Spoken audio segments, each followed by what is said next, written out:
I've got this one life, just got this one life.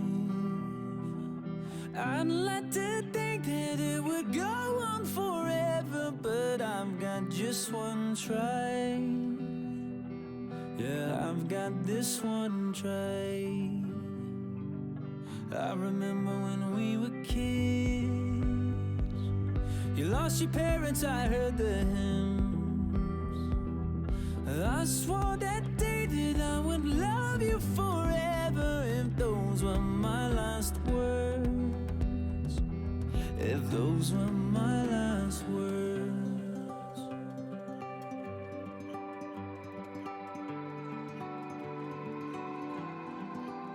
I might never be a captain on a yellow submarine. I might never be an actress on a giant silver screen, but my heart will make a house standing anywhere you be. and my love will hold the diamond shining far as you can see. Oh, when we grow old with me. Oh, when we grow old with me.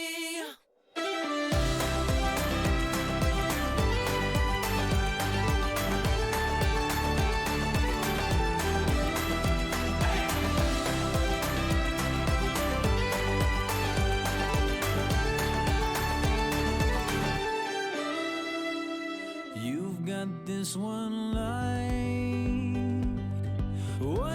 that shines all my life. Just like a rose blooming out from this desert. Oh, I saw these two eyes. Yeah, I saw your two eyes. I might never be a singer who's been knighted by the queen. I might never be a model in a fashion magazine, but my heart will make a house standing anywhere you be. and my love will hold the diamond shining far as you can see. Oh, when we grow old with me. Oh, when we grow old with me.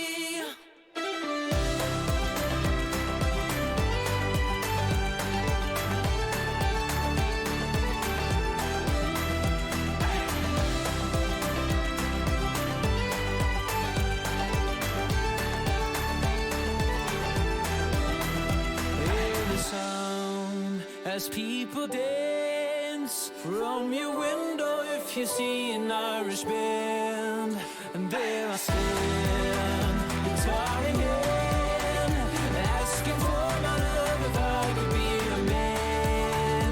And it's all when we grow old with me.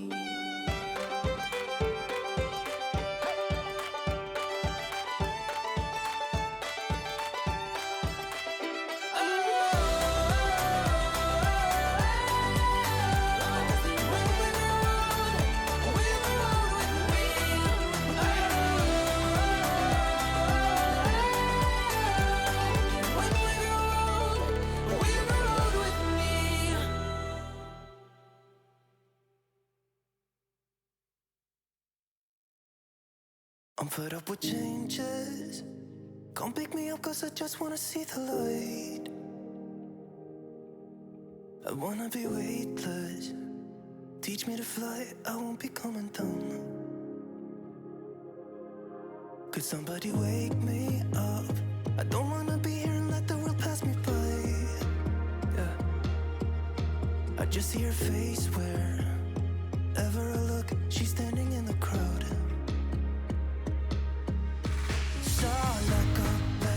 I don't want to, but I'm gonna try. When she left me, yeah, let a little bit inside. You know, maybe things are gonna be alright. Cause I just wanna see the light.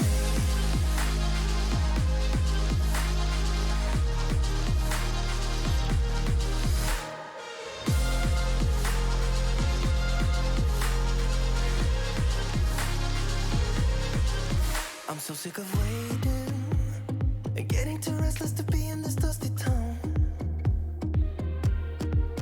I've heard of this place where people forget and you get another try. So come open up my door. I don't wanna be here and let the world pass me by.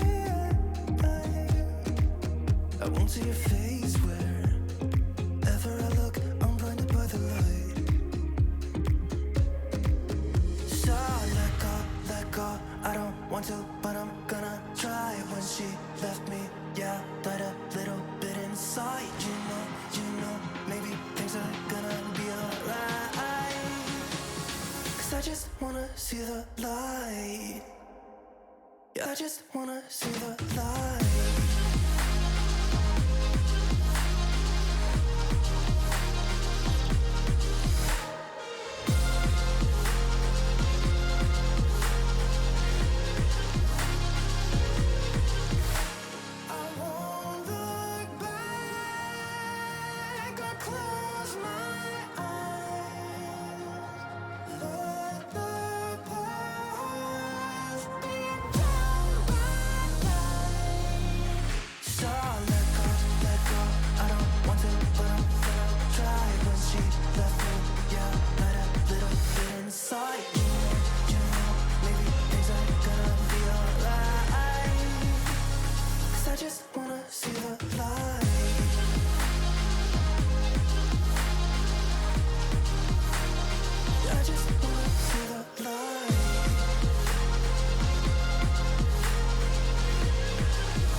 See the light.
Take everything we got, give it an honest shot, turning it on and off, we've been sliding, riding the highest dream, keeping the fire real.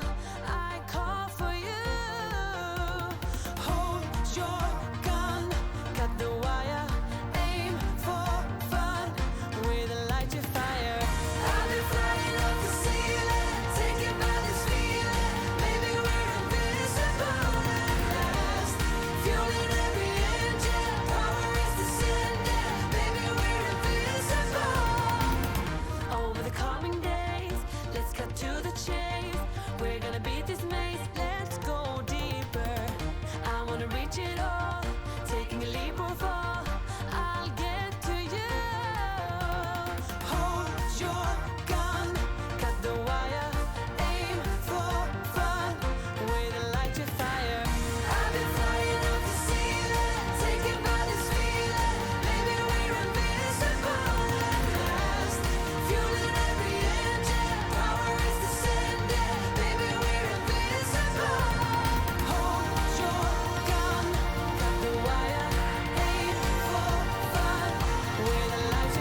Chateau, it's Tuesday.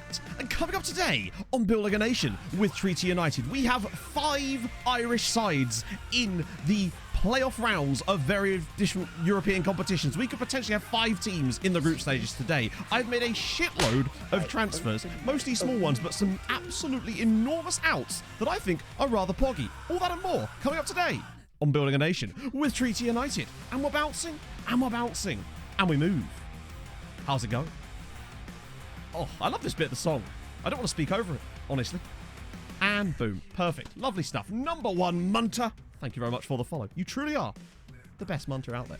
Thank you so much for that. It's very kind of you. Welcome in, everybody. How's it going?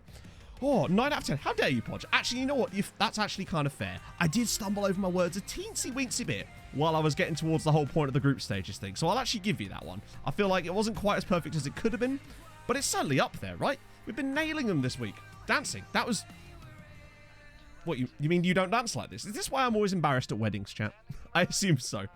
Oh yeah, the first thing I always do is glance to the left, because if I see my face sat there like, I'm always just, great, perfect start, friends. How's it going? Hope you're having a great Tuesday morning. It's Tuesday morning, rather. It's really hot today, like balmy hot. This room's already gone up in temperature by, oh good, 5 degrees since I turned that fan off. Precisely. I know, 2 streams in a row without a camera freeze. I have such an unbelievable amount of stuff to catch you all up on, like an insane amount. There's 2 main things, really. Firstly, the other Irish sides, because Vest, we're getting towards it, Harv. I'm not even shitting you. Like, if this starts to top 30, we may be talking about Vest weather. I may have to buy some new vests, admittedly, because, well, your man sort of filled out a little bit since the last time I wore a vest on stream, just saying. But I've made some sales, and I've also made some buys, because it's been like 4 months since the last stream in terms of in-game time, because we got knocked out a bit earlier last year. So I just had to do a shit. It took me 2 days of like randomly doing it when I had the chance to. But we've business has happened. So what do we even want to start with? I guess Irish sides in Europe, I suppose, would probably be a good place to start. Then we'll talk about the transfers in and out. So honestly, I figured this was bound to happen eventually, just because of sheer statistical likelihood. They were going to get some good draws eventually. This was the year, basically. Adonicus, thank you very much for the follow. Andy has not been sold. Worry not, Harv. I would never bring you in here just to show you that Andy had been sold. I will kill you. Twitch is trying to block the hate from you, Harv. Trying to block the hate. Yeah, this is the weird thing. We've lost £200 million in value. Somehow. But this number seems to be completely random, honestly. Completely random. But there you go. Right, so yes, they got the mother of all draws. So I'll start with the Champions League. You'll notice that we're the only team in it because Dundalk did a bad, but also in a way a good, so I'm not really too bothered by that. I'll just show you what happened with Dundalk. They were... Was it there? So close, honestly. They knocked out 4-3 on aggregate by Red Star, which is a little bit shit, honestly. But I think they had like 2 injuries in the first game. They always get fucked by the first game. Last year it was a red card for Alonso that screwed them. This time it was a couple of injuries in the first match. But needless to say, I'm not all that bothered. I don't think they're ready for Champions League football at this point. I think they're so much better when they're banging teams about in the lower rounds. So not fussed by that whatsoever. Next thing was Europa League, which was here. So then they played against Rapid Vienna. Comfortable result. This one was the one that surprised me the most, though. Samut Rovers beat Victoria Pilsen 3-1 on aggregate. So I think they actually won both. Yeah, they did. They won both legs.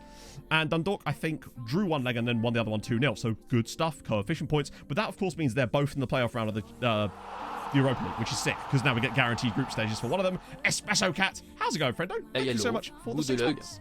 Why, thank you. I think we're going to need it today, honestly. But this is where it gets much, much better. This was my favourite part. Conference League, right? Where are they? Cork City, Cork City, Cork City. Sorry, there's so many teams in this bloody round. Yeah, Cork City got Zalezničar in their first round. Kaka Seagull! Thank you for the 10 months. Morning Matt, love in the shirt. Oh, Pog's bringing in the coffee too. The Amexa coupe love weeks ago and so someone wearing over the Brighton version. Yeah, there's so many different versions of this shirt now. It's awesome. There's a Pog in the house. 2 streams in a row with Pog. What is this? I'm starting to get privileged up in his house. Although she's got to go. Well, not soon, actually, is it? 1 o'clock for a driving lesson today. So that was sick. But that's kind of what I figured that must be like number 5. Well, hang on. Wait for it. So Cork City got Zalezničar, and I thought, okay, they've done their bit. They get through a round. We have to rely on Bose after that, because Cork City will probably draw someone like Leicester or Everton, because I think Everton are in here. And then this happened. Bose came in, got Apollon Limassol in their first qualifying round. I was just like, this is perfect. 1-0, home and away. But then, look, Cork City got Valor Reykjavik, the sort of team that on their day they could actually beat. And in the end, they still struggled to get past them a little bit and ended up winning on penalties, but they got through. Last year, they'd have got drawn against someone like Antwerp, and they'd have been binned out, but like just barely. This year, they finally got good draws, and this is where it gets even better, because, bye Pog, thank you. This is the playoff round. Bows got Maccabi Tel Aviv in their playoff round game. Now, I think Cork City have had it, honestly, because they're playing against, Montpellier. So I don't expect Cork City to get past Montpellier. But, honestly, those are some pretty poggy ties we've got there. I think there's a real chance that we could have 4 sides in the group stages this year. And if Cork City were to pull off an absolute miracle, maybe even 5. But the point is, just by getting there, the amount of coefficient points we've gained is very, very nice indeed. And I'll show you for why. Because we're already on 2.25 points for the season before we've even played a match. And that's huge. That's really, really enormous. It's like, it gives us a chance of catching Switzerland this year, honestly. Watch without audio. I'll try to speak extra avuncularly like this. You never know. Montpellier, I imagine their coefficient will be low, but I still think because they're French, they'll be probably better than Cork City. You never know. They're there. The fact is, it's the first time we've ever had 5 sides reach this round. We're guaranteed 3 because we've got us, we've got Dundalk, and we've got and Shamrock. One of those will be... Yeah, oh, by the way, yes. Scotland actually did get 4th. Like, they actually nailed it. As you'll see here. Was it based on that one? Yeah. Scotland beat Germany to 4th spot by 0.3. I didn't even notice that until I was looking through the coefficients before stream today. They actually finally got above Germany and officially got 4th spot. So they've got 4 Champions League places. Fucking hell, Scotland. Oh, so we got, I think Sparta Prague or something like that. And Dundalk are in the Europa League. You'll see in a minute. Oh, thank you, Adonicus. Welcome in, my friend. Thank you for the follow as well. Imagine having both us and Scotland in the top 4 at one point. That would be even better, honestly. That would be well good. But I think this is the moment where things start to really go at that point. So that's awesome. Now, yeah, Scotland are ahead of Italy too. Well, they were ahead of Italy before, actually, as it goes. Oh, no, sorry, you mean like temporarily? Yeah. Because technically Scotland still haven't got the 4th spots yet. They won't have till next year. So it means that they're still going to have extra qualifying rounds to go through. So they could actually gain a bit more ground and maybe could even snag 3rd. It does feel like if we can start to get up into these groups here, 3rd is very much on the cards. Spain will be a bit more of a task, and England is always an enormous task, as it was last year. But sometimes you find that you get like a breakaway of the top 3, and they're just almost impossible. This, thankfully, doesn't feel like that. Millie! With the 18 months. How's it going, Millie? A year and a half. Hello, Matt and 2 Pog. Twitch babbies. Can't believe it's a year and a half. And it's been great watching the nation being built. Visage sourianto pure boss doing well. And let's go tricky. I'm doing excellent, Millie. How are you, my friend? Hope life is treating you good these days. Our league prize money hasn't changed much lately because that's not... So the league prize money isn't based on the coefficient, it's based on the rep, which is loosely tied to coefficient, it seems. So we're 12th in rep and 12th in coefficient. But we still get the 1.7 million because we've kind of actually been sort of treading water for the last 2 seasons while we get rid of some bad years. Or rather, we lost a good year but replaced it with a good year. So it's kind of like... But now, this is the thing. This year we're losing a 5.5. Next year, a 6.1. We've got 2 years now where if we can bang in some good seasons, we could easily catch up to like the 50 points, which is where we want to be aiming for. Hopefully, anyway. Hey, Jellicoe College. Right, so next thing. The transfers. So, you know there's a couple of players, or certainly a player in particular, that we've been trying to shuffle out the door for probably the last 2.5 years because we never really found that he fitted into our team particularly well. And we were always waiting for someone to put a bid in that I could be like, yes, that seems sensible. Well, we finally got rid of him. And Anarith, yes, you are correct. Jan Vosterek has finally gone. But it gets better than that. I also saw someone else for the same amount of money, but we'll talk about that in a minute because there is a method to my madness. But I'll just show you the Vosterek deal. Jan Vosterek, he's hidden by my camera here. Juventus, £23 million. But it gets better than that. Firstly, Jan Vosterek for £23 million to Juventus. I got a 50% of next sale fee clause into it as well. So originally, he wanted to join Dortmund, but Dortmund hadn't put a bid in. So I accepted the one from Juve, and then the bastard turned down their contract, and this is the best thing. A bit later, they came back, and I convinced him to join Juventus. I pressed the persuade to join club, just clicked a random option, and he said yes. I've never seen that work before. So that was phenomenal. But yeah, so we got rid of him for £23 million, but got a 50% of next sale fee clause, which means, given that his current value is close to £50 million roughly, either he goes on and becomes amazing for Juve and they sell him for huge money. Or, in order to buy that clause off of us, they're probably going to have to give us about 20 million quid. I suspect that they'll probably have to give us about 20 million to buy that off of us. So really, we've probably sold him for more like 40 million pounds, and I will absolutely take that. Good for the money, exactly. I just felt like it was the right time. But also, I made a similar sale, and you'll understand why in a minute. So we'll talk about that as well while we're here before I show you some of the guys I brought in. Where is it? Yes. So, oh yeah, also, we'll talk about that in a minute. Milosevic. I sold Milosevic to Porto because he was 28.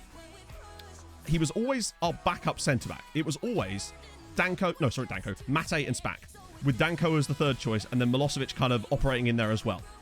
So I thought, when Porto came in, I decided to see what happened. No, yeah, I'll show you that in a minute too, Adarith. I thought, fuck it, we'll do it. 25 million to Porto, and drum roll, please.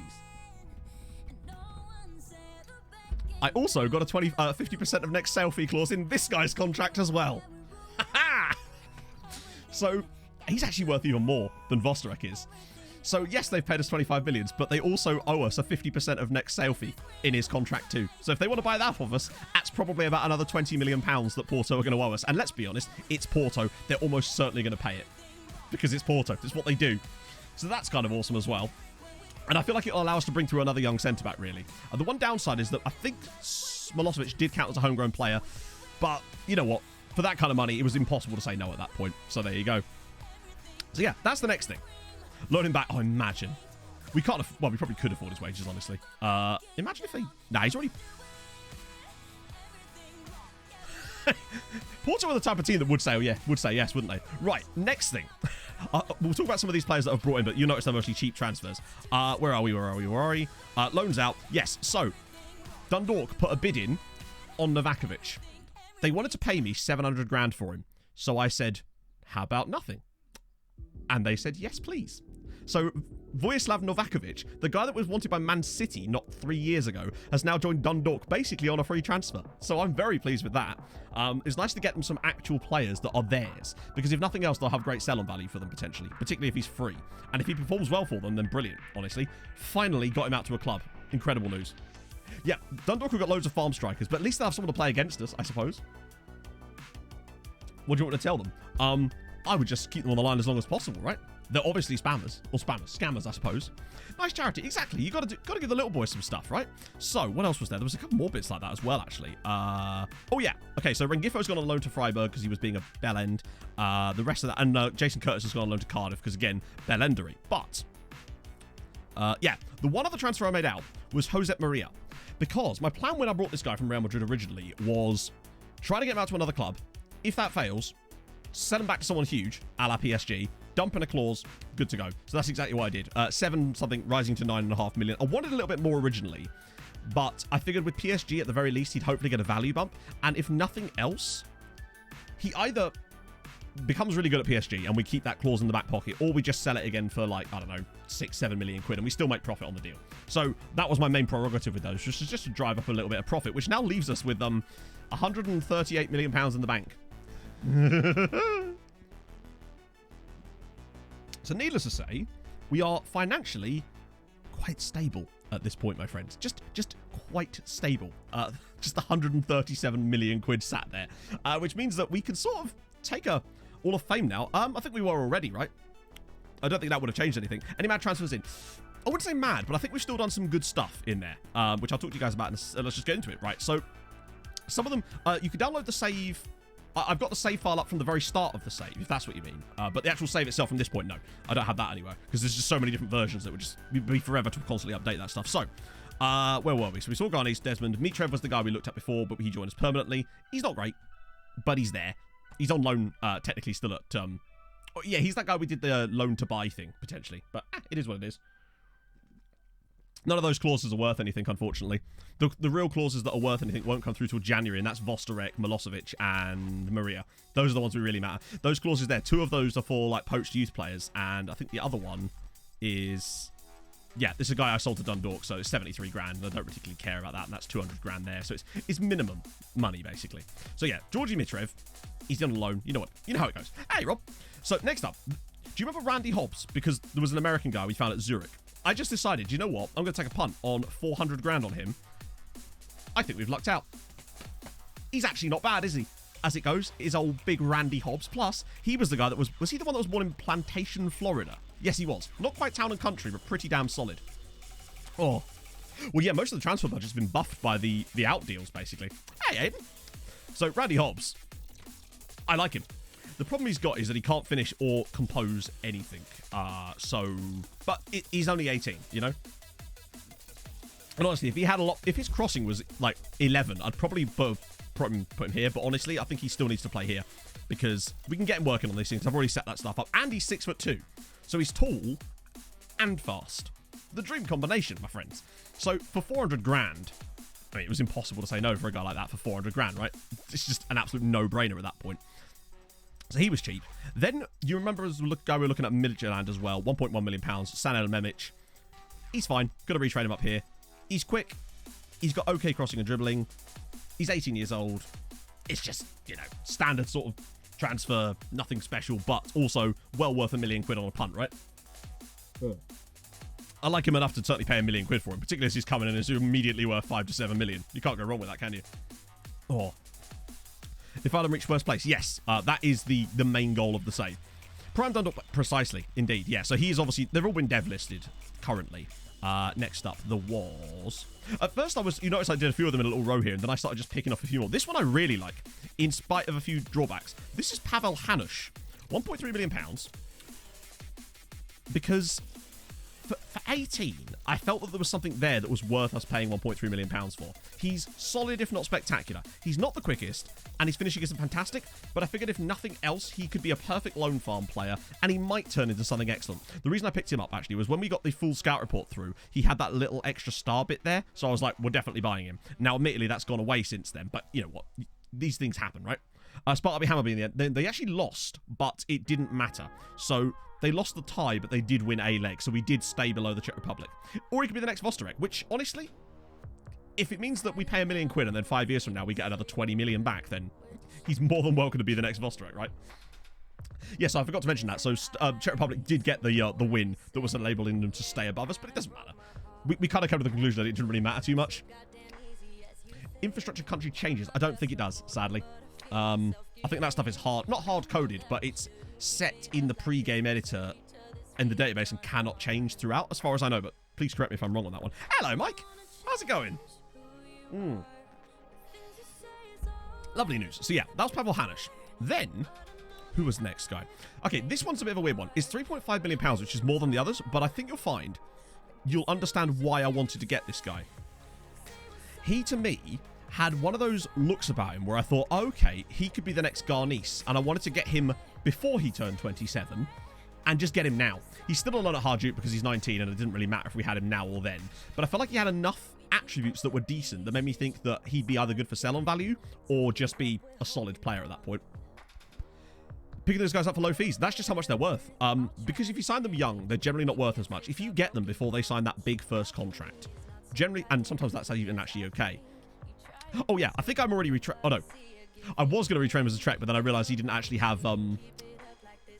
He's not actually here, but yeah, you're right. He's the perfect Trek. He's absolutely sensational as a Trek. Maybe if his acceleration was a bit higher, but honestly, he's brilliant as a Trek. I couldn't believe it. 3.5 million is a lot, I realize, but come on. He's good. I like him a lot.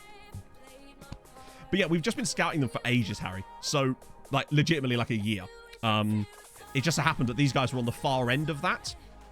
So we signed a load of guys like these before as well, but those final scout reports finally came through, essentially. Hey, Neutral Nobby. Good PPMs. He does that. Yeah, he's got quite a lot of... Oh, I like that on a Trek. That one maybe... That might work fine in the league.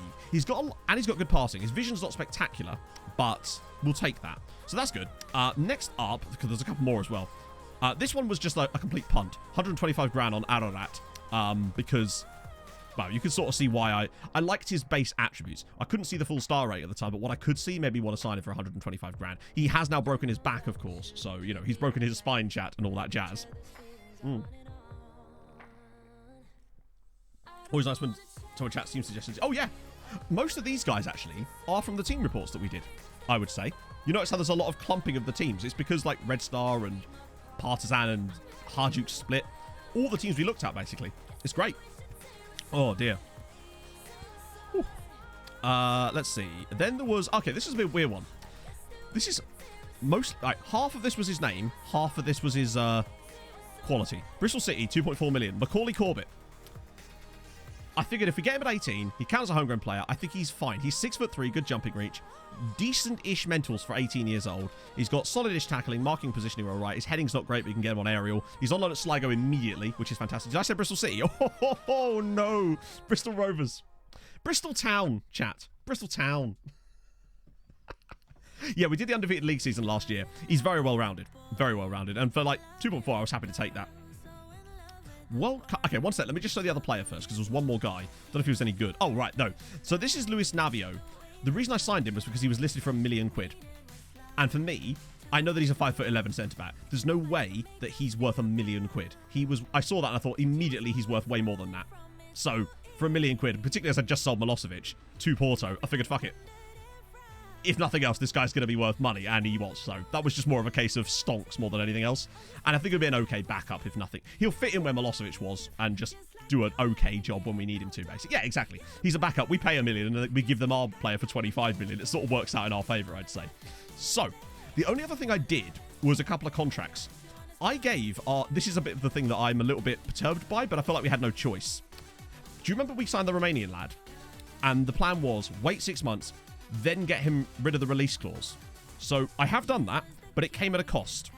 And that cost was £40,000 a week. But it was the only way that we could continue to keep this guy at our club, basically. Because he had a £15 million release clause. And I know for a fact that give it a year and a half or two, this guy's going to be worth £30-40 million easy. So I felt like it was a worthwhile use of our time, basically. Because he's just getting better and better and better and better and better. And with a £15 million release clause in there, that was just going to be an absolute waste of our time, basically, by not getting rid of it. So he was worth the £40,000. I think he now becomes the second highest paid player at the club. Does he have a boat? I don't think he does. No, but... And it was that's a 58,000% wage clause in there too. So his agent was driving a hard bargain, but he'll be first choice by the end of the season. So, and we've got the money now.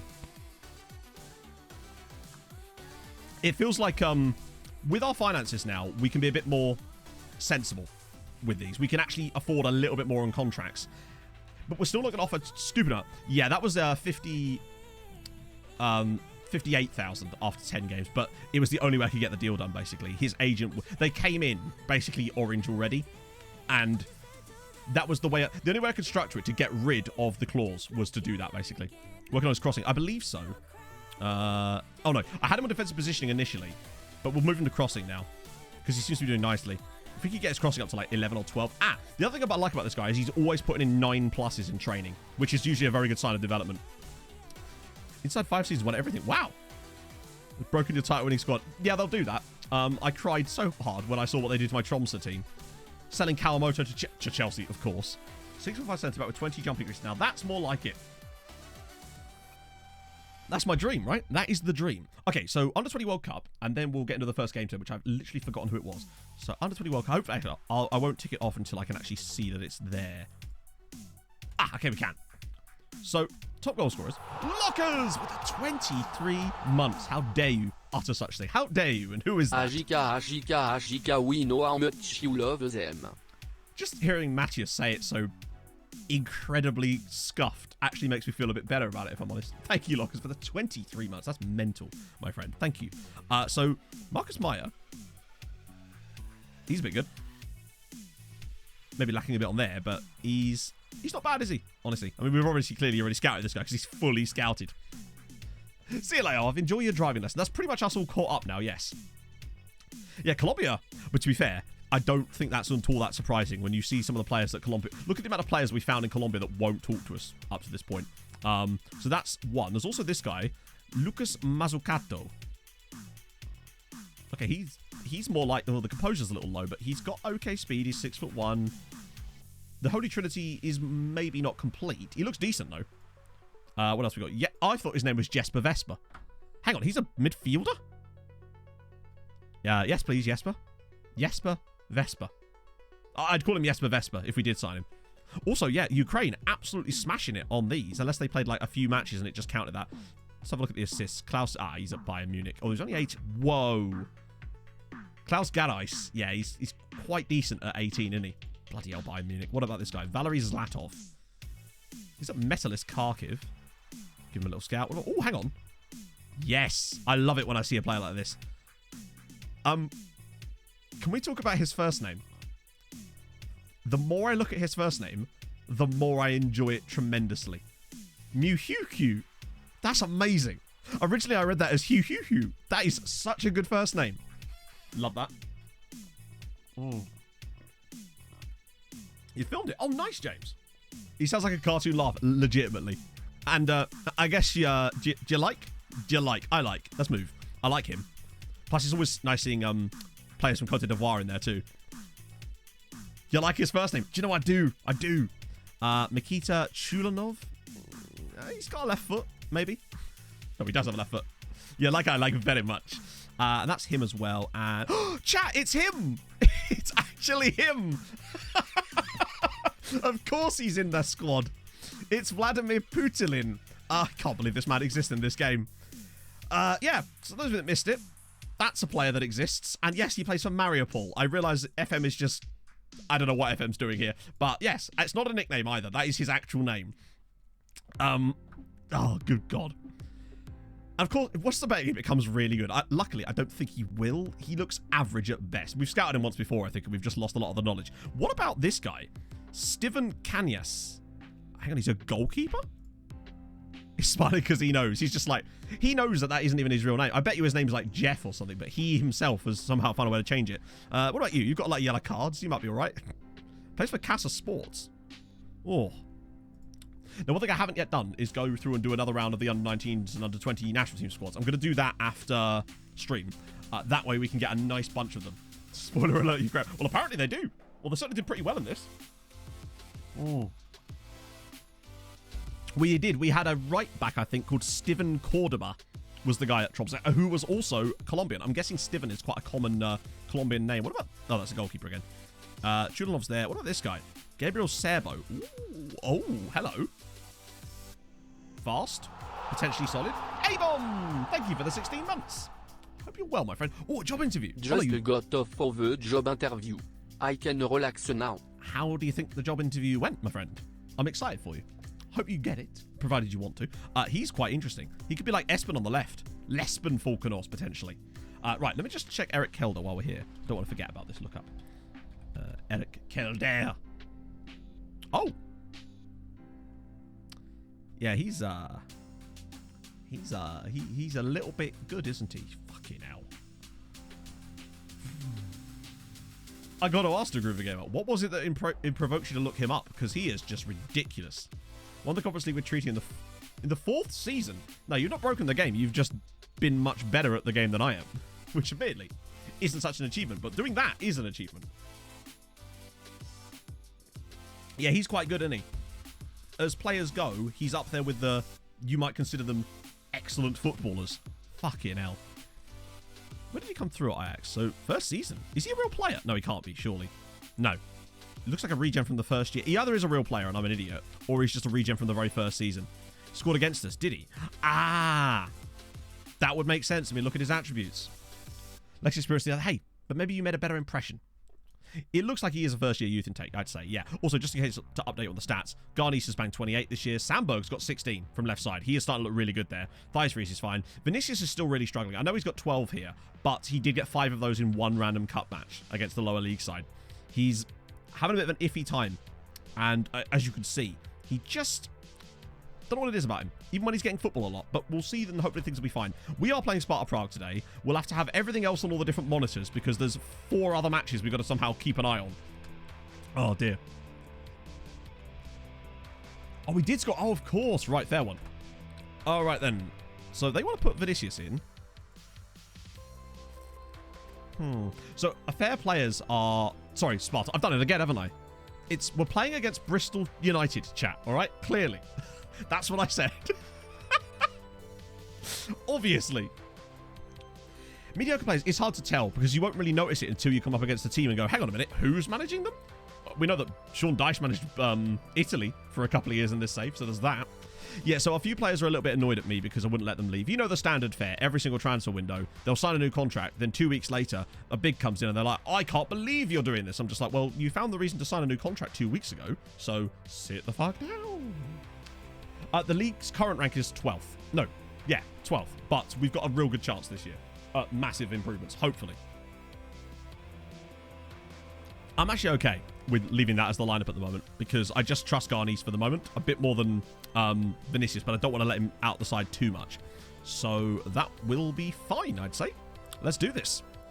Really, this isn't really about us. This should be a formality, you'd expect. Maybe a chance for us to scout a few of these Slavia players, but that's about it. What's going on in Europe? Oh, so much Aberforth. We've got, well, every team is still in. Vinny's still future. Bear in mind, Vinny's still only, what, 20 years old? 21 years old. He has 3 Brazil caps now. The guy's clearly a quality striker. He's just had a bit of a weird time of it lately. And that's fine. We let him have that. He's getting quicker as well, which is very nice. We do have a lot of Romanians in our team. It's because, well, I'll tell you why. It's because Farrell Costanza will not stop churning out absolute worldies year after year. It's outrageous. It genuinely amazes me. I'm going to qualify. Yeah, we're still technically a playoff round team. We don't get a guaranteed group stage spot until, I think, 10th spot. We got a guaranteed one a couple of years ago because we won the Europa League, but that's the only time we've ever had it guaranteed. We still have a playoff round, but that's fine. We had a playoff round last year and we won 11-1 on aggregate. I think we'll be fine. Watch us now not be fine. Random countries. Oh, okay, that's kind of cool, actually. Probably best give Bagpa's countries that there's actually databases around for. I suspect that there's pretty much a database for every country now, but then how could I know that? Took not getting the legend job. Had it through the spot. Their main rivals had an opening applied. Got it now. Nothing like a job out of spite. It's basically half the reason why I'm managing Sunayasker on my other save. Everything I do now is just to spite Esbjerg, and I'm fine with that. Beating them again yesterday. You'll love to see it. Oh, actually, I might just leave it at that. No, we'll take a risk. Oh, good stuff. We did it. Yeah, I find if I'm paying more attention and it's a match I really care about and think I'll need that extra 1%, then I will look at the instructions myself because sometimes you're right, the assistant offers the weirdest things. Right, okay, let's get this one on Europa League and this one on Conference League. Those are there. And it's going to be hard to keep track of both, but we'll just have to keep moving it about. Oh. Probably going to City. I thought he'd already joined City. Hey, Hinsey. And you can't answer with this because it's crap or it doesn't work. Why is every time up against a set piece it goes in, you can't defend them? So, basically... Right. So, the reason it happens is because I find that AI teams often take shorter set pieces, but they do it in a way that I've never found a way to set my set pieces up to behave in the same way as them. And the problem then is that it's the second phase. So basically your defense will always behave like the ball is still about to be taken from a set piece. I notice it especially from corners until a certain amount of time has elapsed, it feels like. You'll notice that from the second phase of a set piece, often your players won't track any runners. They'll just sort of stand there as if they're still about to take a corner. And I think it's a glitch in the match engine, but I've noticed that a lot. And I think that's what causes it, basically. Condor. That would be kind of good, yeah. Oh, shit. Can we not lose to Slavia Prague? I will call them Sparta Prague again. Yeah, no, that's what it is, Hinsey. I've noticed it a lot. But, yeah, we're going to win the Europa League, chat. It's fine. Right, okay. I kind of do want to win both games, though, if we can. Because, you know, winning is always good. I don't know, but I've definitely... That's the best way I can describe it, and I think I've nailed it with the fact that it looks like they just keep defending the set piece, even when the set piece has already happened and is in the second phase, you know?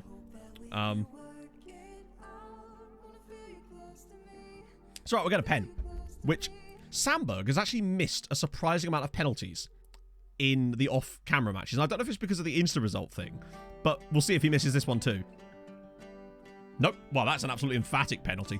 Albin Sandberg, what's that? 17 goals this season from left wing. I think we found the guy. Admittedly, he's 30 years old, so he won't be the guy for very long.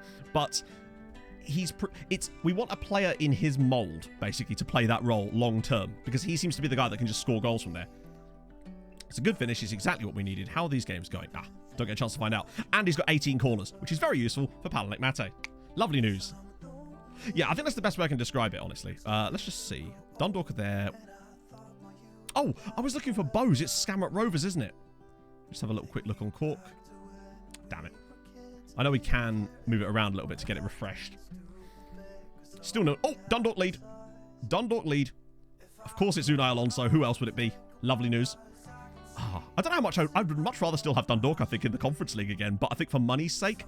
Plus, I think they could actually do a job in the Europa League. I think they're good enough now to the point where that could actually be a sensible use of their time.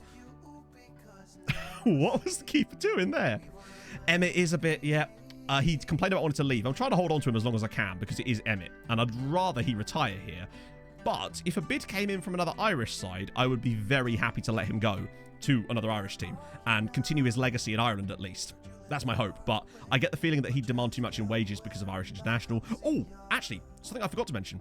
You know, we took a load of players on trial with the idea of getting a load of Irish sides to pick them up. I did it a second time as well with another batch. So far, 11 players from those trials have joined other Irish sides. It definitely works. Garnice, 2-1. Come on. But more importantly, one of the guys that Dundalk picked up was an Italian midfielder that was released by Lazio. He's come in at Dundalk and he's already worth £7 million, and they got him on a free transfer. Perfect work. Still going to pay 87 even if he scores freezing. You know what? I think we probably would, wouldn't we? I think we would. Sign place into the set. Yeah. And I think, unfortunately, it doesn't seem to apply to AI teams. And I think the reason it doesn't apply to AI teams is because AI teams don't technically have set-piece instructions, it feels like, because they're not actually being managed. So maybe the game uses a different thing to set up their defending and attacking set pieces. And I think that's maybe why it does it. Sandberg's throw. Ah, it's a good save. Maybe. Anyway. Hey, yeah. 2-0 Dundalk. Nice. You guys tend to notice things in there way quicker than I do. Well, that's why I like doing Building a Nation. I think it just gives you an interesting end-game challenge. Because I feel like we're probably only maybe 5 or 6 years, perhaps, away from actually winning a Champions League in this save. But I feel like there'll be so much more work to do after that. Simplified, yeah, exactly. And I think in part of that simplification process does involve things like that. That means that it does away with stuff like that. I think maybe there's a way that you could optimize your set-piece defending setups to where... It's 3-0 to Dundalk in the first leg, in the first half of the first leg. I get the feeling Dundalk are not going to be in the Conference League this year because, well, I mean, how? Also, Skamrock Rovers doing all right. To be fair, it doesn't matter what happens with Skamrock. If anything, I'd rather they go out to Pushcast because I think they have a much better chance at doing stuff in the Conference League. I'd love the AI's setup. They managed to take these weird short corners and short free kicks that I've never been able to do myself. Oh, that's a shame. Yeah, the problem... I wish it was anyone but them. But the plus side about it being them at the moment is that we're having consistency. Skamrock Rovers are winning. Oh, God. Oh, that's not good. Actually, best scenario, really, is they win the leg, but lose the tie. Everton have a Yakuba. I wouldn't... Actually, yes, they definitely do. Because I remember scouting him once. I swear. I think he plays for the Nigeria, and he was in their youth team at one point. This is the playoff round. Hey, Icarus. That was bad. We're only 2-1 up here, which is a bit concerning. Oh, God. Never mind. I've spoke too soon. It's 2-1. It's 2-2. Come on, chaps. Pick it up a bit. We could do without this. I think that's going to get given. He looked onside to me. Ooh. Well, okay then. I thought he was onside. Oh, yeah. From the angle, it was a... I can see why he's offside. It was a... From a quick glance, it did look slightly more onside than that, but there you go. Oh, God. That's good. I need that water today. Right, I'm going to make some subs here. I know we're on the attack, but... what have we got? Alaku's done well. Carp's on a booking and is apprehensive. And I want to give more and more game to the next Doran. And maybe even Donutty. Donut wanted to leave as well. We actually had quite a big for Donut, but it wasn't quite big enough to the point... Did Bose score? Yes. Honestly, I think the biggest game for me is the Bose game. That's the tie I'm most focused on, because if Bose can get through that tie, it guarantees us 4 sides, and that is a huge step in the right direction. Go on, Carpi. Sandberg, square it, please. Oh, it's so easy. Stanisław Garnice, 30 goals this season from Big Stan. Not bad for £5.5 million, is he really? He's been... Cork are playing as well, but unfortunately, theirs is at the bottom of the list, and what we'll do now, I think, it takes a little while for it to, like... You'll see what I mean. So basically, when you scroll these lists, sometimes names disappear, and it gets a bit weird. But if you scroll them at the right time, sometimes you can get them to come back. So I'll just do that for a second, and we'll see if they pop back into life. It's weird that they're at the bottom of the list, though, considering it's Cork versus Montpellier. I wouldn't have thought that M would have been so low. Either that or they're not, and it's just that... We'll have a look in a minute. I don't suspect that they're going to get through against Montpellier, but if they do, then more power to them. Albin Sandberg's ball in, and it's cleared away again. Albin Sandberg, he's a Swedish international, plays for Malmö, or did play for Malmö. We noticed him that he had outrageous attributes compared to his star rating. Obviously, being 30 years old, he's had time to develop them, so we picked him up on the cheap, and he's been phenomenal for us so far this season. Yeah, I've gone too far now, haven't I? Maybe like there? Maybe we should just leave it as a big surprise. Oh, it's fucking 1. Oh my shit, chat. It's 1-1. Montpellier 1, Cork City 1. And Montpellier down to 10 men. Imagine if Cork City got something from that match. Even if it's not a draw, even if it's only a draw, it'd give them such a good hope in the home leg. Holy shit. Okay, Ireland doing way better than I thought. I just made 3 subs, didn't I? No. You know what? Actually, Samba could probably do with the rest. And particularly as we don't have Rengifo, it's going to have to be Diaz, who every single window, the same thing happens. The man just complains about wanting to join Valencia. Just every single window. It's always Valencia. Don't know what the man's obsession is. Bo's still winning. 2-0 to Skamrock Rovers. Holy shit.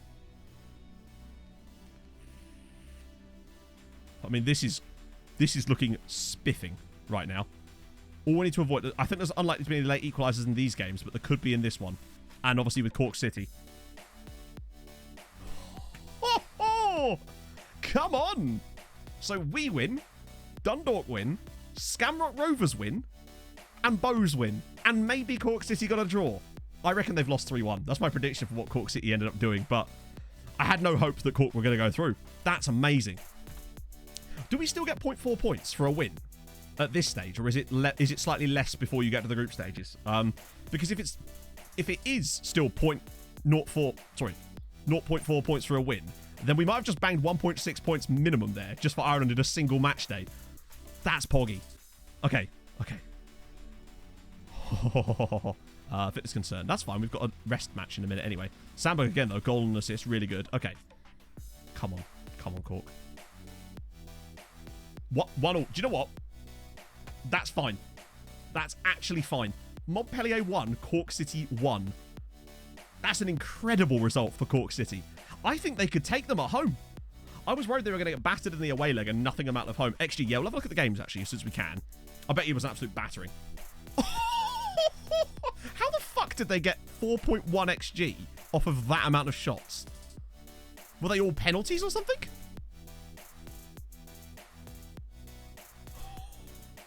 What a muggery. Holy God.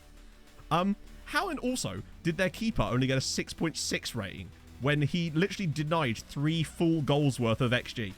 That number looks broken to me, but still, that's great. What about Bows? How good were they? Oh, yeah. Completely dominant. Like, I say completely dominant. They clearly deserve to win, albeit with the penalty, but we'll take that. What about the others? Dundalk 3-0 against Bodø.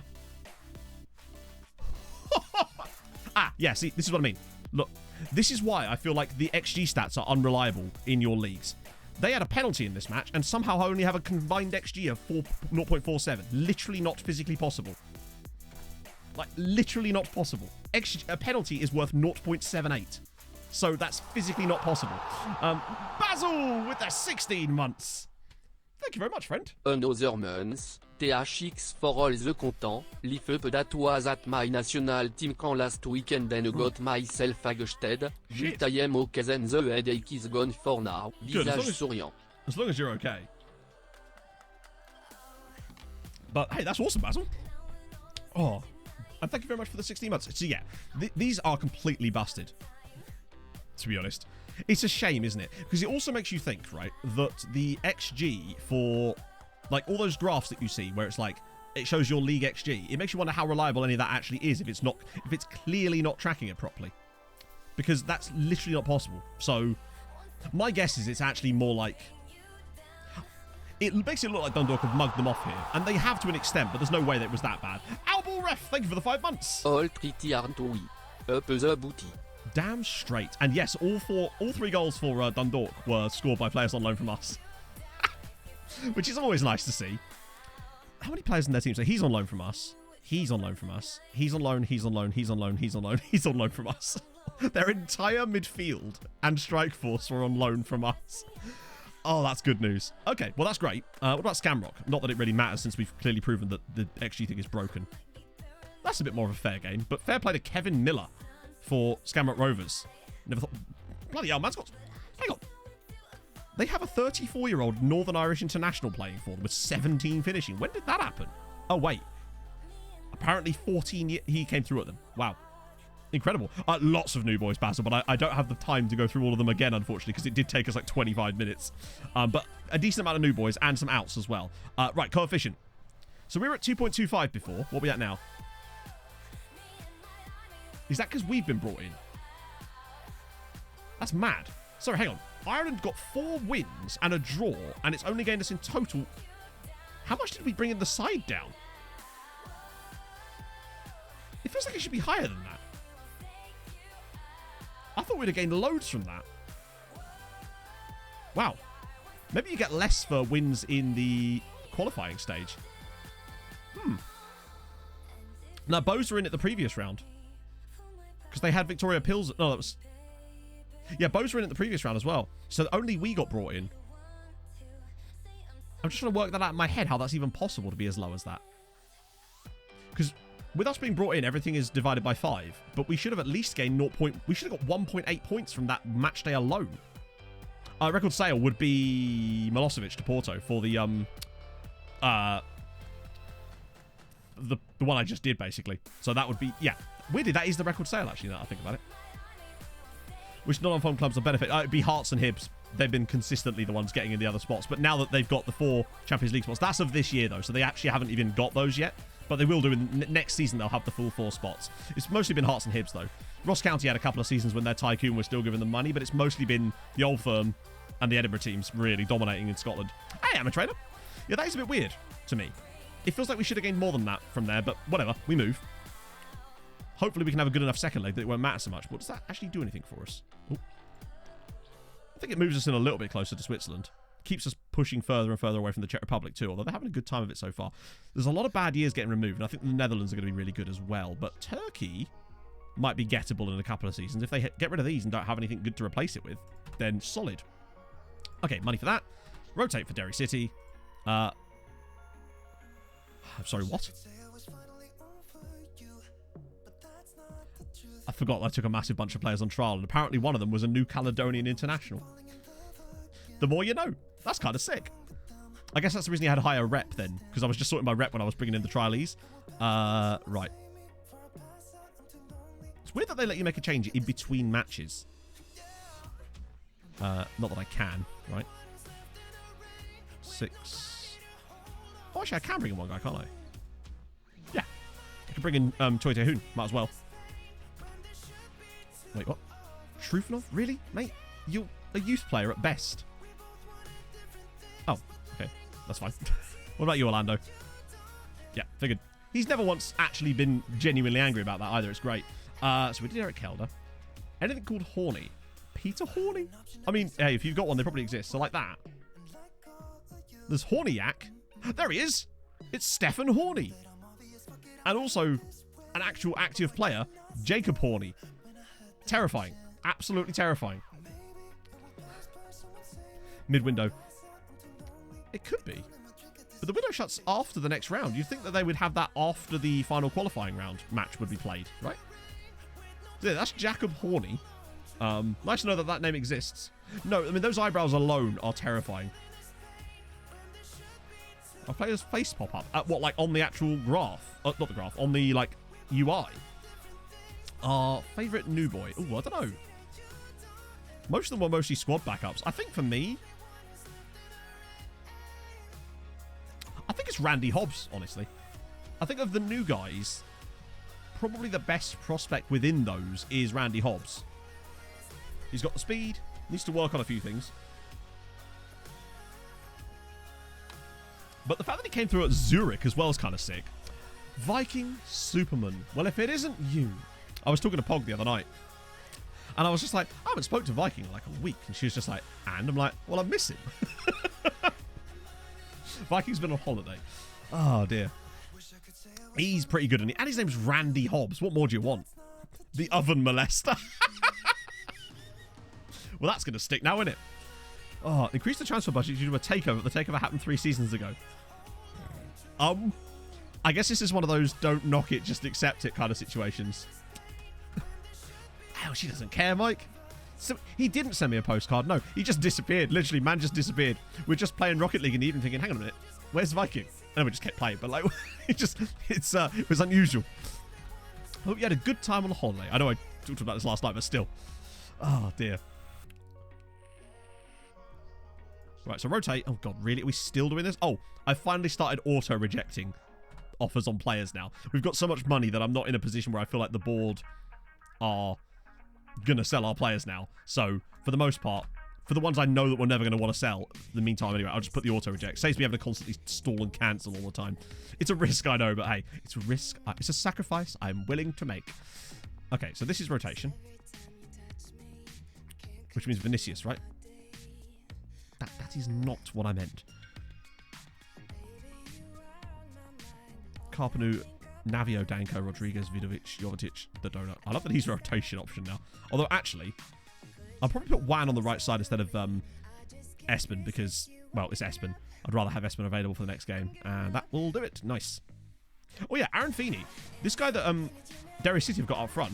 Really solid striker for them. Like, second best scorer in the league. Some nice attributes, honestly. They got it from FC Groningen, of all places. Amazingly. They've got a real nose for finding random Irish players, haven't they? Okay, that's good. One's face not sure. I think it's a glitch. I've had that happen on my other save as well. So what will happen if you go off the screen and come back to it, it just pops up out of nowhere. I don't know why. It's something to do with when you bring players in after you do like a selection advice. Odd. Could have died. No one would have cared. We'd have cared, but we'd have taken a while to find out. It's not the same. Finances, we've got 138 million in the bank at the moment, roughly. And we'll obviously get another 15 million pounds upon. We're going to have nearly 150 million just sloshing about in our bank account soon, which is lovely.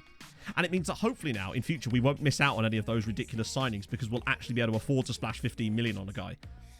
That's why I'm keeping this money available.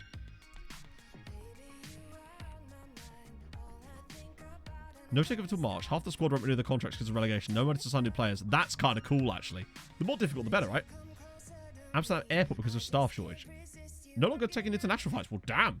No, I didn't hear about that. That seems like something that I would never have ever heard about unless you mentioned it just then, honestly. But that's not great. Particularly with what TwitchCon being in Amsterdam, right? I don't think I'd be able to smell him. Viking lives like 150 miles away from me. It'd be quite difficult. If I could smell Viking from here, the problems of... He's got bigger issues than being dead at that point, I think. Like, legitimately.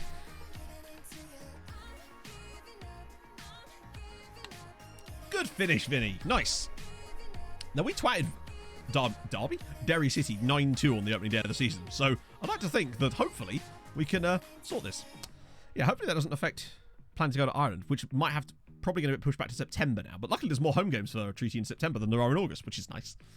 Just so that Pod can make sure everything's sorted. And that is a good free kick from Pablo Rodriguez. Nice. Good start. We're actually on for a second consecutive unbeaten season. Show up when he scored there. When you say show up, do you mean like on the little thing down? Hang on, we'll score another goal in like 5 minutes and we can discuss. I can pause it. We've got more goals in us. I thought it already... I swear it used to. Or maybe it was... I swear there was a version of the game where... Maybe they took it out, where that used to be a thing anyway. So I guess that's why it's available to have. Did it from 20? Yeah. I always used to think that was kind of cool, particularly now with the Z-Gens. Oh, Wanny. So you mean it would have it, like, appear there or something? Or, like... Oh, that's kind of weird. I didn't realise that went away when you were paused. Yeah... They took a lot of things. Like, I still don't understand why you make it so difficult for you to see the statistics when you're in a game. Like, it makes no sense to me that I can't... That this should be...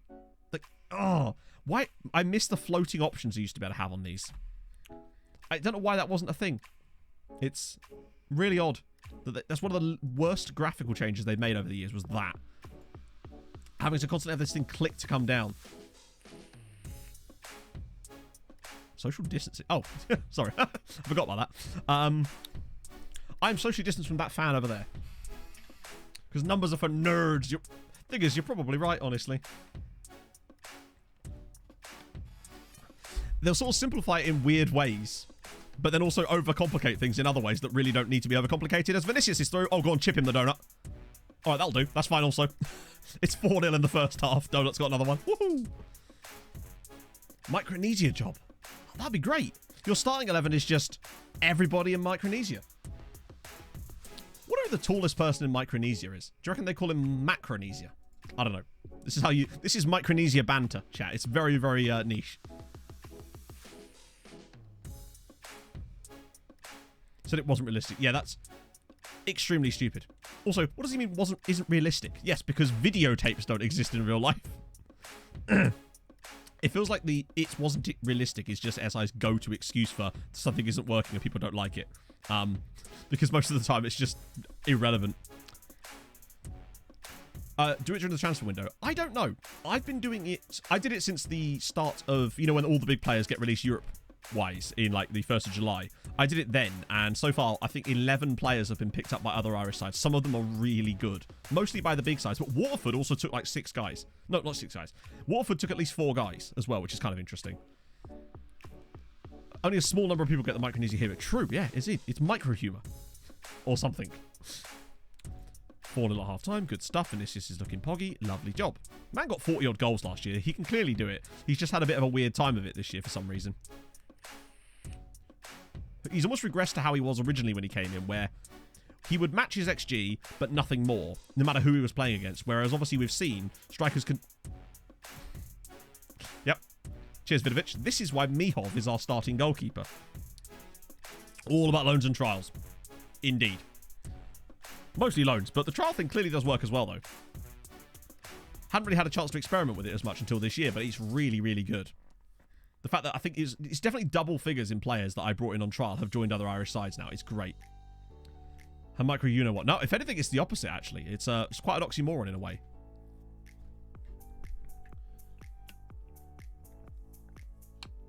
I'll be honest with you. I just want to get through this game so we can get to those second legs, because they are going to be fire.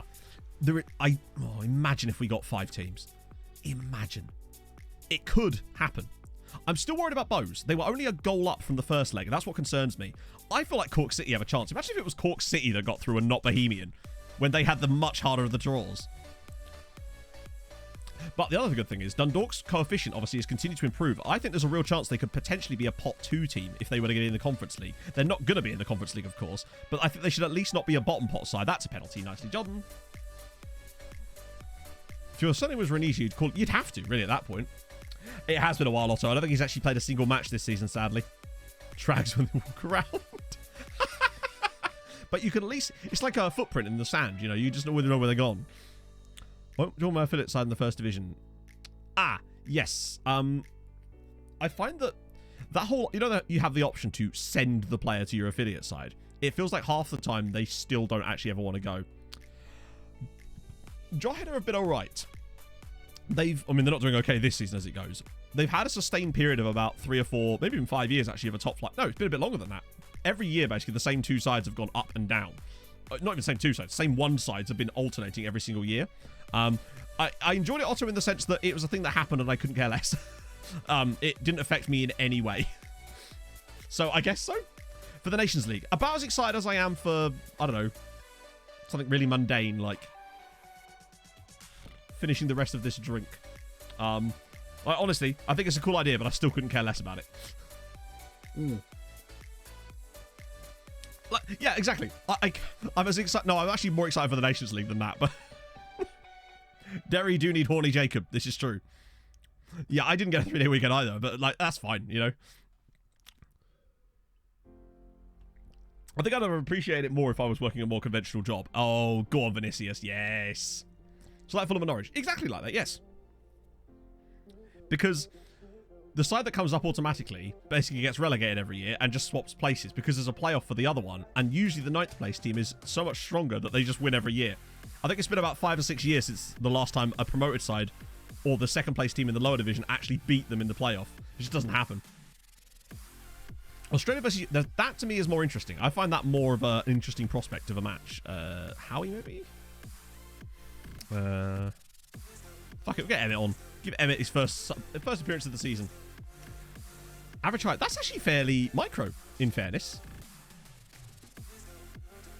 Yes, Norway played Did you see the thing with Haaland talking about, was it Morton Torsby with that dive? And the way that Haaland's just like, yeah. He's a robot just sent to score goals. I love him. I'd like to see Australia, obviously, win that. It's always nice having the Aussies at a World Cup. Have Australia and New Zealand ever qualified for the same World Cup together? I know that they're obviously in different confederations now, so it makes it way more easy for that to happen. But have they actually managed that before? Eswatini versus Burkina Faso. That's the big one. Everton will go down next season. Very unlikely. I really don't think it's likely that at all. I think if they were going to happen, I think if it was going to happen, I don't think they're going to be brilliant. I still think there's a lot of stuff that needs to be sorted out at Everton, but I do feel like it's probably not going to happen. But I don't know who would, though. It's interesting. I feel like Forest, at the very least, will have some pulling power, maybe, as far as, like, the historic side of things. Now, how much players will actually care about that is another matter. But it's certainly interesting. They were undefeated. Of course, because you drew every game, didn't you? Bournemouth. I have nothing against Bournemouth, but I wouldn't mind seeing Scott Parker get humbled again. So, I certainly wouldn't be opposed to it. I don't think it's going to be as cutaway. I think Fulham are a lot better than they have been the last few times, and I think Forest could... Steve Cooper is just an excellent manager. So, I'm curious to see how it goes next year. When was the last time that 3 sides came up and actually stayed up? It has happened, hasn't it? But it's been a while since that's happened. Dundalk did get the win late on. Bowes did win as well. So they're kind of solidifying themselves in there as well. Cork City taking more points. Good stuff. Got offered the Djibouti job. Right, the best thing about Djibouti job is that when your players get called up for it, they get called up for Djibouti duty. And it's one of my favourite sentences I've ever heard on FM. We just have to pay LA Galaxy 100... you know what, that's fine. That's actually fine. They deserve it. 3 or 30 goals next season. I don't think that's true. I think he'll probably get like 12 or 13. Like, which is only 2 more than he got 4 years ago in the Premier League for us. But I still think that that's fine, you know? Djibouti call. Mihov absent from training. Standard. He's being a walloper again. Man still signed a new contract with us, but he's still a walloper. I think Leeds... I don't know. I'm not convinced by Jesse Marsh, but I feel like they have to make the right... Should we just sell Del... I don't know if I want to sell him or not. I don't know. 64 undefeated. Yeah, it's quite a lot undefeated, isn't it? Like... That's the thing. Leeds have got to do the right business. Also, I feel like there's no way Leeds are going to have the same season as far as their injury crises than they did last year. I just don't think statistically it's likely to happen as badly as that 2 years in a row for them. So I think that alone will probably make them a few points better based on that and nothing else. It was sort of incongruous that they were down there. 50 next sale. We could, yeah, but it's Aberdeen. We probably should just get rid. He's not going to go out on loan anymore. See if they'll just take it. Really? All right. Usually they just agree to that if you don't touch the price, but sure, whatever. Their loss. Slavia Prague. Okay, cool. Oh, there's still a few guys left over, but most of the good guys that we found have already been sort of snapped up. Like, these guys are still solid, obviously, but I suspect that once they're fully scouted, they'll probably move down to being like C+, if that. Still a couple of Bs in there, actually. I kind of went through and looked at all the others. I still think Norwich will probably be pretty good next year in the Championship. They tend to be, right? Quan Ching is a solid name, in fairness. Yep. Oh, Zoltan didn't turn out to be that good. That's a shame. AI is learning. The goal pop up. Oh, hang on. Oh. Yeah. I see what you mean. I think particularly with the non-regen faces, I actually think it would look pretty sick. I do find that there is an insane amount of snobbery, as you say, towards American managers whenever they come in. Like Bob Bradley. Admittedly, Bob Bradley did not do particularly well, but I feel like even if he had, it feels like he'd have to do better than average. He'd have to do better than some average English manager to get the same level of respect, I suppose. And I do find that stuff increasingly dumb, honestly. Now, it's not to say that... That's not it. Marsh did fantastically well in his last job, but, you know, at the end of the day, he did keep Leeds up. Now... What that means in the long term, I don't know. And maybe he's just a stopgap manager to stabilise Leeds for a bit until they can find someone that they want to build a long-term project with. But I suppose it's much easier to build a long-term project when you're still in the Premier League, right? I'm still always have to check these just in case the board did a silly in there. Confident. Yeah, I think they should be confident, honestly. They're still not bidding large amounts. Did anyone else see that news report in here? Where was it? I definitely saw a news report that had some mad... Is it that one? There, look. £57 million. What? At no point have I received a bid for Thais Freeze that's anywhere near that. I think the most I've seen a bid for him so far this summer has been like £30 million. So expect Atletico to come in with some moon money bid at some point. I want to see how far I can push them, though. Yes! Classy Netneck. Oh, by the way, he's got his National A license now, and I've got him already working on his Continental C or B license now. So he's definitely moving up in the world as far as coaching goes. We're going to make a good coach out of you. He's done a good job, but didn't he get sacked from his last job for not doing a good job? Was he at Leipzig, or was he at somewhere else? I can't remember who it was. That's not to say he's not a good manager, but, you know, everyone has problems. Southampton are always just sort of there. I feel like Southampton are one of those teams that... I don't know if anyone follows like random stuff on TikTok. You see things like football conspiracies, but they're not actually conspiracies. They're just like funny things about how Southampton never seem to win. They seem to lose 30 games a season and never get relegated. It's like they always just seem to... They feel like they lose every week and yet still seem to get 40 points every single season. It's kind of weird. But it's interesting. Exactly. Every player is going to have way better jumping reach just because of the neck. I just don't think there's any way Everton could be as bad. You're right, yeah. Had to sell Thais. How much did you sell him for? 150 million? If they gave me 150 million, maybe I'd consider it. But at the end of the day, we have 150 million sat in the bank. Why would we sell our best midfielder? Who's a world-class midfielder? Leave Saints alone. You know it's true, Viking. Norwich don't have an away kit. Yep. PSG only play at night. Like, I love them. They're so weird, but they just about work. It's great. They're your local side. Awesome, Silage. I'm sure they did, yeah. But it's always a tough job taking over a club like that. Good. Yeah, I mean, Southampton did beat a couple of quite big sides this season, didn't they? They just always seem to have that, like, a couple of matches, and it's just enough. And fair play, you know? There's definitely some more of those like funny football conspiracies, but that's a few of them. The Norwich don't have an away kit one is funny. There was one about Brentford, but I can't remember what it was. It's gonna... Because Southampton have new owners now, don't they? I was banging this. What was the Norwich? I mean, I like Norwich's kits in general for the most part because they have really cool. I'll have to do that after the game hard news because once I go into this menu, that seems to be where Harold Bishop mucks us up. But hopefully, we can celebrate qualifying for the group stages, and that'll be good. Oh my God, Peter Dave Taylor, thank you so much for the 5 gifted. That's so kind of you, my friend. I'll just get some presents out. Troy's doing better. I think the part of the reason for that is that Espen had a couple of injuries during that 4-month part that I had to do off stream. And Choi had a nice consistent set of matches in there. And it did tend to... You know how it is where just because they're playing... Plus my assistants just started being favouritised. But we know how good Espen can be. 30-odd assists last year. Outrageous. Brentford only played at home. That was the one, yeah. But no, seriously, Pete, thank you so much for that. That's so kind. You'd like to lose every week and still get top 6. Yep. Well, I put the bins out. If you'd have done it just a fraction earlier, we probably could have got away with it. But it's once I go into this menu that it seemed to fuck with my graphics card last time for whatever reason. Is that what I want? Yeah, it is. Wait. No, Palapet the last game, so we could play Garnice in this one, so we'll do that. Oh, wait, hang on. I didn't do the, that, did I? No. Do you know if there's a what would we have been without that? Oh, yes, Homeless Kenny, thank you for the follow. They are building it now. Is this the kit? Oh, yes. Okay, no, fair one. That's actually really nice. I like that colour combination. It's subtle. And I really like it when clubs do the sort of silhouetted badges where it matches the colours of the rest of the kit and it's really, like, streamlined. I love that. I've never seen that. I've never seen that kit before. I've never seen that kit before. This is what I mean. Norwich don't have an away kit. The fact that I'm surprised to see that means, yeah. He's Tim Sherwood with A-levels, Amatrainer, is what I've heard him described as. The third kit. Is that the one that's got all the mad shit all over it? Kind of like this shirt, in a way. I think I have seen their third kit. Going to Roma? Really? Is that Stalin's son? We do have a lot of Saints fans. We have a disproportionate amount of Saints. The community has a disproportionate amount of certain fans of certain clubs, particularly in my streams, so Bolton, Stockport, Portsmouth, Notts County, and so on and so forth. I wish we played every game. Yeah, I bet. Oh. Even amateur contract teams in Zimbabwe don't want to jump. Yeah. Tell me about it. Tell me about it. Stinger!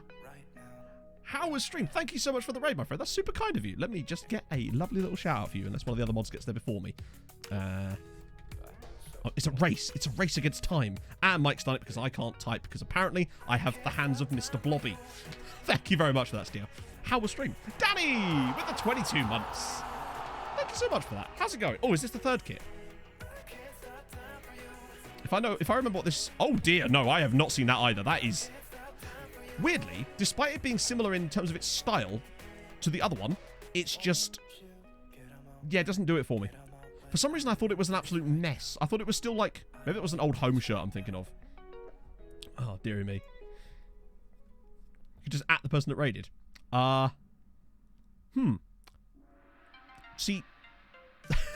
No. I didn't know that. Of course not. So I'm always so slow. This is why I'm thank God I have mods. Player of the street. Well. Well. Is that Kenny McLean? Who is the player? Was it Kenny McLean? No, that's not Kenny McLean. That's not Kenny McLean either. Or is it? He kind of just looks like a Z... I'll be honest with you, chat. He looks like a Z-Gen. Like, he just has classic Z-Gen face. Yeah. Oh, dearie me. Awake. Oh, keeper kits. You'll love to see it. Apparently Fulham and Bournemouth are in for Dean Henderson, I saw this morning, which is mental, but intriguing. That would be something. I certainly wouldn't say no to that, although I imagine it would be very expensive. Okay. Right, this is huge here, friends. Oh, hang on, is it really bad? Hang on, I've got to pause this so I can see. Why won't let me scroll? Damn it, Twitch! What we got?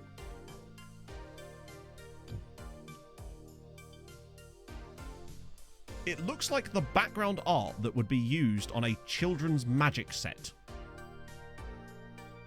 That's what I'm thinking. I feel like I'm on the right track with that, right? And I'm not saying I don't like it. I'm just saying that's the vibe I'm getting off of it. I hate it, but I love it. Exactly. It's one of those kits. I'm a big fan of that. Looks like a bus seat. Very good. Yep. Totally getting bus seat vibes out of that. George Cambridge United. Not like regularly, no. Like, technically they are my local football league side, but they're not actually that local either. That's a good kit there from Bristol Town, honestly. Bristol United are going to be super jealous of that.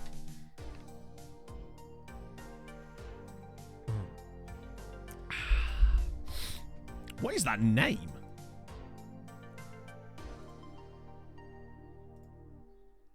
Oh, it's just a normal name. Bragina. It's just the way that it was in the match engine because it's lowercase. It just looks a bit strange there.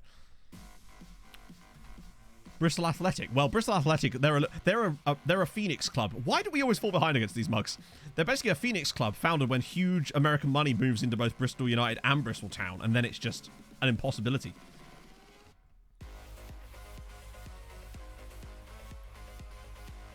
Update on affiliates. Oh, so we still have 5. I did get a chance to ask the board for some more, but they've said no both times, which is a shame. So I feel like we've kind of hit a soft maximum for the moment for some reason. Right, let's get the other scores up, because this is way more important than what we're doing. Can we see...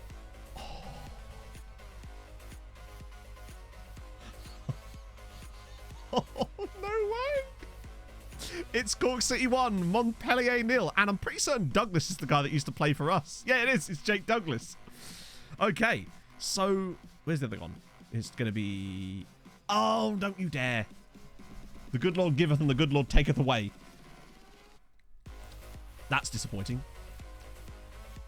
Injury to Dundalk there. Okay. Oh, imagine if Cork knocked Montpellier out of the Europa Conference League and actually got to the group stages. But it really does matter for me that Bows are there with them, because Bows are probably the 3rd best Irish side. So having them in the Conference League this year is going to be massive, because it looks like it's going to be Shamrock and Dundalk in the Europa League, annoyingly, because I feel like they're going to get smacked.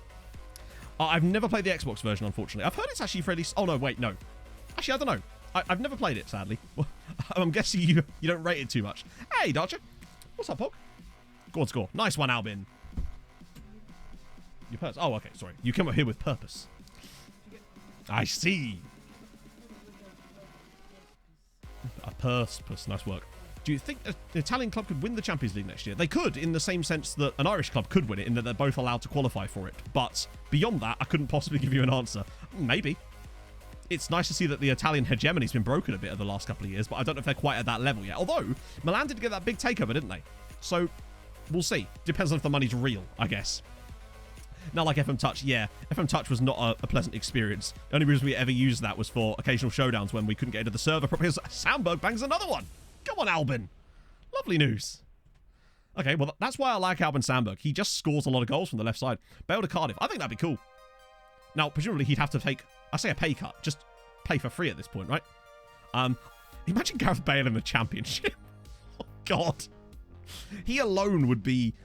But then would he? I still think he would. I think people underrate just how good of a player that guy actually is. Also, well done, Wales. Like, fair play. They were a bit fortunate in places, but I watched the game, and Ukraine played really, really well, but Wales defended, and Wayne Hennessy just kept making saves. It was just... I think Ukraine were a bit unlucky not to score, honestly, but hey, that's how it goes. Oh, dear. Okay, and we're cleared. Five-a-side Tino. I like that, actually. To give us a little break from the puns. Garnice is through. Goes around the keeper. Oh, Stanislav. Saints would also be an interesting choice. But it depends. You know, if he's desperate to be back in Wales, then maybe he should go to Wrexham, chat. Imagine. Gareth Bale at Wrexham with Ryan Reynolds and Rob McElhenney. Oh. That's Wales. It's fine. When Hennessy was really good in that game. But fair play to Wales. Like, in the World Cup. Still 0-0. Still 1-0. Still 1-0. Okay. It's not the end of the world. I love watching Gareth Bale play for Wales because the man... I get a lot of joy out of watching him and the joy that he gives people because it's just a guy that loves playing for his country and knows how important he is for his country. And there's something really kind of wholesome about that, I feel like. It's going to be a great World Cup group. Garnice, he came from... who was it? Legia. For... Yeah.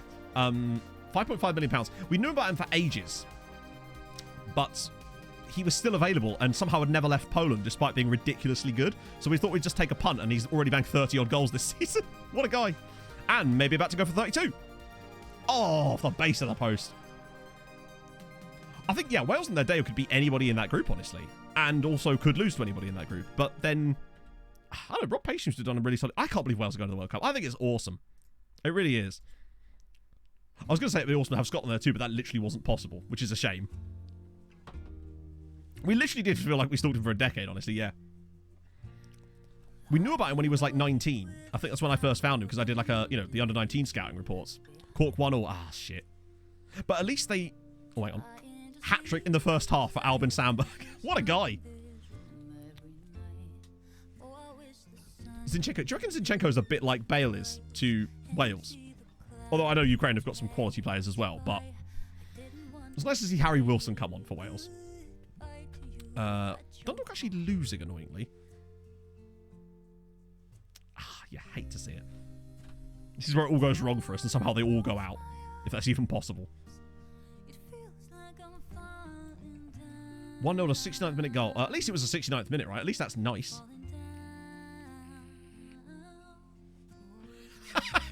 Hey, you only get the hottest of football takes from me.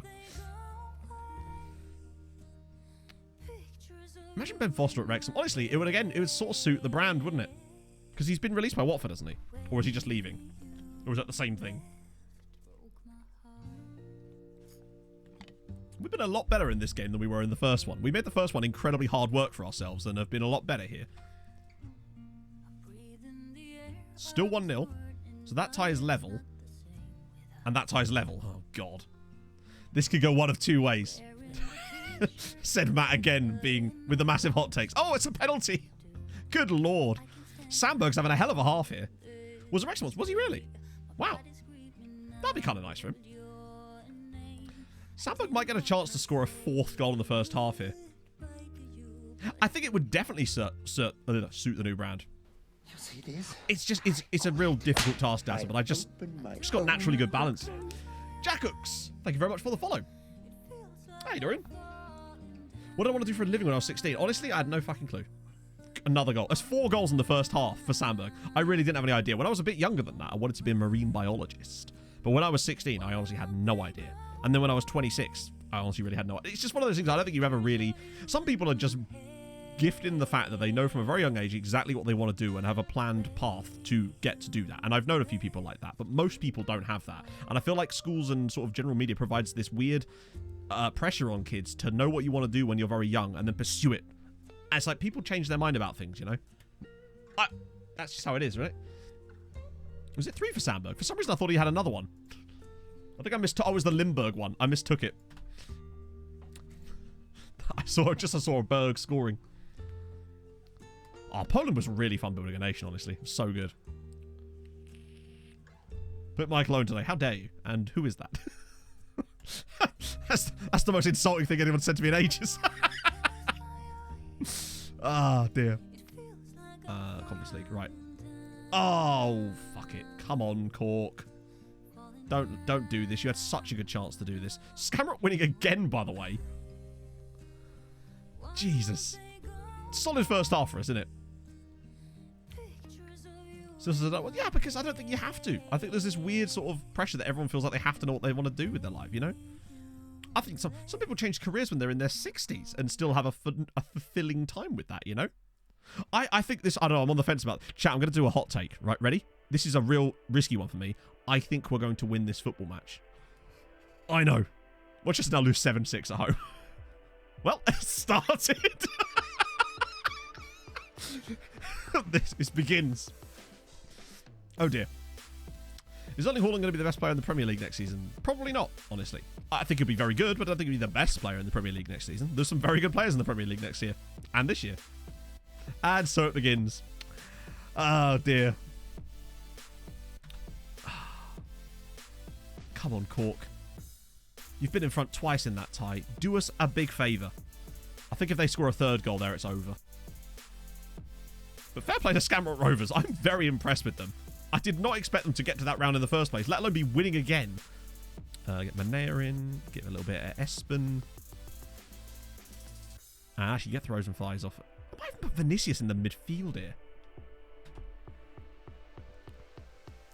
Yeah, I think it's just... I wanted to be a big push case numbers. They did, I think, yeah. Like, I would have liked to have become a marine biologist, but by the time I was getting old enough to the point where you sort of have to start thinking about stuff like that, I'd sort of stopped caring about things like that. A friend of mine did actually become a marine biologist. But, yeah, and that's fine. You know, so if you're sort of sat there thinking, maybe you're sort of between the ages, or at any age, really, but particularly if you are younger, like still in school, and you feel like you have to know what you want to do with the rest of your life, you don't. Just do what you think's right for you at the time. You'll probably change your mind in 2 years anyway, and that's fine as well. You're allowed to do that, right? Go on, ball through. Go on, Garnice. Grab another one. Oh, that's poor. Have to grow up shit. No, you don't. That's the big lie they sell you. Nothing really changes in the grand scheme of things. You're just a bit older and a bit grayer in my case. In certain way. Oh god, don't screw this up, chaps. Like, actually, to be fair, I wouldn't be opposed to it, but 2-1 still. Try and get the other one on screen if we can. Run by the family owners. That's awesome. I think, yeah, with family businesses, like particularly ones like that, that's pretty sick. But then obviously not everybody wants to go into the family business. It depends what the family business is, I suppose. You know, if your family owns an abattoir and you're a vegetarian, probably got a bit of a conflict of interest there. What in my own business? Yeah. I always felt I ended up doing something slightly unconventional. Wouldn't have picked this being the thing, but it just sort of creeps up on you, doesn't it? We're about to concede another goal. Literally, since I said we were going to win this game, we've conceded twice. Mafia joke, it got out of family business. Change minus 26, exactly, yeah. I think, honestly, as long as you're happy, that should be what matters the most. You'd much rather, surely, be... Even if it does require you changing... Oh, my God, Dundalk. Come on, you stupid mugs. They're 3-0 down. How can you be this incompetent right now? Oh, God. Speaking of 3-0 down. It's all got a bit wrong here, hasn't it? After all that hope from the first legs, we could end up with 3 sides in just like we were expecting. Oh, dear. What is he doing there? We're going to just end up with... I think the one thing we will have on our side is that even if we do get just the 3 sides again, it would still be better than last year because we've had sides get further. And it will mean that we'll have more coefficient points going into the group stages, and so a better chance of getting them. I think we'll still have a good year, but it could have been so much better after those first legs. I think our only hope, honestly, is Cork City. Maybe trying to get a second goal in their game. God. Dundalk were 3-0 up from the first leg. And I actually don't mind if they don't go through. If anything, Dundalk dropping down to the Conference League could be pretty good for us. Might be what saves us, in a way. Particularly Scamrock seem to be showing no signs of being crap, annoyingly. But they're going to get twatted in their group. But just getting there with wins at home and away, I suppose, is something. Are we going to score a goal, maybe? No. Dundalk scored. Okay, good. I guess that's something. Although, it does mean we're going to have them both in the Europa League. And I'd rather have one of them in the Conference League, honestly. But I guess more money. Unfortunately, some of that money does go to Scamrock Rovers. This is where it all turns around for us, maybe. Maybe Cork City will get a couple of late ones and save us. Because there's no way Bows are going through. I can't believe they bottled it so badly. They won the first leg. They're only playing Maccabi Tel Aviv. They're not a fantastic side. They're a decent side, but nothing that you'd expect. I thought we were about to concede a third goal there. We literally haven't scored a goal since I said we were going to win this game. Oh, I need to stop stalking. Stop stalking. I do that too. Okay, I'm going to use reverse psychology. Other Irish sides are not going to score enough goals in stoppage time. There's not going to be goals from other Irish sides in stoppage time that help us in any way. I'm calling it now. It's not going to happen. Let the universe do its thing now. Yeah, we were 6-0 up at half-time here. It's almost like the players have stopped caring. Imagine.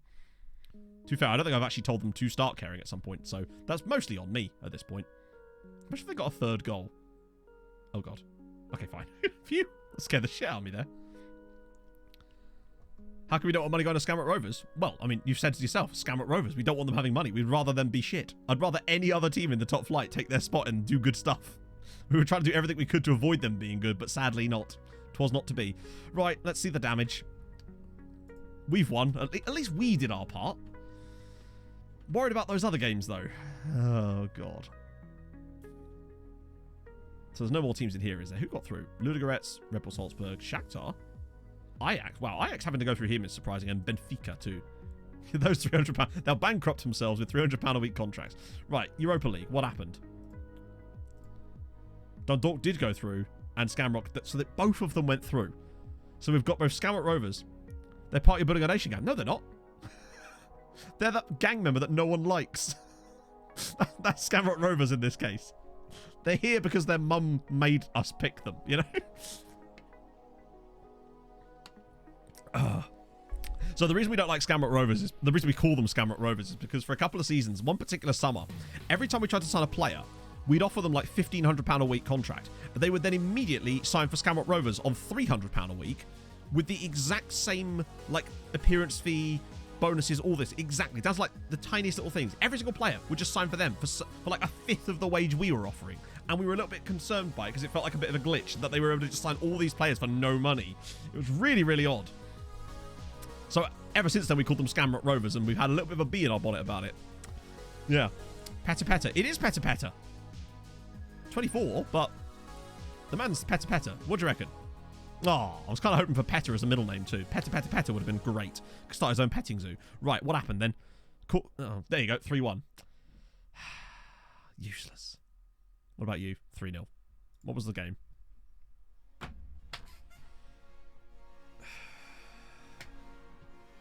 Perfect. Fantastic.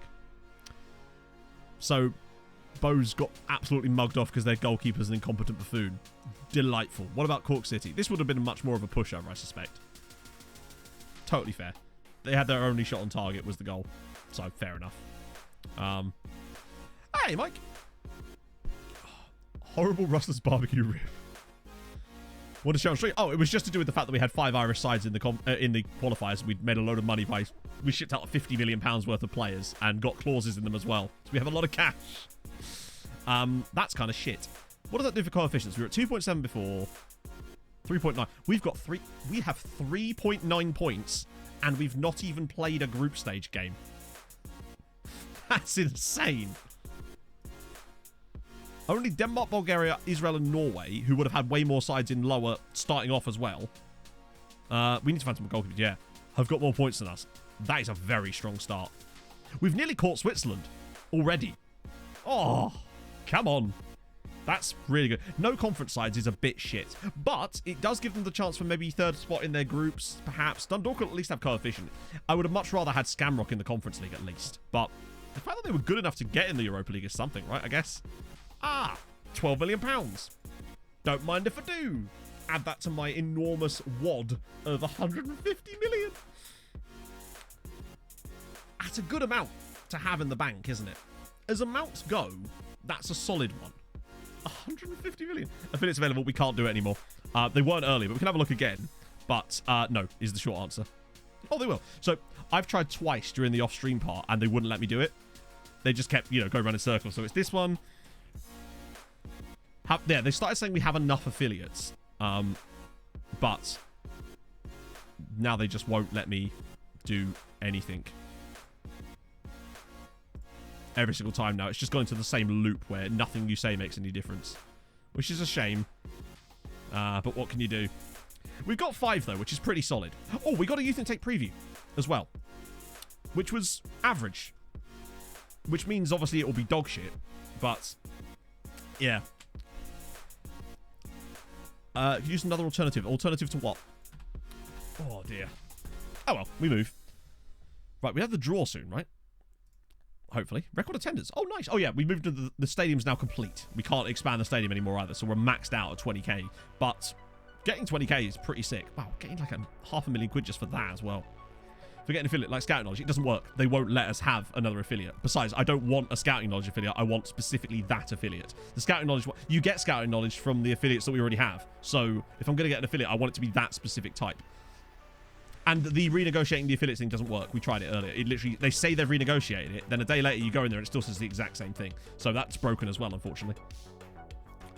Do you not get the same coefficient points for a winner, draw, and qualifying as you do in a winner? I don't think you do. Well, I think you do, Rob. But it felt to me like that first round of fixtures, we didn't get that amount because we had 4 wins and a draw for Irish sides and ended again like 0.5. Now, obviously, I know that us entering it should have brought it down slightly, but it shouldn't have brought it down that much. But hey, needless to say, it certainly seemed to work that round, though, because we won, Scamrock won, and Dundalk. Maybe you get qualification points, too. Maybe that's what it was. Yeah, no, we tried it. I actually did it on stream the other day, didn't I, chat? I showed you that you couldn't... When we tried to renegotiate, it just said, it's been renegotiated, and it told you what the renegotiation was, and then... We went to the next day, went back into the affiliate menu, and it still said the original thing again. And I've done that 4 times now. It doesn't work. Now, that might only be with the specific type of negotiations I was in. But put it this way, it didn't work for us. So, seeded second, good. That's excellent news. What do we got? So we get to avoid... Who do we get to avoid? Leicester City. Oh, yeah, Leicester won the Conference League. Oh, we've got some lookups to do, and a Harold Bishop Ultras. So we'll do the draw, and then we'll get through all of that stuff in a second. Yeah, he is still at Hearts. So Leicester are pot 1 side now, lol. Not adding new conditions to a junior fit. Oh, okay, fair one. But, like, I mean, imagine that. Me thinking that something that was broken was also going to be broken for other things in the same menu. But point is, we can't get affiliates at the moment, as I've just proven. So their reasoning wasn't we don't have enough of this type of affiliate. It was we have enough affiliates. So, yeah, you get Scouting Knowledge off of the one we have anyway. So that's what I was going to look for. Because half the time, I found that they don't want to renegotiate anyway. So, because get the Harold Bishop Ultras. I cannot. How dare you suggest such a thing? Let's see. Okay, well, at least we get to avoid all these mugs. Oh, imagine. Rebel Salzburg, Galatasaray. It'll be Dortmund or something, won't it? And what about the bottom pack? Honestly, anybody in there is fine. Lille would be kind of fun, just because El Barto plays for there. Right, let's do it. We're a pot 2 side. We should be getting... I just want to consistently get groups that we can get out of, or get 3rd place comfortably. The board will get annoyed at me, but at least we'll have a shot at a Europa League win again, and that could be helpful for a season like this, you know? It's going to be a while before we can be a pot 1 side. Treaty Dortmund PSV. Yeah, you're probably not wrong. Imagine Rangers, though. Rangers would be... God. Fucking Bayern Munich. Haven't played Bayern in a while, it feels like. At least it wasn't Chelsea for once. Oh, they get Benfica. How nice for them. Rangers get Milan. Rangers and Milan. Mad. Liverpool. All right, go on. Oh, come on. It's Roma. Oh, no worries, Malteser. I was happy to. Germany are a bit in the mud, yes. I mean, Scotland are ahead of them in the coefficient charts, incredibly. Well, so now we're going to get the best. We'll get Lille. I bet it's Lille. It's bound to be Lille.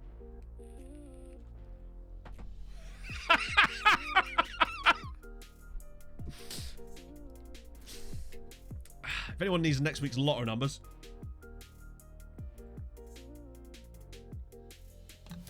So we got pretty much the toughest draw possible. That's what you get for being pot 2. This is annoying because this is one of these groups that could easily end up being... Like, we could come bottom of this group. I don't think we will. But what about Group G? Oh, yeah, look at... But this group exists. Rangers Milan, Red Bull Salzburg, and Shakhtar. And there's us with fucking Bayern, Lille, and Roma. Oh, God. How are Roma getting on? How's Serie A going? Okay, Roma have not even been top 4. Or not even been top 3 in Serie A for a while. What about Bayern? Yeah. Not easy. What about Lille? Runner-up. I mean, to be fair, they could have still been 50,000 points behind. At least we avoided, like, Chelsea for it. Well, we'll get them in the knockouts, I expect. Even if it's the Europa League. They'll find a way. Okay, right. Let's check the request and see if I'm missing stuff. So we didn't do that. So we'll have a look at that immediately. And then we'll do a crack at... We've got the other draws too. Oh, he's at... So he's become a very, very terrible director of football, as it goes, Emi. Like a very, very awful director of football. He'd be... Probably fail as a director of traffic, honestly. Let alone a director of football at this point. Can't judge players' ability, and they can't negotiate. I mean, I'd be happy if he was the doff at someone else's club, so I could negotiate with him. He'd just give us all the players for free. It'd be perfect. And Wayne Rooney, of course, is still at Hearts as far as I know. Yep, still there. He's been there 5 years now, and actually, he's done well. Like, they've done well in Europe. He's done... They didn't win the title, by the way, in the end. You know, at one point, we kept looking in at Hearts, and they were looking like they were going to win the league. In the end, they didn't even come close. They lost the league title by 7 points. Somehow, I don't know how. Well, actually, I'll tell you how. You're going to love this. Look at the way they finished the season. They only won 1 match. They also lost the cup final too to Celtic. They lost their last 4 championship group games. Drew against Ross County there. They did beat St Johnstone. But when you finish off like that, no wonder you lose the league by 7 points. Oh, God. Yeah, we sold Barto to Lille. So El Barto is going to be in goal against us. Wayne Rooney's building a nation is going better than our one, apparently. Right. Okay. And we move... So that is absolutely brutal. Mental, isn't it? I spend my training. It's not my training. It's RDF training. If you want to know more about it in depth, then ! training. And there's an article that RDF wrote. It's great. It has all the links and a video, I believe, as well. Really, really good. I highly recommend it. Dan! Almost the 2 years, and to think Marius was viped over me. Hey, like, this wasn't my decision. That was democracy in action there, Dan. Fulham Football Club Dan, to give you your full name. Thank you so much, though. That's very kind of you, my friend. You're just in time for a Howard Bishop Ultras, as it goes. And a 5. And a 4. And a 3. And a 2. And a 1. Get those Harolds up in his house to celebrate. At least we've done a thing, right? Let's go. The minute you get uptight, you're dead.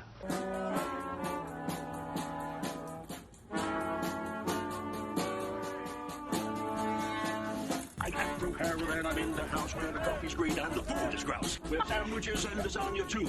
Ice cream sundaes for me and you. I'm Andrew Harold and I'm in the house where the coffee's green and the food is grouse. With sandwiches and lasagna too. Ice cream sundaes for me and you.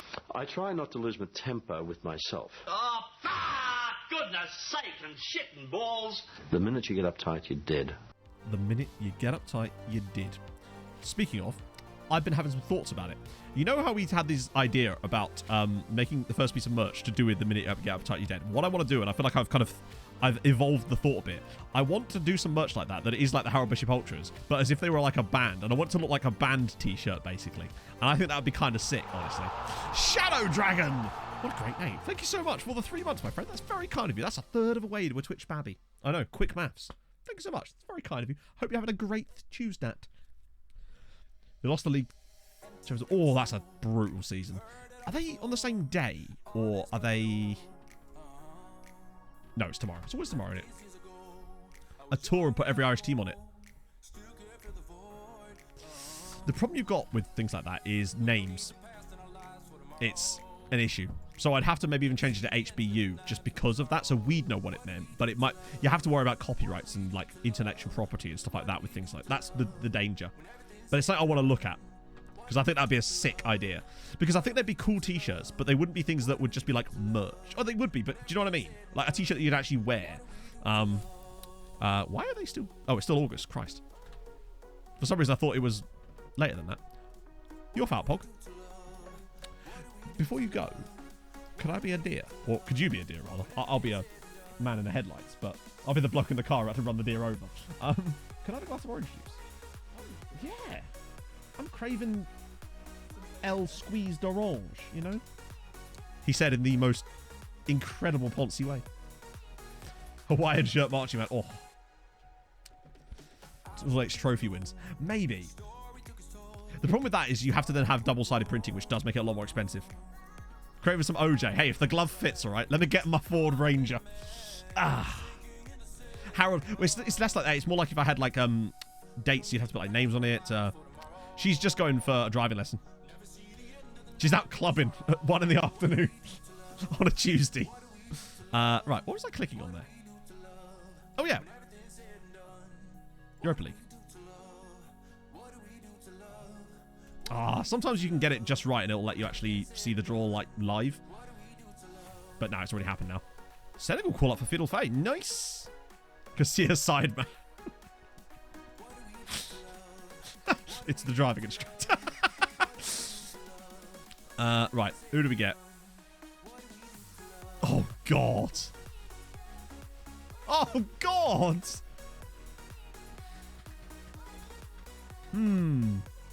Yeah, remember that part where we thought Ireland were going to get points this season? Shamrock Rovers got Tottenham, Hibs, and Red Star. And then Dundalk got Twente, Berlin, or Hertha Berlin, and Lazio. I feel like Dundalk might surprise a few people in that group, but one or two was in the Conference League. I did, yes, but, you know, I can't force them into the Conference League, unfortunately. Ugh, that's less than ideal. I think Dundalk, maybe Shamrock do a good. I don't know. Maybe. Maybe they get third. Maybe they can somehow beat Red Star. They knocked out Pushkas and they knocked out Victoria Pilsen. So they've clearly got a bit of previous, but... Wow, we got a Togo cap? Oh, we already had Togo caps. Fine, fair enough. You carry on doing you. See you later, Dan. Oh yeah, Koharski's finally... He joined us permanently now, because he was obviously on loan at Legia. I think we lucked out with signing him, honestly. To be fair, I didn't expect Shamrock to even qualify, so them doing what they did is actually considerably impressive. What are you doing, step European draws? Koharski's decent, isn't he? Like, legitimately very decent. How much did we pay for him? £1.5 million. Good God. That's worth it. At 1.5 million, Koharski is absolutely brilliant. Another one like Garnice, actually. They're not doing well at keeping all of their players, are they? Polish sides in general. Right. Rotatoroo. Get Paolo back in for a bit. Get Solis on the left, I guess, because reasons. I need to get a loan, really, for Morten Gams Pedersen, but no one wants him at the moment because they're done. They're dumb, rather. Derek Boyle O'Donnell is a great name. Big fan. Oh, is this the FAI Cup? Okay. Expect Vinicius to score 1,000 goals. Yeah, 7 caps at 19. I don't know why he was so undervalued. Basically, when we first looked at him, he didn't have as high potential as that. He's one of those players that when we saw his attributes, we thought there's clearly a better player here than it says there is. So we took a risk, and, well, what risk is there really at 1.5 million for a guy like that? Sensational news. I'm still disappointed at Ireland. I wanted more than that. It was all looking so good after the first legs, with Bowes winning, Cork not losing, but they've all gone ballsed it up in the second legs.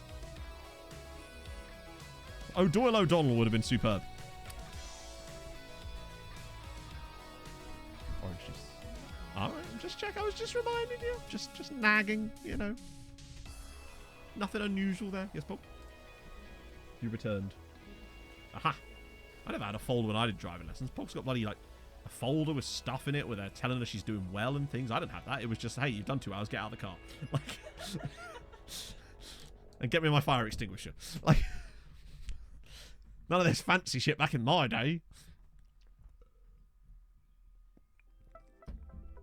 Though then again, I didn't really do my driving lessons with a driving school. It was just a bloke called Trevor. And now that said, Big Trev, good lad.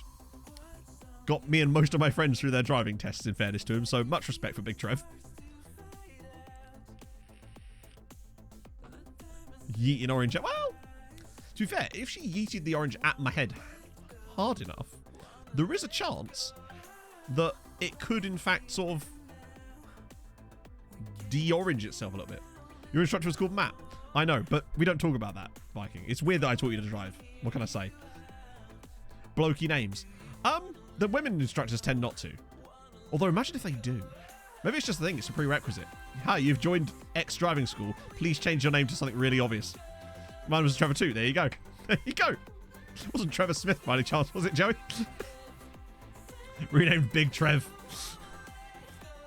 Mine was Kev. There you go. Big Kev. Good lad. All right, Paolo. Oh, come on. It's an open goal. Bob. There you go. 2 years ago, remember the surname? I'm telling him you said that. Doesn't even remember my name. Useless. Bob. There you go. Bob is a proper auntie name, innit? Yeah, Kev's doing driving lessons now. A Steve, then a Chris. They're just sort of standard British. Dave's a good driving. That's a very good driving instructor name. Do I drive a manual or an automatic? I drive a manual.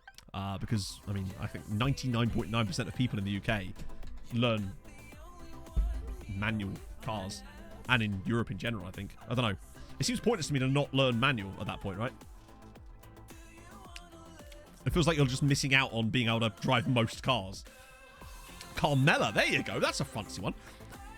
I had a... Oh, that was a bloke, and his name was Carmelo. I had a hairdresser once called Carmelo. Once, and I say once because he wasn't my usual hairdresser, and he gave me a fucking mullet. So, needless to say, he no longer cut my hair after that. I was 14, chat. I didn't have the mental faculties to deal with having a mullet at 14. Well, you know me back then. I was 14. Car mullet. Bruce, there you go. That's a great one. Barry as well. Picks.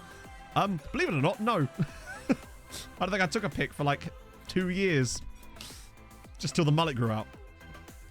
Kids aren't named anymore like Barry or Keith. True. Call it Barry. I don't know. I feel like I want to call a kid Barry. Matt was just ahead of the curve. He's like, this kid looks like a redneck. But when you do leave, his name or her name, even if it's man or woman, their name will be like Keith or something. Or Henry. Hi, Henry. No, Henry's... That wouldn't even work. It needs to be like... Barry works. Keith is a good one. Dave. Gary. Surely Gary is a driving instructor name, right? A King Barry. I might like them a bit more if they had a King Bazza. Yeah, Mihov's, I think he's sort of doing a dirty protest because I wouldn't let him join PSG again, despite them only bidding 25 million this time around. It's like, do I want to sell you for half the price a year later? Probably not. Gary, Steve, there's a solid. Oh, go on, Vinny. Yes, nice one. He's getting a bit better now. Don't call them Barry and Paul, you're losing it. Particularly if your surname happens to be Chuckle. Big Baz King of England. Name of my family members. To be fair, I have an Uncle Keith. I had an Uncle Bill. Uncle Rob. Uncle... Well, I was going to say... His name's Uncle Malcolm, but everyone just calls him Muff. Well, his name's not Uncle Malcolm. His name's Malcolm. But like, for all of my life, I've always known him as Muff. Do you know if there's a train coming anytime soon? Matthew, yes, thank you very much for the follow. They are building it now. The mighty Treaty United are good. Ireland did some good stuff too, but then did some bad stuff immediately after that. So, you know, have 2 Uncle Keiths. God dog, you've doubled up. Baxter, I have no idea. I think it's just... Bear in mind, these are like children of the 50s, I suppose. So it was just an affectionate nickname given to... I don't know how. I'll have to ask my mum how the name came about. Apparently I look like a spitting image of him, though. Just going down Uncle Muff's this evening. Taehoon's just fallen over, and that's a penalty. Prison was about... Oh, God, yeah. Please add the baby name here. Uncle Malcolm. See, those are much better names, Rob. Christoph, Gustav. It's a shame it's not Petov, really. You got to stick with the convention.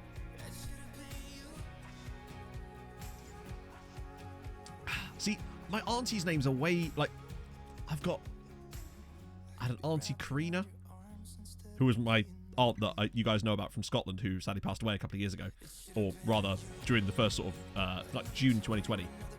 The sort of Scottish matriarch of my family. I have an auntie Patricia, auntie Dorothy, who no shot I think lived in Kansas at one point. That's not a joke. Faton and Gavin. Here's a Faton. fun fact. Voltaire contracted syphilis Does he like cake? 2 blocks from here. Pog's back again. Quizlix, thank you very much for the follow. What's up, Pog?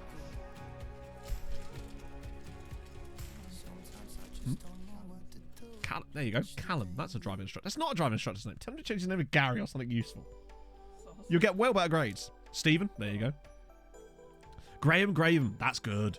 Uncle Jesper. See, I guess that's kind of, trust me, it's not conventional in the UK. If you had an Uncle Jesper, no one would be like, oh yeah, fair enough, everyone's called that. But I imagine it's probably different in Scandinavia or everywhere else. Get rid of Ali Limber. We'll get rid of, put the carpet right back for a minute. And maybe get Pedersen in for a bit. Gotta give Morton some time. Uncle Glenn, that works. No wonder he's got a thank you. Gee, yes, exactly. With a name like that, how could you not have a folder system going? Bye. Bye. Bye, Pog. Bye. What kind of... Exactly, Viking. What kind of name is that? No offense to anyone in chat who's called Callum. We're only joking about. And I know we have some. Had a friend called Glenn at school. Wow. I'm trying to think if we had any sort of old man names in our year at school. Viking, what are you saying? Turns out Viking's actual name is Viking. And you thought it was just a nickname all these years. Cal would work, yeah. But then you could mistake that as being short for Calvin. Michael. Everyone knows a Michael. Everyone knows a Michael. I mean, I know a Michael, but no one calls him Michael. Actually, no, that's not true. We do when we're being sarcastic. I can't think of any fully bad. No, there wasn't, was there? My first real name is Second. This is true. I call him. I know you call him Michael. Viking Dan. Yeah, Viking Dan and Viking Superman are both called Viking as their first names. It's true. Dan is actually Viking Dan's second name. I just realised I've doxed him by saying that. Called Benedict. There you go. No, we call him Mikey. Because it is the least appropriate version of his name. In the sense that he might well be the least Mikey person. As in, take a person called Michael, and there's lots of things you could call them. Mick, Mike, Mikey, etc., right? Of all the names that we could call him, Mikey is the least appropriate to fit his personality, and thus that's why we call him Mikey. Mick Dizzick. If Viking isn't changing his name in our group chat to that right now, I'll be very disappointed. Mick Dizzick. He's an accountant, isn't he? No, he's a civil servant.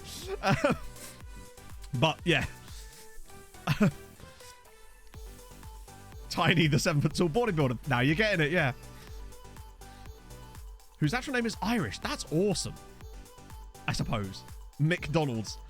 Irish as a first name. Is it short for Ireland? Oh, dear.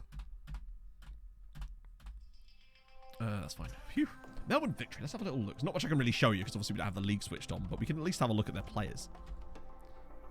There they are. Irish Ireland fought it. I mean, there is a Zealand. True. It took me a little while to figure. I didn't at first when Ben told me Zealand's name was Zealand. I just thought he was like trolling me. I just assumed that it was like that was his surname maybe or something, but no. Let's see. There we go. English is, yeah, I suppose. Or England is. You actually changed it.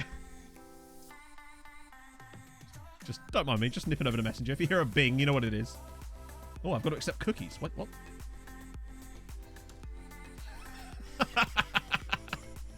And he won't notice for weeks. From Cork. Nice. Hey, Cork are doing well. Well, Cork were doing well. They had a bit of an iffy one. They got knocked out by Montpellier. It's sad times. We were very upset for them. Oh, welcome in, Squeevo. What a cool name. Let's see. Oh, wow. What a name. It's a real player. Ilya Shalamanov-Trenkov. Fiona! That's a good name. Squeevo, thank you for the follow. Yeah, you got to accept the cookies as long as they come with, like, milk or something. I don't know why that is either, Viking. Honestly, it wasn't me that said it. It was probably Stuart.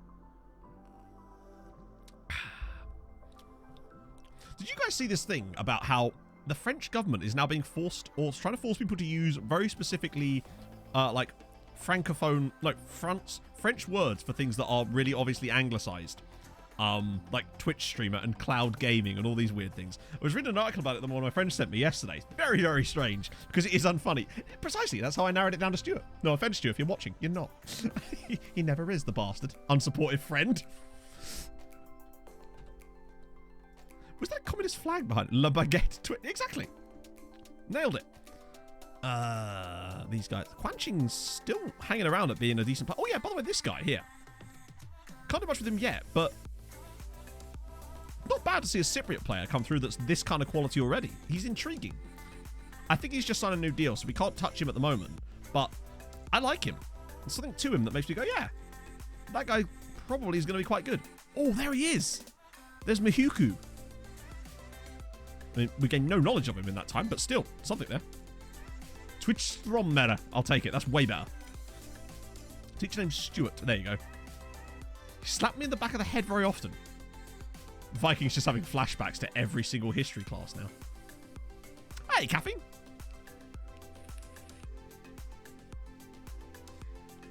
Yeah, exactly. It's so strange. Some of the things like... Because my name in the group chat is currently something to do with what a Twitch streamer's name would be in that exact thing. That's why it made me think about it, because I went into the group chat a second ago. Oh, look, there he is again. Hang on. Before we get rid of these guys... There's this lad. He has no tackling ability. Just bear that in mind. But he's interesting. He's kind of interesting. Don't use word stream or computer. That must just get a bit confusing after a while, right? Pochomps, precisely. He is it's fine out of this. Low-K streamer. Pourquoi?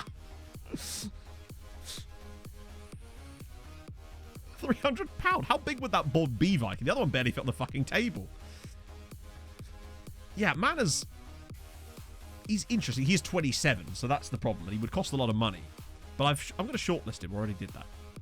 I'm just curious, right? Just one of those players that looks like there might be a deal available there, potentially. 2 balls. Is most of that money because you're going to have to buy a new dining room table in order to fit it all on. What does the dank feel about this? God, are they still going to keep putting these bloody bids in? When's the next Champions League game? We might get youth intake today, friends. Having to buy a new fucking house. It's mad. Some of the house prices are insane. Like, my mate Dean, the house next door to where him and his wife live, obviously they own their house, but it's just come up for rent. Like, it's almost identical. £1,500 a month for a 2-bedroom house. 2-bedroom. That's it. 2-bedroom. It's a nice enough little place. Meant £1,500 a month. Just ridiculous. Bearing in mind the place Pog and I are going to look at tomorrow looks almost identical to this place. It's a 2-bedroom, semi-detached house, and it's $750. Well, this is the thing.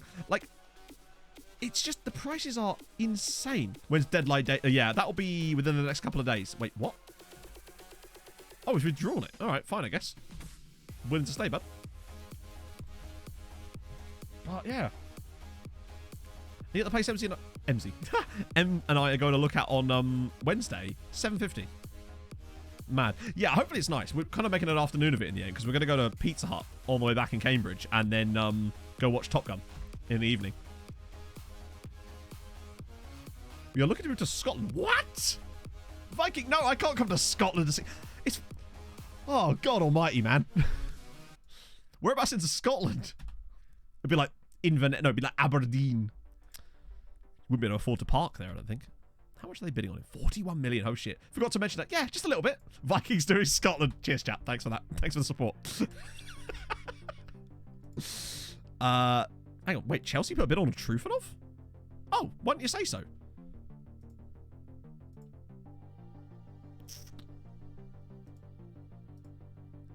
Part of me wonders if we could do a massive deal on him as well, potentially. We'll see. If we can convince him to stay and it's all good, then no biggie. But if we have to go down this route...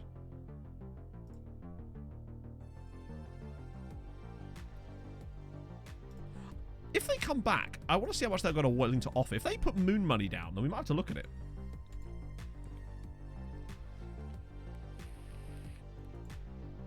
I cannot escape it. I literally can't. Vikings going to make me go... Oh, God.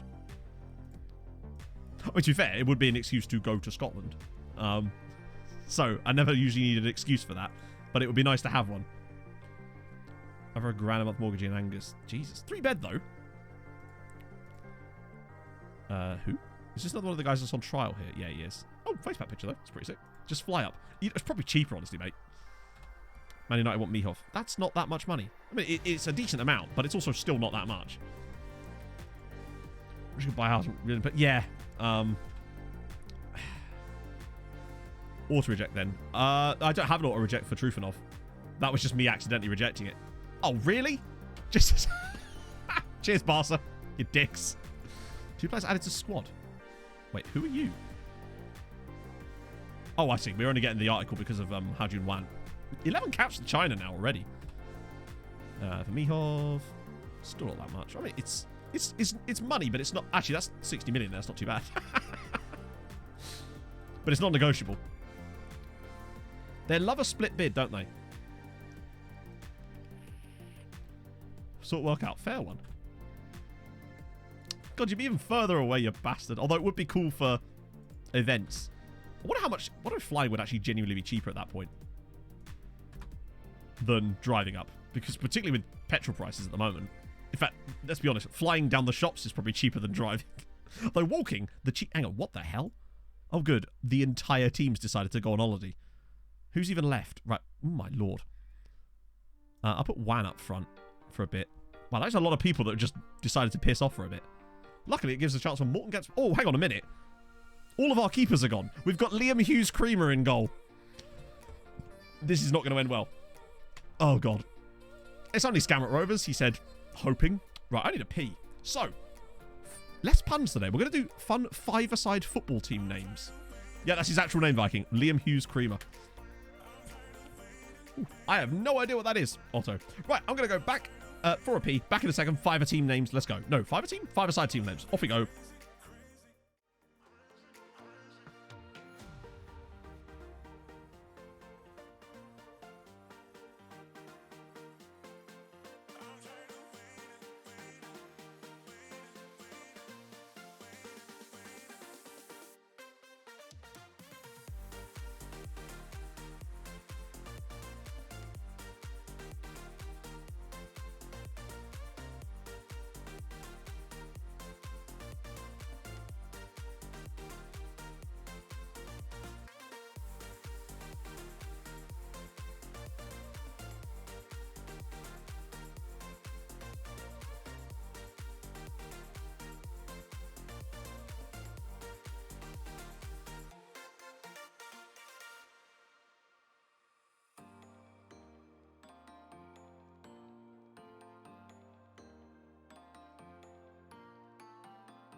Not in your mum's forest.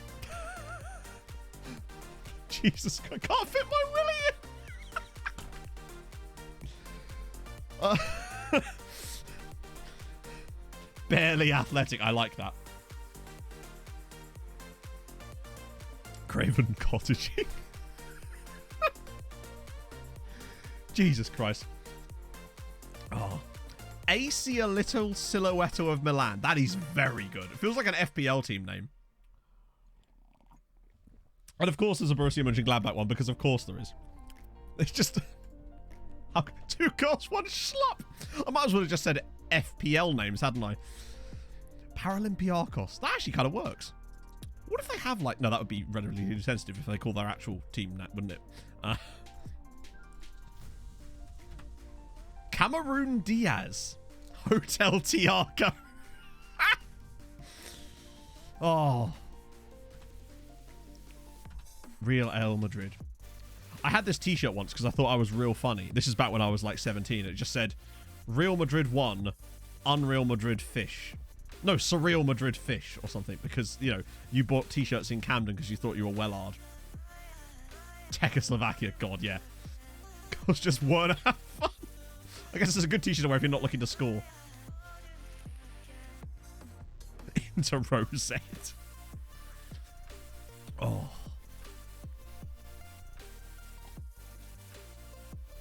I like that you just...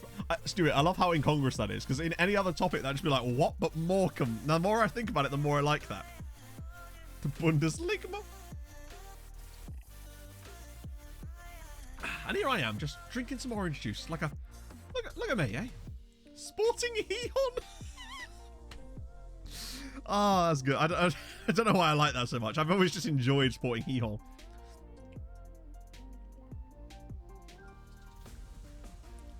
Wait, what does it mean, though? I assume it looks like... Hang on, before I go off on a massive cliff here, I'm assuming it's like an Aboriginal indigenous language. Or is it just like a made-up, like, word based along the lines of that? Is it like the Kiwi version of Supercalifragilisticexpialidocious? Botswana Mika. Oh, we know that's a real name, believe me. Having managed in Africa for 4 months last season. Oh, not last season, last year. It's Maori, I figured, yeah. Deportivo La Catalan. Hill in New Zealand. Oh, okay.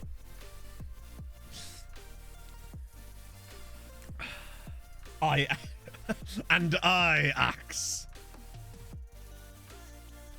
Carpet Masters, that's the best one. Is there dubs tonight? You bet your ass there's dubs tonight. If the dubs tonight are anything like the dubs last night, fucking hell, we were popping the hell off. It's almost like now that I've started playing ones all the time again, I've actually started to become more competent at Rocket League again. Treating your mum well. Oh dear. Boca Seniors. I'm surprised they don't call them that, honestly. There must be some kind of like a seniors team, right?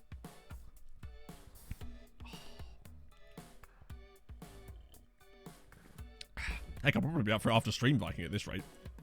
Thankfully, now that Twitch have fixed their import settings, I don't have to download the VOD and upload it manually anymore. I can export it properly, which is nice.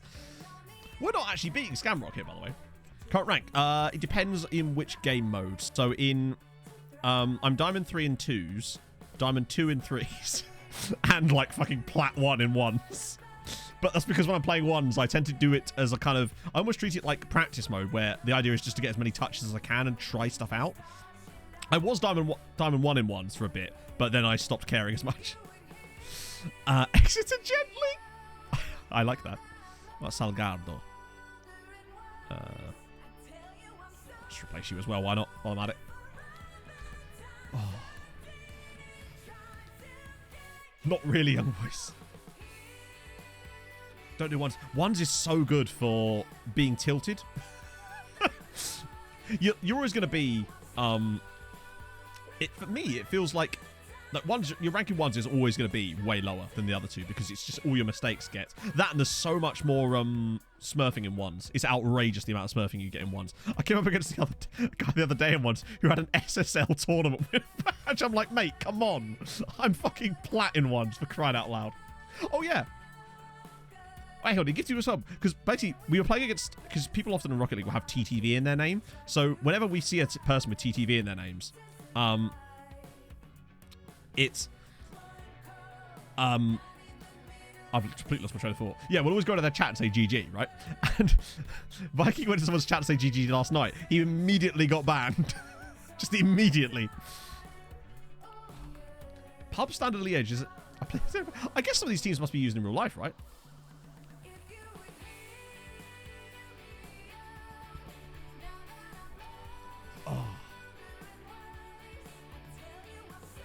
Oh, good, it's Kevin Miller. Phenomenal. Because this game needs to go on longer. Chicken Tikka Taka. Tiki-taka, tiki-taka. I think it's because they lost and they were being really toxic from what Viking was saying. They were just, the standard. Toxic by Rocket League standards, which means, water saving all the time, etc., etc. And then most people don't take it as toxic, but I think some people just get easily tilted on Rocket League, particularly when we play with Dean, because the man is a demo machine. People really don't like that very much, and they get incredibly salty incredibly quickly, which makes it really easy for me and Viking. Rail Salty Lake.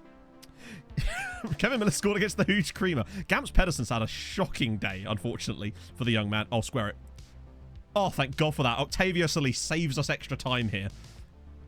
Good man, Octavio. Really like him. Had some big bits for him, actually, at one point, too. But he was just like, nah, bro, I'm happy to stay. It's nice to see players actually do that. I think we need to, soon enough, when Emmett and Tom Howcroft retire, we need to be very careful about who we pick as our new captains, because we need players that are high value in the squad, but also have really, really high leadership, because we're starting to lose that ability to keep players there.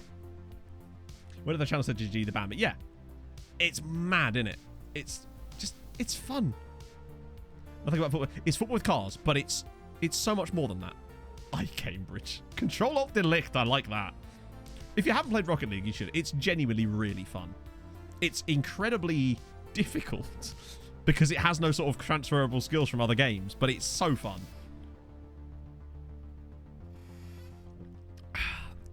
Right. Okay. Well, they're still putting bids on our players. I probably should put one of these up for Mihov too, actually. Oh, that's not too bad. Next senior debut. Was that really Hughes Creamer's debut? Wow. How did this man... I'm not surprised he conceded a goal. Communication 2. Man can't even speak English or Irish. He just communicates through, like, semaphore. Turkish Delict. That's the best one. That TikTok did rather well. Oh, good. It's fixture congestion central time. Online chess. Interesting. Chelsea are back. No. Like, if they put a bid in that I was able to actually talk to them about and negotiate, there's no way I'm letting them go to Chelsea for £2.5 million with sod all else in the contract. So at that point, no. If they'd have come back with something sensible, we would have probably been able to talk about it. But at that point, no. There's way too many non-negotiable offers. What have you missed? Did you see our group draw and what happened in the second legs of the qualifying games? Oh my God, that's a lot of call-ups. New record. Oh, nice. Chelsea wants back. That's fine. That's fine. Vidal Faye. Irish Player of the Month. That is much more like it. I'm so happy for them. He's so good. You did not. Okay, so basically, Dundalk and Scamrock both got through to the group stage of the Europa League. Scamrock won home and away. We obviously went through as well. Bows, though, buggered it up. They lost 3-0 against Maccabi Tel Aviv in the second leg because they're idiots. And unfortunately, Cork City also lost to Montpellier 3-1 at home. They did take the lead in the game, but then balls it up. So we've ended up with two sides in the Europa League, unfortunately. All non-negotiable. True. Look, another one. Oh, well, that was Hammerford West. Well. Most of the other trial things have worked, but not him. 24 booster packs of Yu-Gi-Oh cards. Good God. Does the Dank know? Wait. Did I just, like, randomly take a lot of Welsh guys on trial? Apparently I did. Hey, there you go. Mihov's happy to stay. After all that walloping about, he's finally happy to stay again. She's not happy, I bet. Demba bad. Yeah, Cork City bottled it massively. I say bottled. They were playing Montpellier. I wasn't expecting them to do well. They actually performed above my expectations by getting a draw in France. I was more disappointed by Bohemian. Like, they should have went through. They were a bit mugged, honestly, but it happens, right? So, I think we've got to leave the squad exactly as it was. I don't want to touch that. Finances off. Oh, God, again. Where you been treating him? Off you go, then. Bye. He'll be back again. Finances are a little bit good. Just a little bit tasty. 147 million in the bank. You should do an unboxing. Do it. You need to stream more. Sufati boom boom. Hey, I used to get called that at school. And as an adult. Oh, we got, the worst group possible. Basically, I think probably the worst group we possibly could have got.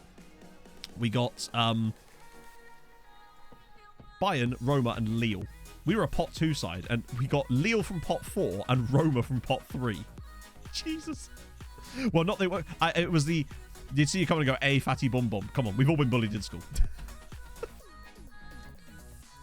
Sit on again. Yeah, it's kind of nuts, isn't it? But that's the board. possible third place. I wouldn't be opposed to it. The board might get a bit shitty at us, but if we get a third spot, what the hell? No. I'm not selling you for that. Plus the bid non-negotiable, right? Yeah, negotiate with me. If you're willing to negotiate, right, then that's fine, but you're not. So off you pop. Happy to stay. Right, that should sort out the stuff a little bit. God damn, jumps in it. Yeah, Group G, however, is completely the opposite. Other Irish sides, so they got pretty bad groups too because they're both in the Europa League. I think, what was it Scamrock got? They got Red Star, Spurs, and Hibs in their group.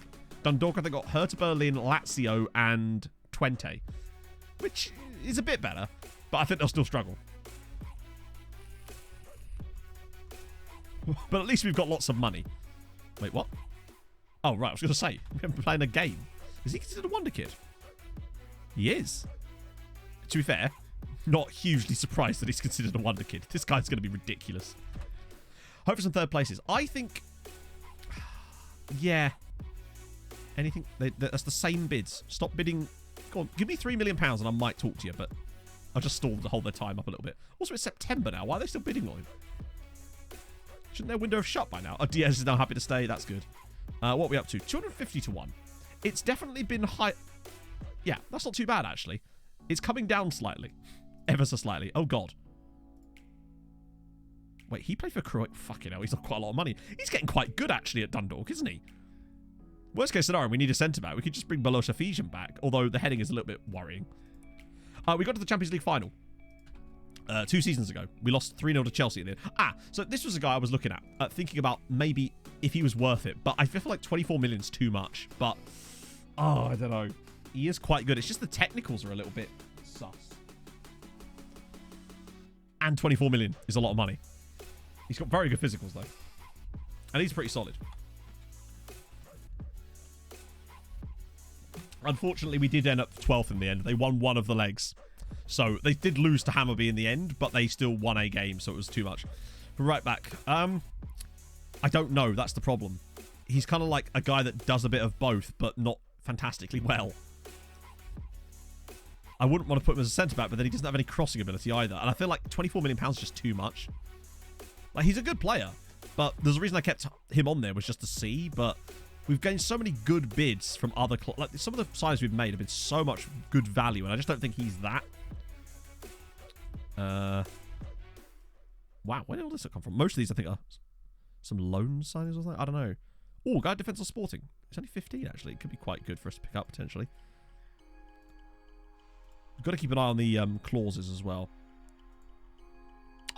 Oh, okay. I forgot. I actually bought this guy as well. Nemanja Achimovic. How much did I buy for? How much did I pay for him? It'll be a future transfer as well. I must have forgotten. I made a future transfer too, apparently. Okay, it turns out I made 3 of them and I've actually forgotten. Okay, never mind.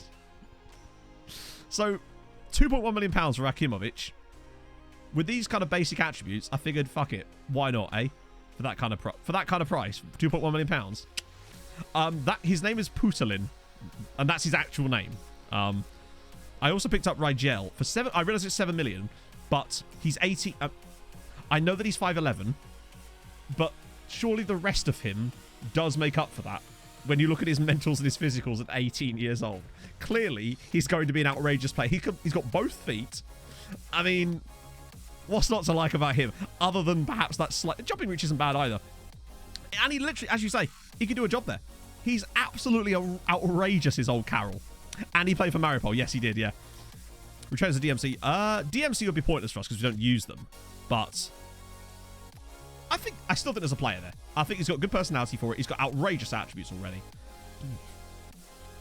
And then there was also Dusan Obradovic for 60... Oh, yeah. So the reason I picked him up was because at the time it was 4-star. I just figured at that age, for this kind of quality, for 600 grand, why not take a pot name? This is because of those team reports we did before, basically. Looks like a fuck. How dare you? So yeah, we got those guys as well, which is pretty sick. There are definitely... I mean, I had that outrageously short king centre-back at... Oh, wow, he's taking a... Oh, god damn it, man. 12 million? I suppose he's 24, but good lord. I might give these two another look. Was it Saria, the guy I had at Tromsø? He was very good. To be fair, if they've got 17 jumping reach, it doesn't matter how tall they are. It's the jumping reach that really matters for me. But, and 13's okay, honestly. Just wouldn't want him on corners. Goal scorer odds? Anyone in there for us at all? Raf Vos Vulcan. Who the hell's Tim Penfold?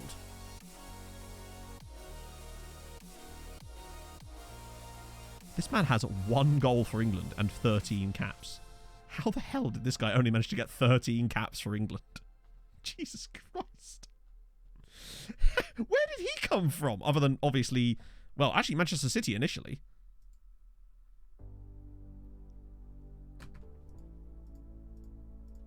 Oh my God.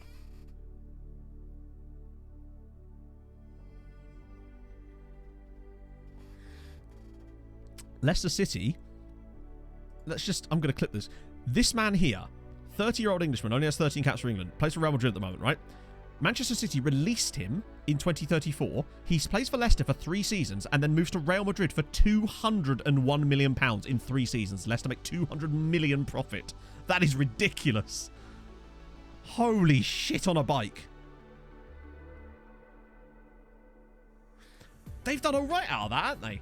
Also, still, how the fuck did he not get more caps for England during this period? Was David Oliver keeping him out of the team or something? £200 million. Their striker is every person they bloody want, apparently. Whoa. Record transfer fee ever. Probably, maybe, actually. That might be the world record. Let's see.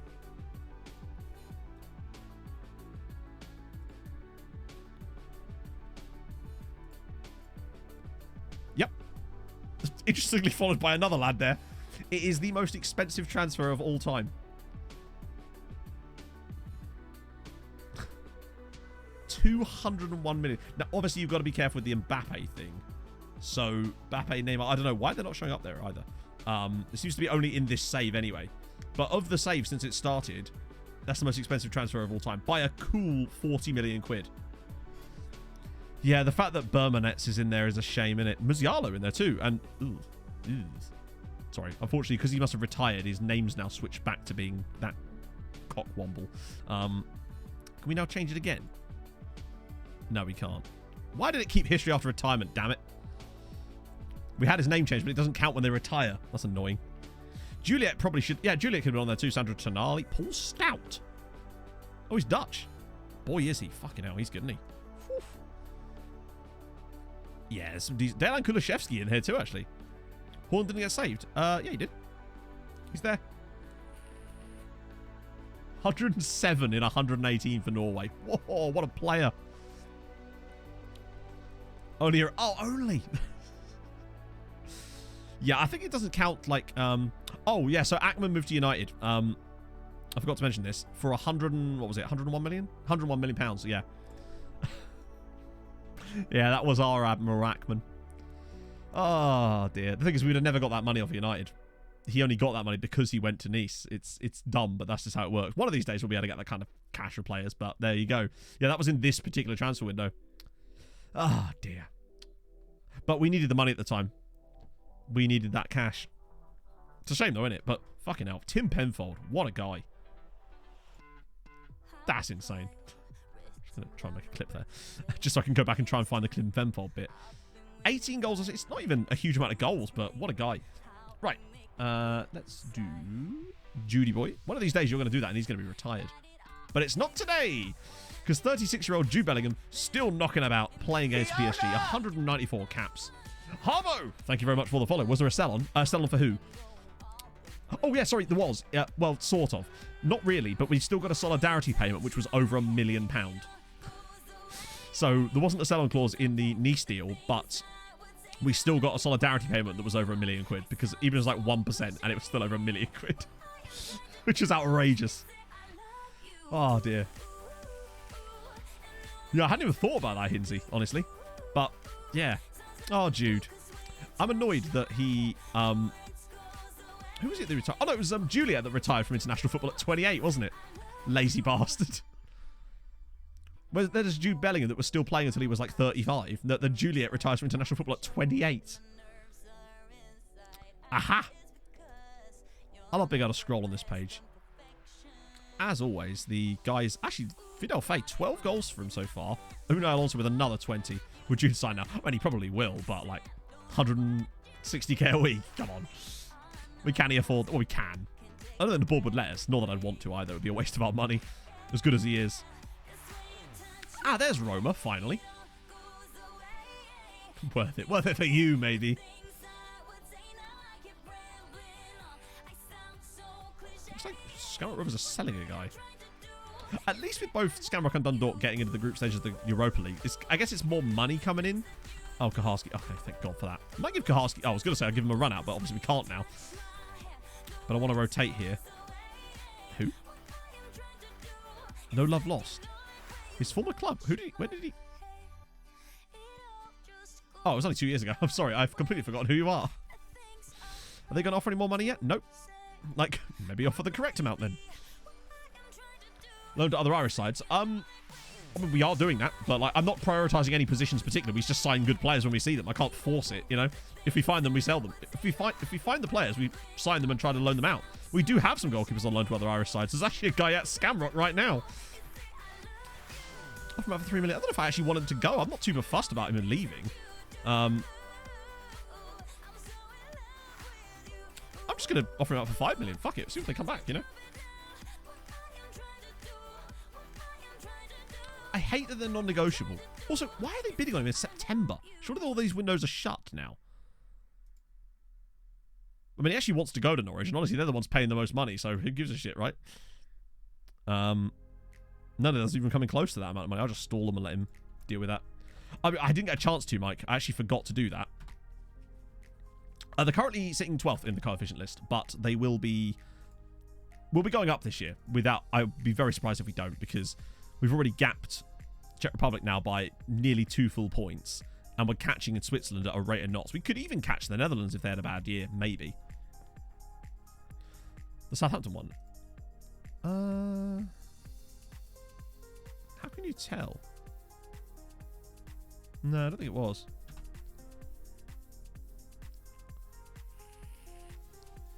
I'm just used to it ending on the end of August. Not going quite so deep into September.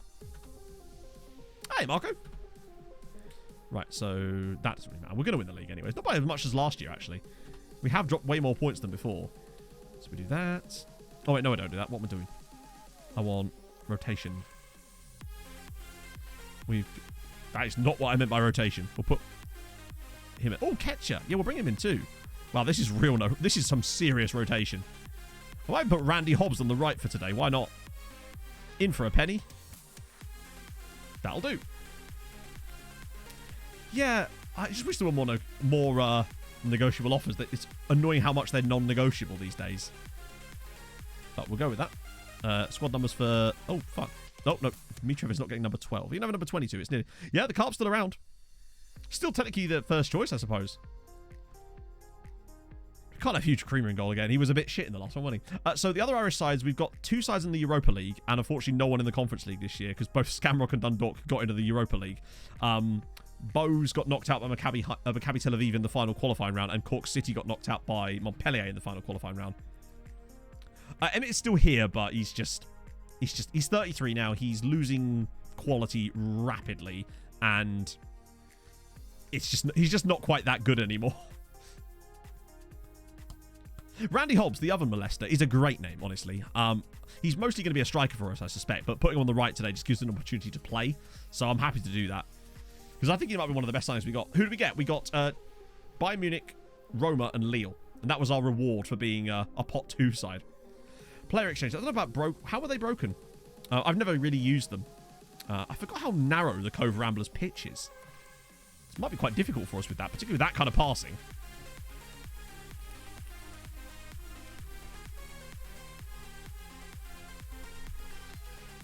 Oh, Leaf. I feel like I don't say it enough either. I love you, chat. You're great. You make it a joy to do this. It's always just such nice, wholesome and warm vibes. And where anyone that's new to the stream comes in, they're always welcomed in, and it's nice. It's just nice. We just met. Well, hey, I'm just that kind of guy, Squeever, all right? I'm just in that kind of mood. Ball demands Champions League.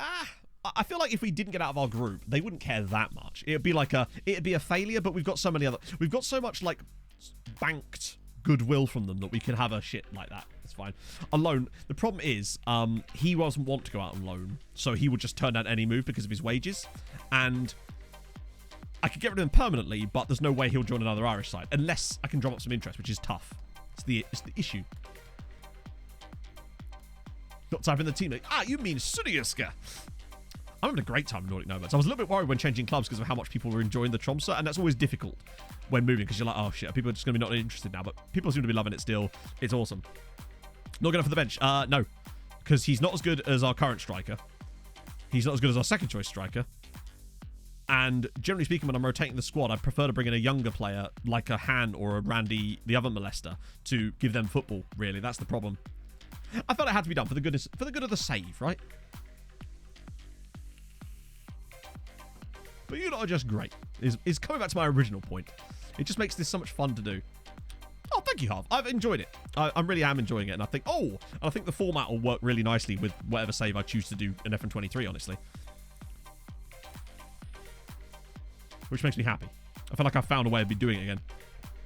It wasn't really a completed spreadsheet, Bay, because a lot of the information I found out was actually kind of wrong because the game tells you really loose info, which then when you go into the leagues themselves, when you're actually in charge of the club, you then find out it's wrong. Emotional softy. Damn right I'm an emotional softy. I'm an emotional softy and proud.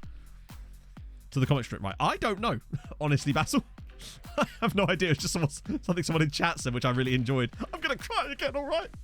I can't help it. It's a Tuesday, all right? It's my emotional day.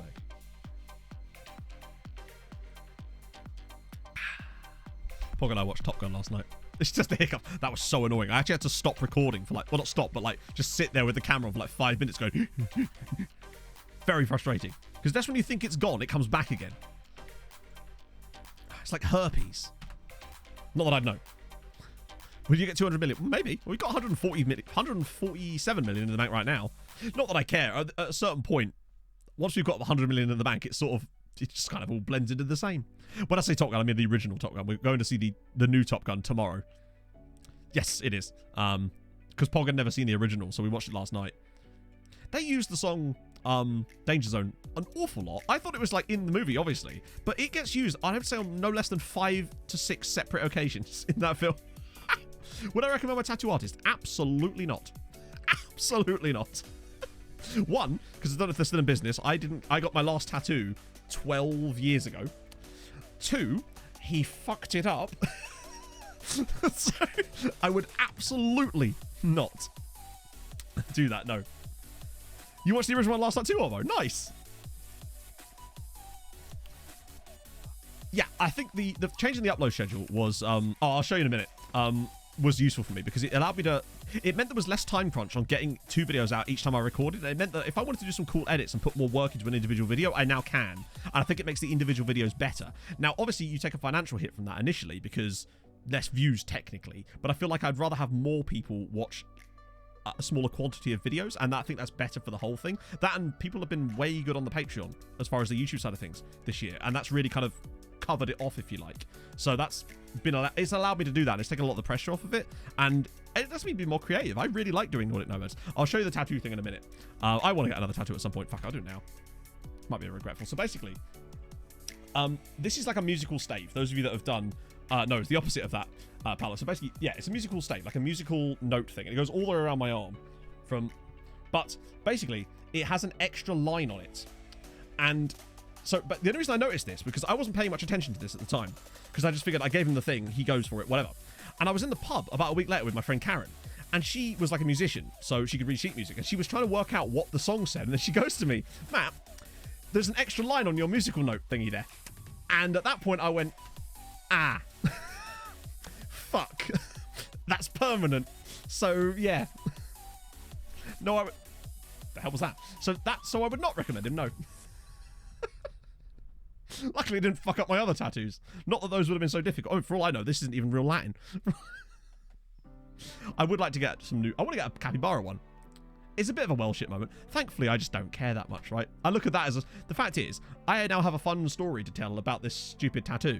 It's not supposed to be anything in particular, Jacozy. Karen would say Karen would be all over that. I don't think Karen has tattoos though. It's Hero. How did you know? It's the Haribo Bolters. I feel like, honestly, having a bad tattoo like that you have to explain to people is far more fun than a good one. Like, because the best you're going to get out of a good one is someone going, nice tattoo. And you go, thanks, bro. Oh, dear. A Harold tattoo. Oh. What I told you guys what I actually want, because I've got space on the top of my left arm. I want to get like a Miami Vice style, like aesthetic, but with giraffes as the main two characters from Miami Vice. With like, I want a giraffe basically wearing like a white blazer with the sleeves rolled up, with like sunglasses on, with like a Miami Vice background, like a proper retro way of aesthetic. That's what I really want. Honestly, it's very niche, I realise, but I just really want that. Obviously, it's three. Do you know, you might be right, G-Bog. For all I know, that could be correct. Tattoo of I'm going to get a tattoo of myself on myself, but like 4 inches taller. It'd be brilliant. Not the name me. Just me going, ayy. Never going to give you. Call on the drop at the top. I don't know. I feel like it would have to be at the bottom, wouldn't it? Because that's where the bottom of the neck is. Like, I've not had a tattoo in like... I haven't actually got a tattoo since I met M. Like, I haven't had tattoos in such a long time. I've just never had... I don't... Oh, that's a good effort there. Fucking Ganem.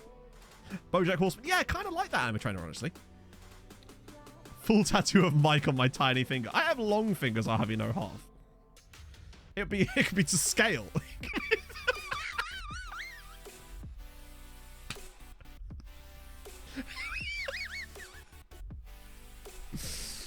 Oh. Where did you even get that tattoo, Viking? You just randomly showed up and had a tattoo on your leg. Oh. All right, well, fine. I can bend it like that. How about the knuckle? The first knuckle. I can't say that. Pog and I are supposed to be going out with Mike and Chloe in a couple of weeks. Oh, hey, easy. Good win for Dundalk. Good win for Cork. Yeah, that's pretty much wrapped up now in the top 5. Some guy in the army had a tattoo gun. I love how many of your stories start with some guy in the army had X. And I'm here for it. I'm here for it. ED7 on my chest. What, so when we do the final, I can just rip my Hawaiian shirt open. Get a boat tattoo. Ah, yes, because, do you know, if it's one thing people love being explained to, Anarith, outside of our very specific community, it's the boat clause. Viking is the guy, yes. He is some guy. He's not actually my mate. He's just a random guy in chat that I pretend is my friend. Like the guy that ND'd twice in 10 minutes. Yeah, would that be Private Day? A boat with a priestess. Now you're talking. One of these days I feel like this guy might actually want to talk to us, because he is starting to get quite good, isn't he? Like, honestly. What do you reckon? Anytime? I reckon under any circumstances. Yeah, that's fair. That's actually kind of fair. I'm still going to trigger the clause, just because I want to see what happened. Just want to see. I should get a tramp stamp, chat. But, like, a tramp stamp of a postage stamp, because then it'd be a tramp stamp. Perfect. Or a jet ski, that could work. Get a Juliet tattoo. Well, that would almost vaguely work outside of FM too, wouldn't it?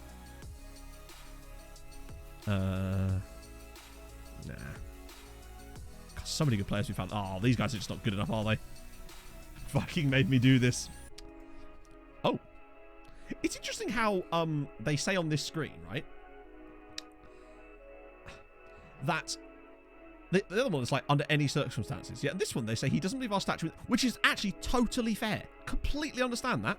I just wish you got that more, right? A Regan booty. I mean, post pictures of your arse for free. True. Just slide me into a letterbox, and the rest is history there. Artist mixed up with another Oh, that's even... Well, hang on. Was it a tattoo he wanted, or did you just end up getting the wrong tattoo that just happened to be more work? Because that feels like a bad experience from my end. Thompson tattoo, I mean... I don't know. Outside of the one I just told you about, I don't know what else I'd want to get, really. Chairman tier should get to be clue what to pick tattoo. I can't remember what the chairman tier is.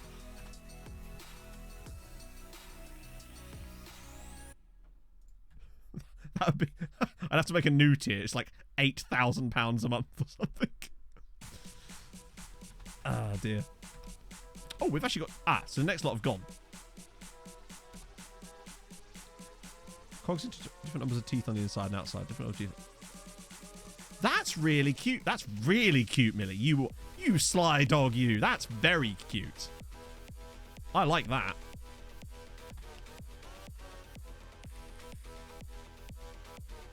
Giraffes look slightly more like Miles Jacobs. How would... Okay, Stewie.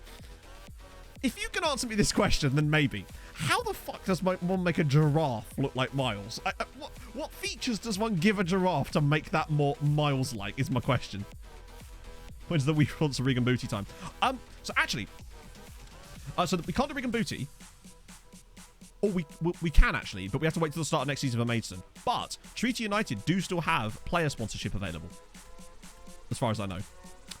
Oh, I didn't just turn... Oh, that was the stall one. Thank fuck. How is even my body? I haven't seen that one. How to change a ton? I don't know. I've met Miles. I think you do, Stewie. With a giraffe with a Watford jersey. Yes, because I need a giraffe with a Watford jersey tattoo. Just a small angry giraffe who blocks content. Small. Okay. See if we can see where you've gone wrong here, Harv. Giraffe. Small. I guess baby giraffe? Can't walk properly? I don't know. Sponsor Dave. Dave isn't actually a player at Treaty United. I should stress this. Dave never actually played for Treaty in real life. But I think they do still have some available. It's 300 euros, I think. Oh, thank God. That scared the shit out of me then. As it always does. Solis? Really? You know what? Yeah, maybe Espen's not played that well lately.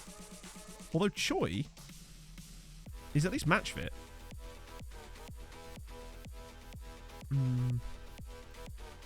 Garnice or Pablo? Paolo. I'm going to do Garnice again. He's making stuff up. You didn't say small, did you? Oh, in fact, you didn't say that. You're right. For some reason, I just said that. It's a Freudian slip, chatto. Hang on. They've got a striker called Carl Earl. Who was born in Manhattan. I'm walking here. So this is Carl Earl, Roma's striker, who came through. He was born in Manhattan, but came through Inter. Didn't ever play. Oh, he played one game for them before going on Cremonese. Wow. Maybe Roper. I apologize, Muffin Man. All right. He's walking here. What can I say? My name is Carl Earl. He's a striker, see? Man. Okay. Let's go do that. I already did that, didn't I? Hang on. Runa Norheim. Oh, it's a real player. I was going to say. He's a cosmopolitan man. What can I say? Where's my Roma shirt? I don't know. There's no story behind it. It's just a shirt. Anarif, what are you chatting? A Steve Marley tattoo? I could get a Costas Matroglu tattoo with it. Which IRL Treaty player lasted the longest? I don't know. It could have been... Oh, God, it's been such a long time. It's been such a long time. It's a very expensive shirt. I actually can't even remember how much it costs now that I think about it. Who's getting... Who the fuck are you? Sure. Jimmy? Who's he? Nah, Dave. Dave was never actually a Treaty player in real life. He's a guy we signed on the free in the first season because he was old. Because we do that, you know. We'll try to find a way to sponsor Emmett Doran. Just be like, can we do Emmett? They're like, what? I'm like, you know, Emmett Doran. This guy you signed from our hearts for 800 grand. They're like, 800 grand? Jimmy, yeah, where did Jimmy come from? Was he a grayed out player? No, he's a real player. Okay. I assume he's just quota filling for us? This game's actually kind of important because it's the home game against Roma. Right, let's get this. Actually, we'll do this one. To Europa League. Dundalk are there.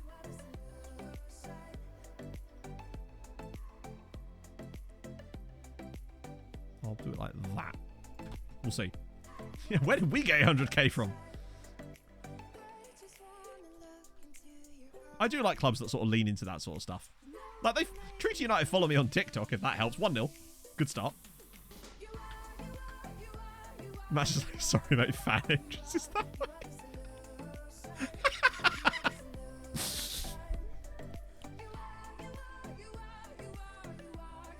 They know enough. Like, I know they follow me on TikTok. They've commented on my TikToks before. I don't know. You know, every club is a little bit different. This is the first group stage match, yeah. So whoever's running their TikTok knows that we're doing this. I know the club are aware to a certain extent. I know their fan pages are and stuff like that. Oh, Limburg's in. It's 2-0. 15 minutes in and it's already 2-0 to Treaty. Okay.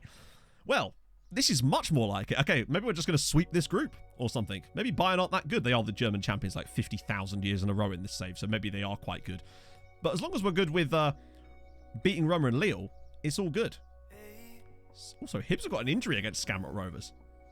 We just need them to do something. Must get larger audience. How do you mean? As in larger audience than what? Oh, nearly 3. Yeah, there's 2 other Irish sides playing now. We've got Dundalk and Skamrock in the Europa League at the moment. Sandberg again. Oh, Sandberg having 18 corners is an absolute game changer. 3-0 in 20 minutes. Yeah, that was weird, Inferno, wasn't it? Navio is a new guy, yes. He's a guy I got from Porto for £1 million while I sold them Milosevic for £25 million with a 50% and next sale fee clause. Because he was only a backup anyway, so I figured if we can replace a backup with a backup and get 25 million out of it. 1-0 Lazio, that's a shame. Still 0-0 in the other game. And they missed a penalty too, so it looks like Dundalk are getting twatted here. Large attendances. I don't know what the average Tweety United attendance is, honestly. I think a Mate hat-trick is... We'll probably win a penalty and we'll get to score that. I don't play for... No need to. We get enough corners purely on the value of the number of shots we have. So there's no reason for us to actually play into it at the moment. Unless we're desperate in a game, then we don't really turn on play for set pieces because we create so many open play chances. Fucking missed the penalty, didn't he? That's what Big Bazza from Lazio's saying. 743. Yeah, so we're not really up to the levels of average treaty attendances at the moment. That's pretty good, actually, for the Irish second tier, to be fair. I guess they already had an existing fan base built in with Limerick. So I suppose there is an element of that, but still pretty good. Yeah, I don't get 700. I think I've only ever once, without raids, got anywhere near that kind of amount. That was the first ever Treaty United stream, which was mental. By the way, Dundalk have equalised. Like, that first Treaty stream was insane, the viewership numbers. I think we topped out over 800 that day. Let's switch this back. Also, Bayern and Lille still drawing, worryingly. Damn it. At least we're doing our part. Garnish isn't doing a great deal, actually. I might get Vinicius on in a minute, because it's all been about Sambo today. Fan tokens are a scam to make. I mean, I think you just have to be very careful with anything to do with that sort of stuff. I'm not one of those people that's anti-crypto as a whole. I just feel like there's an awful lot of scams out there, and a lot of people are taking advantage of people that don't know what they're doing, like in any kind of fledgling industry. NFTs, on the other hand, I am looking forward to going to Treaty, even if it is going to be in September now, probably. Oh, freezes through. Can he make it 4? Oh, good save, keeper. Annoyingly good save, but now we get a chance from a corner. So it's Albin Sandberg's time to shine. Yeah, watch El Barto keep 3 straight, clean sheets against everybody in this group now. Turns out he's the best goalkeeper in world football, but he only became that when he joined them. If Dundalk got a point at Lazio, that would actually be really, really good for them.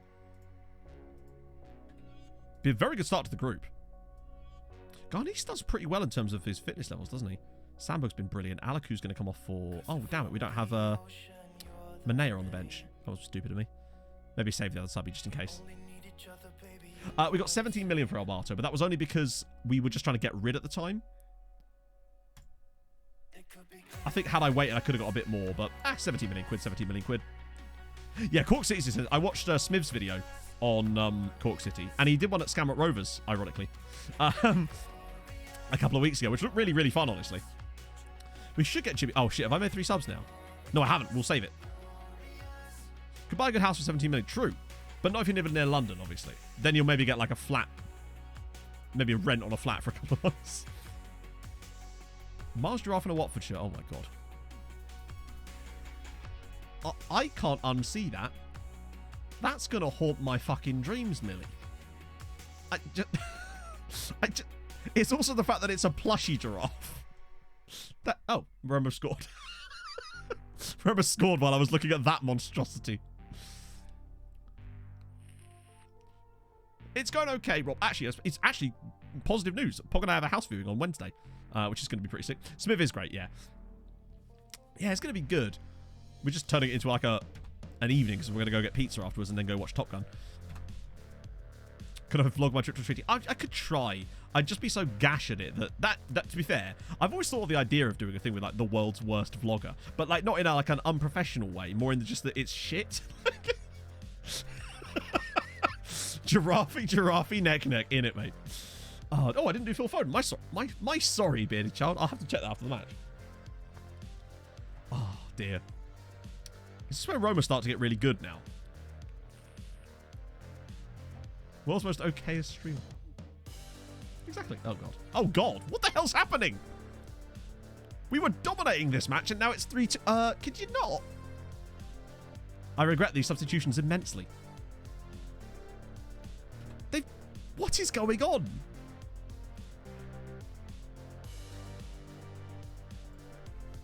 I blame Miles for this in several ways. If we don't win this game now, slow tempo, nah, not yet. If we do that, it just encourages the pressure. I feel like they haven't actually done a great deal. I think we just have to push, have a starting affiliate with Spurs. Not to my knowledge, but maybe there's a backdoor affiliate. That's why the board won't let me have a new one.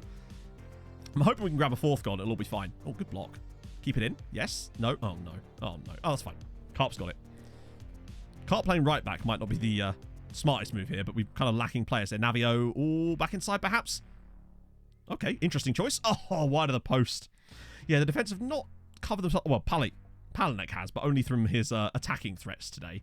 We've absolutely smashed Roma here, and we're only going to potentially win this 3-2, which is kind of mental. But it's still... Oh, I was going to say it's still 0-0 between Bayern and Lille, but it's not. Oh, God, no. Oh, God. Ooh. You all know what we thought was about to happen there. I blame Luben Mihov. Maybe I should have taken that money from Man United. Not that we'd have had another keeper, of course, but that was such a waste. Don't you dare. If we get FM'd here... Don't even... You just... Oh, hang on, Donut's got it. Zip it through. Oh, for God's sake. Just finish the damn goal. How many chances do we need in this game?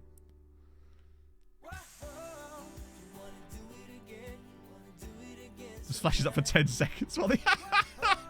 I do need to save that image. Oh. Mihov was a good value, in fairness. Like, what was he? 2.9 million it cost us in the end? How on earth we've only won this game? We had 40 shots. 40 shots. And somehow only won that 3-2. Mental. 40 shots against Roma and we only win 3-2. And 2 of the goals were fucking corners. Mental. Well, that's good. So that's point 4 for us. Dundalk are getting 0.2, so that's 0.6. Hopefully Scamrock, I mean, let's be honest, they won't have done much, but they're being there, right? That's the main thing. They exist. It's the most we can ever ask for. But we won. It would have been nice if Bayern had actually dropped points there. Might have given us hope. Okay. I suspected he will, Rob. I've heard things that the move to Fulham is very much likely. Who are they signing, Rob? Corkwin again, Bozewood again. Yeah, look at the gap now between the top 5 and everybody else. And that's actually kind of good for us in a way. Right. Moment of truth.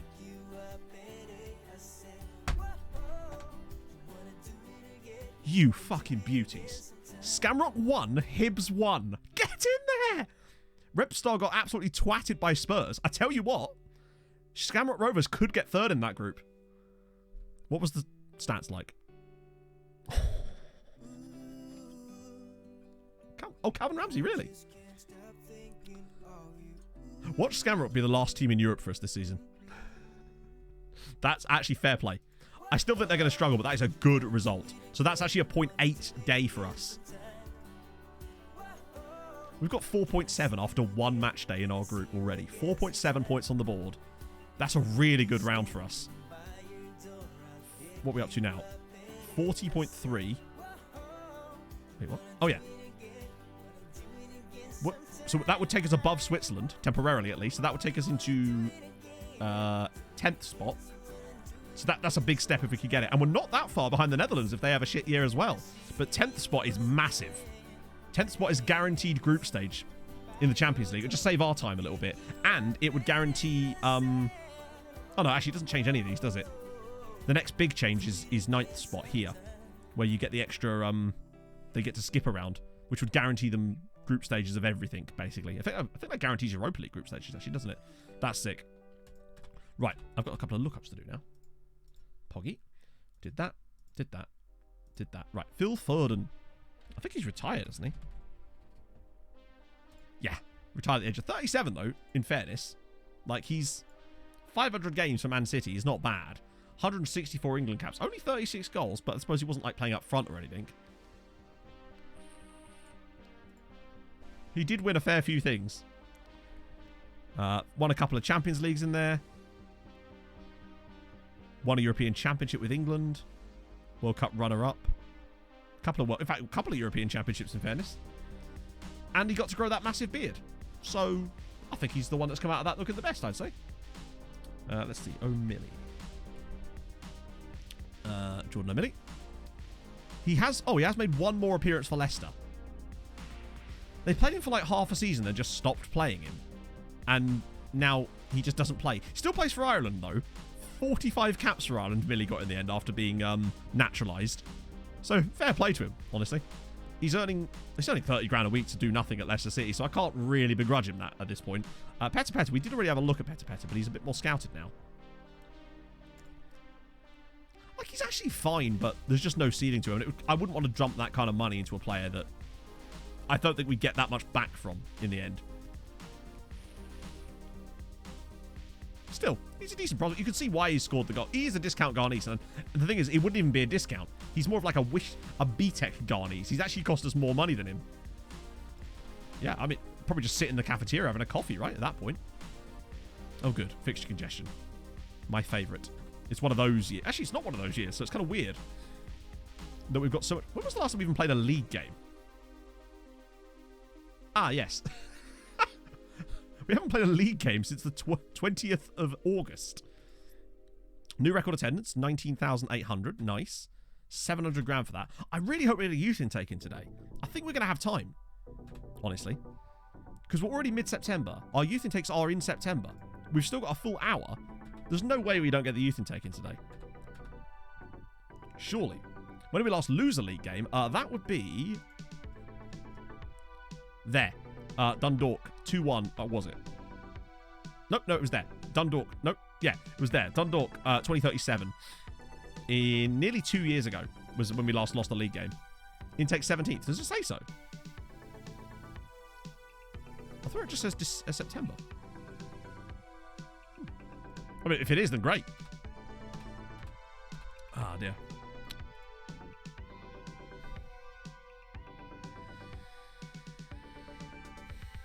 Things you fucking hate to see. Paladek Mate, fractured lower leg, 4 months.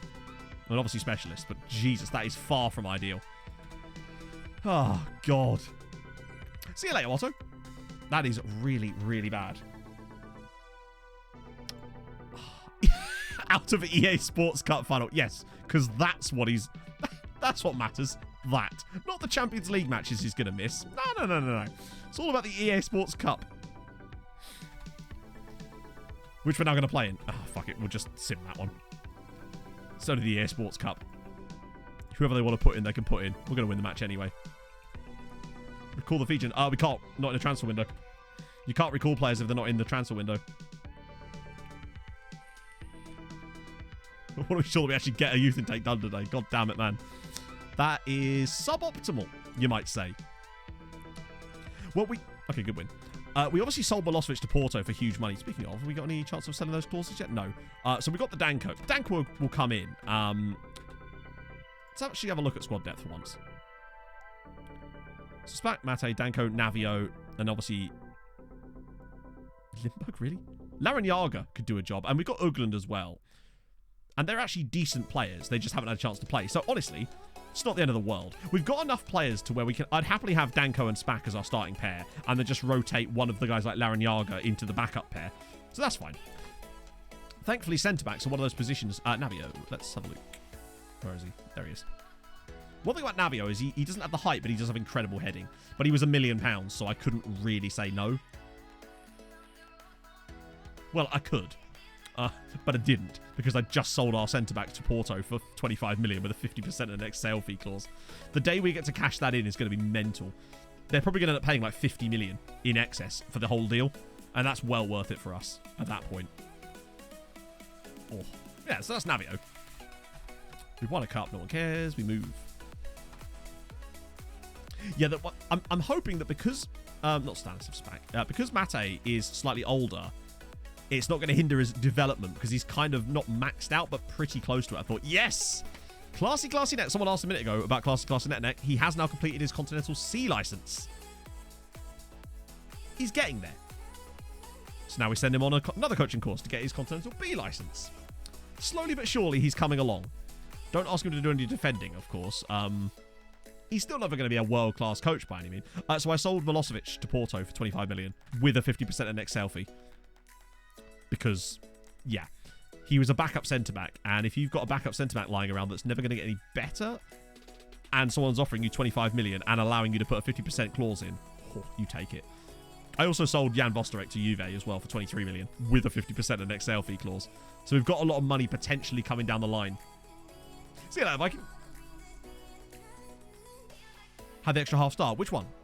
Was it the one that I'd already got shortlisted? Because if it is, I may have already signed him. There we go. He's getting his next coaching badges. Nice. Faye on target again. Nyakshu's making... Good God. This guy is going to be an absolute world beater, isn't he? He's only 19. I'm glad I gave him the new contract when I did. I didn't want to make the same mistake we made before, where we waited a little bit too long to give the new contract to the point where they started to realise just how good they were.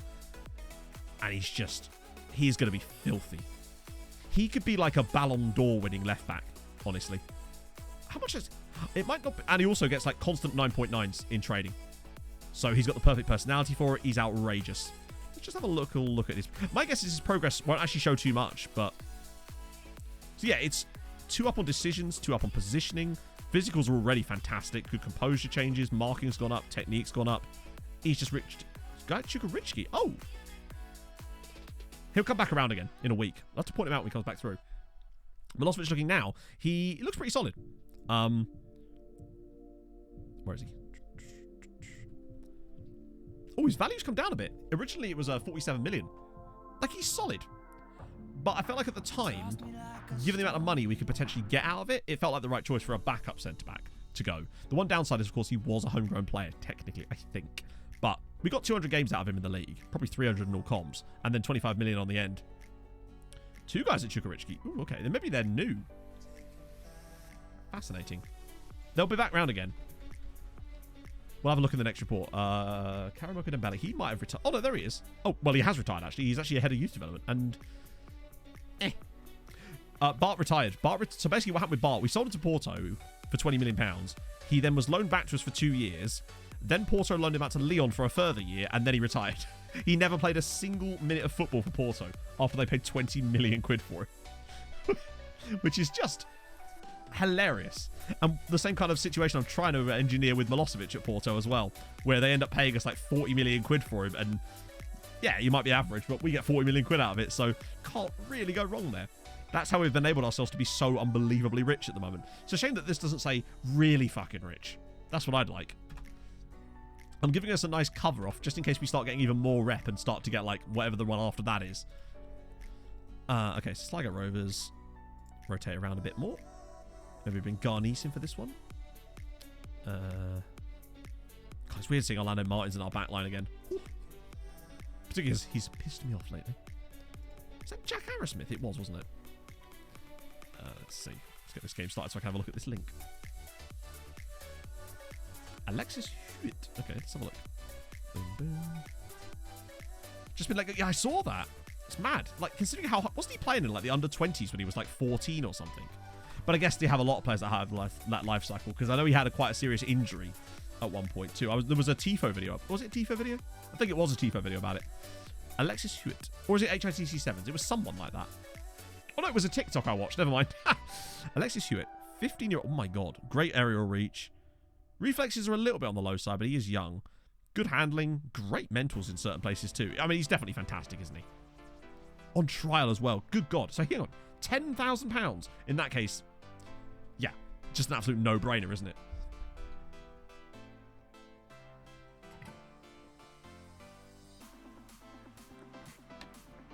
It's actually kind of nuts that Nyakshu has become the guy when we actually signed Gamps Pedersen to be the guy, and he's also still very, very good. And I feel like eventually we're going to have 3. I'm trying to get Pedersen alone because I feel like he's the one that isn't going to be quite first team quality just yet, but he's going to be very good soon as well. Like that left side for once is finally getting stacked again. We went through a bit of a barren spell there when we just really had the carp, and I had to have that loan signing for like 2 years. But now all of a sudden we're back again, and Navio scores again.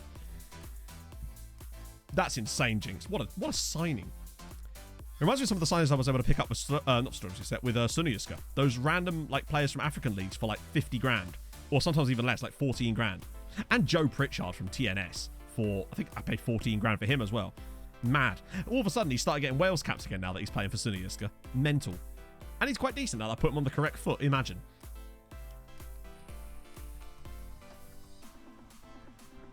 Oh yeah, another team report. After stream, I think I might go through and do like finally go back on the under-19 scouting again.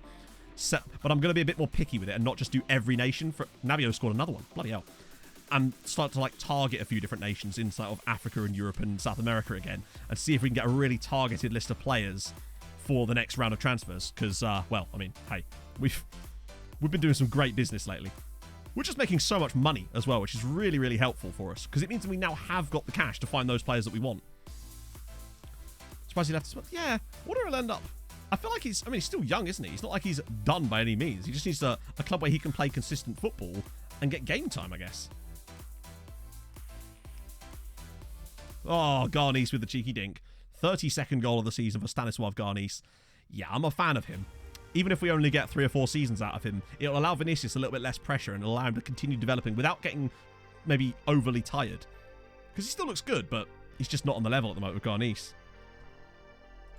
Although I think he kind of is. I mean, the man got 40 odd goals for us last season, so I can't really complain about that. Go on, hat-trick for Navio, maybe? Nah. With Lyon, who are in Ligue 2. Wait, what? That's going to need some explanation there, Rob. What? How did Lyon end up in Ligue 2? I mean, obviously relegation. Whoa! Good effort. But how did they get into that position? Did they do a Son Etienne? The donut needs a rest. You know what? Fuck it. We'll bring Vinicius on in the midfield then. I feel like he can do a good there. Hello, Keith. How's it going? I'm pretty good. Pretty pleased with our progress today. But I'll be the favourite Tello card as well, if that makes sense. And it does. It does. My assistant will keep like assisting people off the bench, and I'm thinking to myself, oh yeah, I forgot we have that guy. We have a lot of players. Just the last few haven't really taken to the loan farm just yet. Some of them get immediately requested and go straight out on loan, and then some of them just don't ever seem to. So go over to Living Gladbach. Wow, what season's that, Rob? It's kind of mental. I love a surprise relegation. Not when it's your club, but like when you see a random team just out of nowhere get relegated that you wouldn't expect. Makes for some really fun scenario saves. It's like when I had that save file where Bolton were in the National League North. And this was a while ago, so this was back in the Wimbledon days. So Bolton at the time, I think, might still have been a championship club in real life. Maybe not. I don't know. Somewhere around there. It was when they were going for quite a large amount of difficulties. Go on, Thighs. Oh, it's another one. Freezy's not quite the goal-scoring machine he was, but I suspect that's possibly come down to maybe other people taking set pieces from time to time. He's still banged 15 goals this season. Who am I to judge, right? He's a quality player. Another one? You know you want to. Okay, penalty's fine. Since Sandberg isn't on the pitch, I assume Thighs Freeze will take this unless someone's on a hattie. Oh, Navio. Go on. Hey, a hat-trick from Navio, of all people. The centre-back grabs his 5th goal of the season, this time from the spot. Who needs Palalik Mate, eh? What a guy. Was not expecting a fight. Oh, God, surely there isn't more in this game. About time our goal difference went up a little bit. Oh, Navio nearly had a 4th goal? Can't remember the last time someone scored 4 goals for us. I think it was Vinicius in that random game against a non-league side where we won 15-0 in the cup. Oh, hello. No.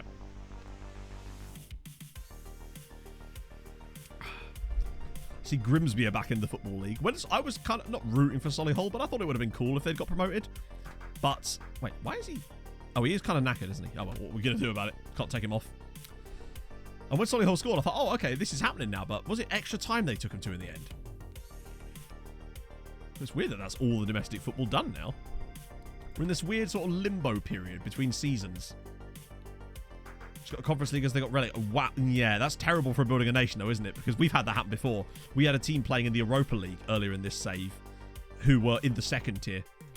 Bad times. 22nd. Well, we'll see, I guess, because it's a couple of days from now. Although I think there's still another game in the way, inexplicably. 65 games unbeaten in the league. That's a bit more like it. Changing Room Celebrations, one of the teammates had his knob out. Yeah, I mean, pretty standard, isn't it? Did anyone else see there was a footage of this guy, I think it was the Grimsby Town goalkeeper. There was a guy at pitch side, and he pulled over the Grimsby Town goalkeeper, and he basically said to him, do you have any advice on how to pull lengers? It's just very, very odd. It was good, though. Oh, yeah, Denmark winning last night again. Yeah, it feels weird having no summer tournament. I still don't like it, I'll be honest. I feel like right now we should be getting proper hyped about a World Cup that's about to start. Like, the World Cup is fucking sick. It's the best ever. There's nothing I'd like more in terms of football than the World Cup. I don't particularly favour that. I don't really like international football that much, but there's a World Cup is just a different level. There's something about a World Cup. It's just the best thing. It's like football. It's like football Christmas at actual Christmas. It's just, I don't know what it is about it. I think it's just because, maybe anyway, when you're a kid. Are we really this light? Hang on a minute. Surely I've got to. Surely Navio doesn't play here. Yeah, Larinaga can play. And I'll get Aliku out and probably bring in like Manea, surely? Is Manea injured or something? Actually, let's put Kaharski in. Fuck it. There's a reason he's here. We might as well give him a try. And get Paolo a run as well. I think it's because when you're a kid, maybe, World Cup is a lot of, sometimes the first exposure to football that you get often can be, particularly on TV, is sometimes the World Cup. Particularly if you don't come from a football, like a complete football-y fanatic family, I suppose. Top Shagger. Apparently he is, Uship Server. Apparently he is. 20 years ago today. Wow. We beat Argentina with Beckham's penalty. Wait, was that that game that was played in Geneva? Or am I thinking of something else? Oh, no, that random... Yeah, sorry, I'm completely off base there. Or am I? No, I'm not. I am. Except this year. Well, I mean, the World Cup will probably still be fun, but I'd rather it just be a normal summer tournament, you know? I have no idea who's going to win. If I knew that, oh, God, I wouldn't be doing this. I'd be betting on stuff.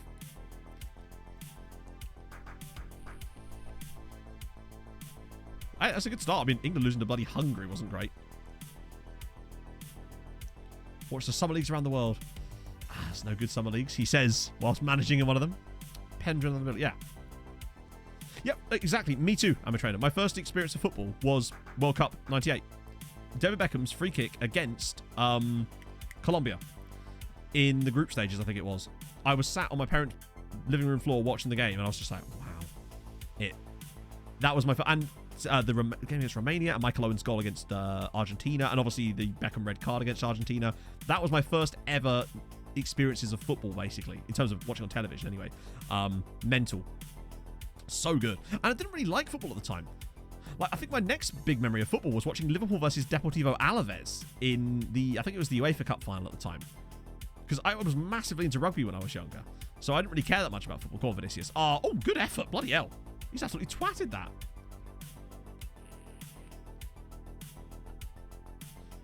England and Sweden. Ah, yes. Yeah, of course, because that's the game when Michael Owen got that horrible knee injury was against Sweden, wasn't it? And Joe Cole scored that ridiculous goal. That's the game I'm thinking of, right? That is the right game. 2010. What was the 2010 World Cup? Because 2006 was Germany. 2010 was Africa, wasn't it? Was South Africa. Goal Bafana and whatnot. 2006 was Joe Cole. Ah, that was also against Sweden, though, wasn't it? If I remember correctly.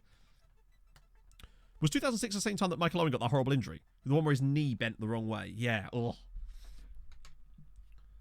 Was Vuvuzela World Cup? Yeah, I remember Viking and I walking around. We were those guys. We were walking around Tesco's with a Vuvuzela, and, well, yeah. Needless to say, people were not happy.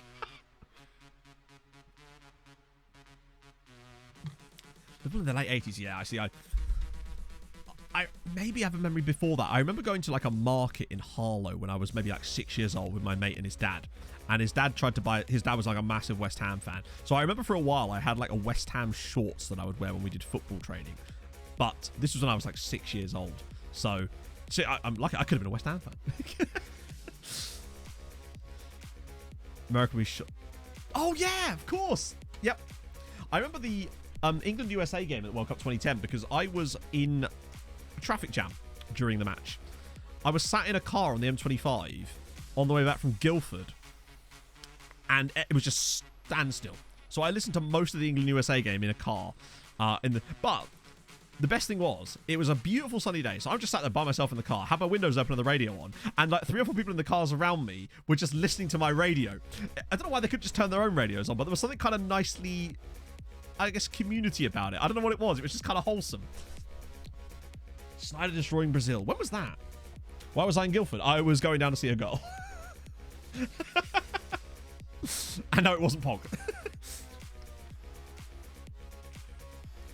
This is the pre-Pog days.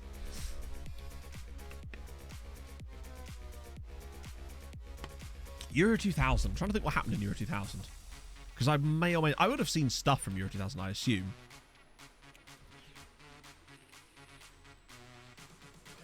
2010 BP. Disgusting. Didn't you know? Oh. Leaving the house after the first half. Wait. He came back, right? Hopefully. John was just going ballistic because he wouldn't be allowed to come onto the pitch in... Oh! Was that the same World Cup as the... I've got to get the award to my boys? With, That was it, wasn't it? It was USA... Mexico. Does anyone remember Silver Goal? Silver Goal. I think it was Euro 2004. They had Silver Goal, and it was fucking stupid.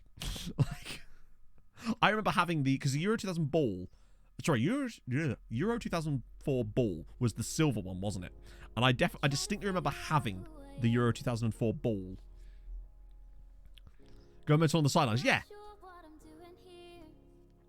Experiment that never to be repeated. Yeah, it was the dumbest thing. Henrik Larsson scoring England in 2000. Oh yeah, that was a good effort actually. Turkey beat them on silver goal into the semis. Was that the sign? Was that when Hamit Altintop scored that outrageous goal, or was that a different one? I swear it was Hamit Altintop. Was it Altintop that scored this ridiculous goal? The donut. Okay, we probably need to make some subs here. Get the Axio on for a bit. Yeah, I had that in my memory as well. Greece won on silver goal, probably. A lot of weird stuff happened during that Euros, didn't they? I mean, Greece won it, for example. It's kind of weird to think that that actually happened, that Greece won the Euros. But then Denmark also won a Euros that they didn't even qualify for. But I still think the Greece one is one of the most outrageous things for me. Like, if the Leicester City thing hadn't happened, that Greece winning the Euros would be up there for me as one of the greatest, like, things ever in, like, football. In terms of the underdog value of it, perhaps. But I think, obviously, the Leicester thing dwarfs it massively just because of the sheer number of games. But still, Greece winning that was incredible. ABBA penalty shootouts. True. Sorry, speaking of ABBA, I saw this thing on TikTok. This is nothing, like, I saw it and it just cracked me up because it was basically just someone taking the piss out of Liverpool. It was basically just someone saying Liverpool calling it the double when they won the League Cup and the FA Cup is like saying you've shagged 2 members of ABBA and it's the 2 blokes. And I don't know why I found that so funny. It just completely shat me up. I showed it to Pog and even she thought it was good. Oh, dear. But I want to say, Bjorn and Betty, I don't know, they'd get it.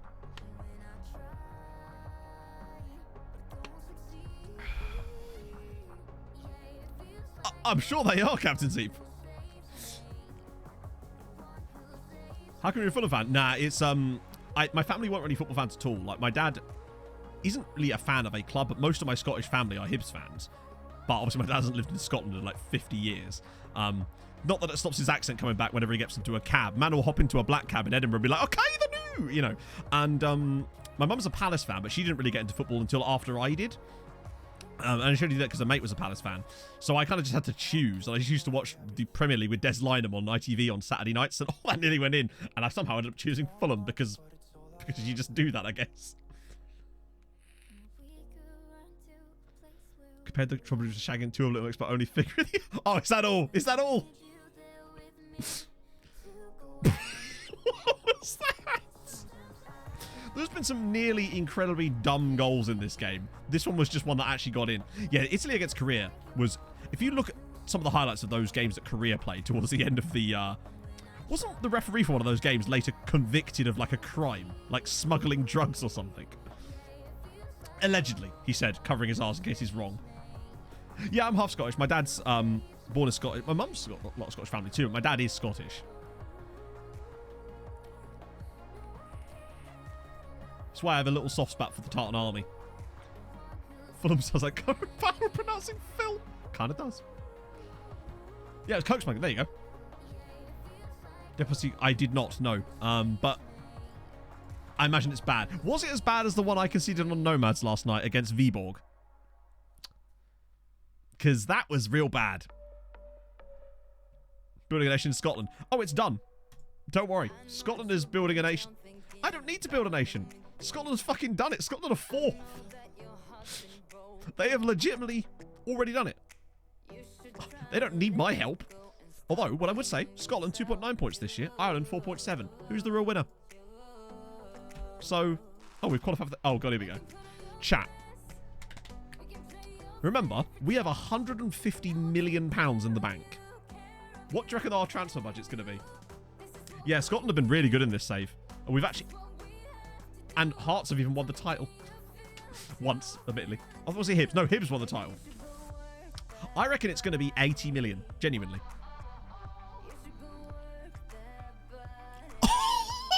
Fucking hell!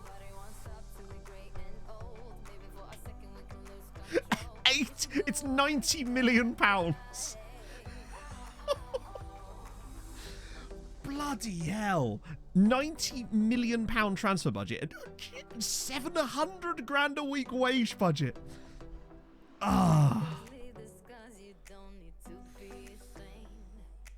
That's decent, isn't it? It's decent. So, if we find a player we want, we basically can buy them now. It's the glory of where we're at right now. But the beautiful thing is, we could spend like 50 million of that and still be completely fine financially. Oh. Sign Juliet. Man's worth 300 million. We don't even have half of it. Which is... Hang on. Did he get... Wow, man of the match in a 4-0 victory when he didn't score a goal. Could afford Harry Maguire now. We could nearly afford Ali Teakin. Oh, we still can't afford Tufik Gannon. Don't be silly. The man doesn't want to join us at this stage in his career.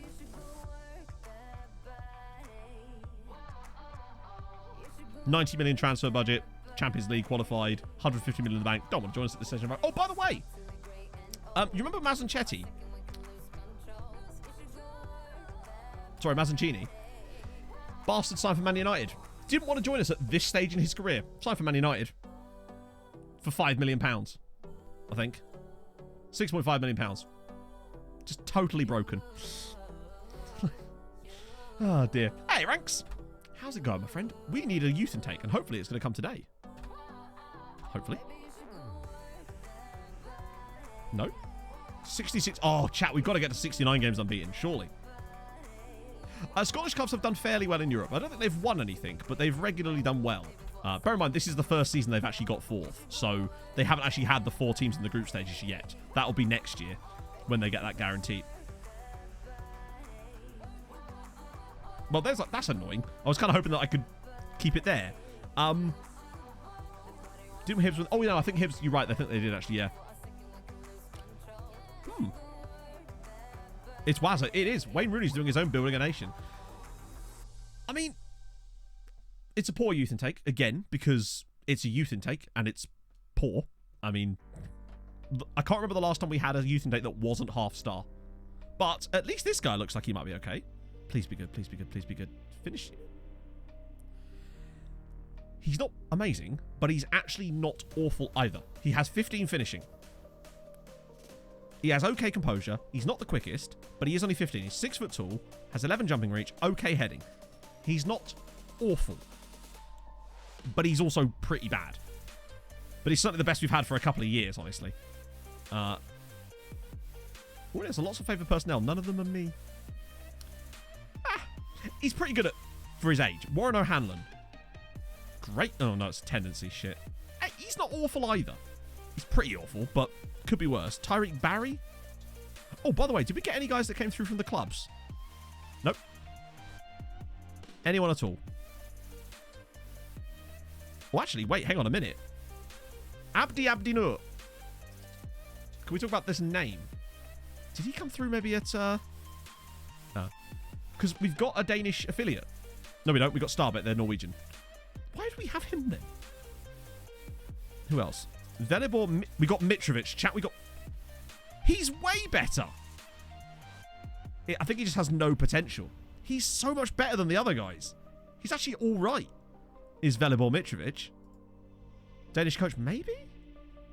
Yeah, not a single player, though, related to any of the clubs that we actually have as affiliates, as always. One of these days, eh? Right, let's see this clip. Oh! I think I must have missed that. Hang on, hopefully you closed the replay, right?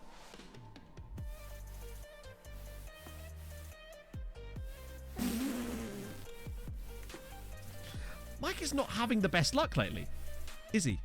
Do we have? Oh, no, we've got Esbjerg, don't we? Yeah, we have Esbjerg and Starbeck. I forgot. Yeah, you're right. So maybe, but I think it would have said if he came through there, right? We'll have to wait until he's actually got a biography, maybe, and then see if that then triggers it. Because you can find out. Sometimes it shows up in the biography. It's weird that it didn't come up, though. Ah, there's Leo. Perfect. Milestones. Maybe? He's the only one that makes me think that he could be from... Nah, nothing. If it was to be anywhere, it would be in his biography, but he doesn't have one yet until he signs a contract, which I think he might just be good enough to sign a contract. Maybe. At a push. If we're lucky. Tchouameni to Madrid. Ah, fair one. Good point. Yeah, because if he was born anywhere near Esbjerg, it would make sense, right? I mean, it doesn't guarantee it, but if he was born somewhere near Esbjerg, Odense. That is near, isn't it? I think. No, maybe. He's half Danish, half Somali, which is awesome, by the way. Maybe he'll declare for Somalia. I think Odense is kind of near. In fact, isn't Esbjerg... I don't know. Danes, help. Hour and a half. That feels like it'd be too far away to be an obvious youth intake player, maybe. Ondiatino. Not quite. Okay. Oh, wow. Jelamori Silla. What a... Oh, my God, he's good. Look at the... Where are you finding these players, Dan? I think what it is that my Sunniusk team share a stadium with OB when we play our European games. So in my head, I thought that maybe it was really nearby. And obviously, because their local rival is Esbjerg. None of the favourite person is Danish. Yeah. Weird. What's the story in Jelamori? Oh, well, once again, our quest continues for a player that's actually going to come through from those youth teams. Right, full rotation. This is massively rotated now. Wan, Glucevic, possibly. We'll put Solisin instead of Navio and Danko. Danko can't start, so we'll bring Orlando Martins in. Morten Pedersen in there too. We've got Sandberg for the other side. And Koharski again. That's fine. Cool. Is Defy's from... I don't think he is. Firstly, I'm fairly certain if they are, it physically tells you in the report. It actually says, because I've had it happen before, it will tell you that the player has come through from that club, as far as I'm aware. I don't think it's the same as being poached. It will actually physically say at the top of the report if the player came through from your affiliates. I'm certain of it. Well, that's certainly how it used to work. I've never had it happen this year, unless they've changed it. Right, I didn't know the P-break chat. Snow and ice-related puns, because we're talking about Scandinavia. I've got nothing here. Back in a second, friendo.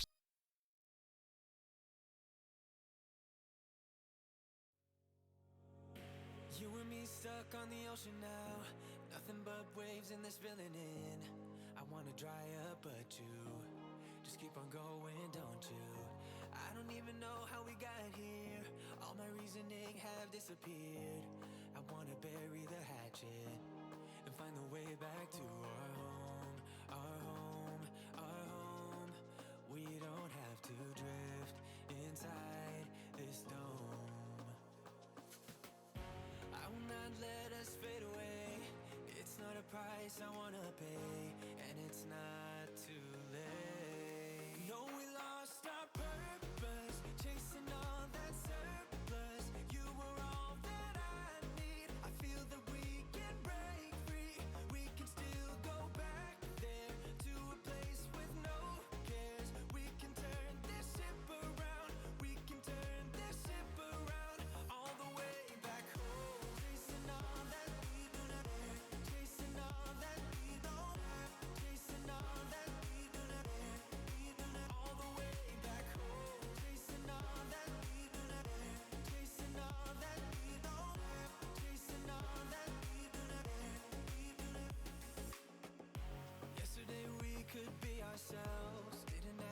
but nevertheless, we were true to each other. But now we don't even bother.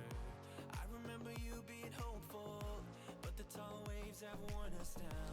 God damn, it's warm in here. Bloody hell. Patrick Burnford. Borussia fell on black ice. It's just... Oh, frozen flapjack. There you go. We can't have one of these go by without there being a Borussia Mönchengladbach reference in it. It's just not allowed. It's just the rules. Craving chalk ice. That is phenomenal. It just about works for me. It's fucking freezing Onsen. Nailed it. Stefan Defrigeration. Surely just Stefan Defridge would have worked. Is that... Oh, it's good. It's very good. It just about works. Ski Sunday or Lisa. Oh, dear. I saw this... Again, I realised how many sentences I start lately with it. I saw this TikTok, but it was a guy basically asking random girls on the street who these footballers were. And he showed this girl a picture of Mbappe, and she said that she thought his name was Mukbappe. No, Mukbap. It just did me in. Oh. If only he was Scottish, right? Mukbappers. Icebjerg. That's pretty good too, actually. Erling Haaland. It's going to be weird having him in the Premier League next year. Odeon Igloo. That is very good. Wayne Iglooney. It also works. Chillingham. Delibird Kulishevsky. Go on, Jovetic. Ping it. Oh. What's one who's sponsor for him? Burnley. I'd buy a McPap. Yeah. So would I. I don't know what... I don't even need to know what's in it. Just gimme. Go to the McBappes to get a big Mbap. M. Chilwell. Iceland. Or who's not playing our games. He's going straight for the throat. Cold Feety United. So suddenly all I'm thinking of is a sitcom starring Helen Baxendale. And James Nesbitt too. My parents used to watch that. I'll say my parents, my mum. Slay Given, very good. Sammy Hippiothermia. I'll turn into a McBat, maybe. He'll be sleeping with the McFishies. Oh, good goal. Oh, it's a penalty, but hey, it's nice to see Kaharski scoring. Icy Milan. Nice. Santa Claus Jan Huntelaar, standard. Santa Claus Jensen. I liked a bit of Klaus Jensen. He was fun. Victor Eskimosis. What's Victor Moses up to these days? Frozenberg, nice. Hang on. Snow Mansion Clan? That's a tough one for me. Oh, I see. That's a stretch. Slippery and G. Ben White Christmas.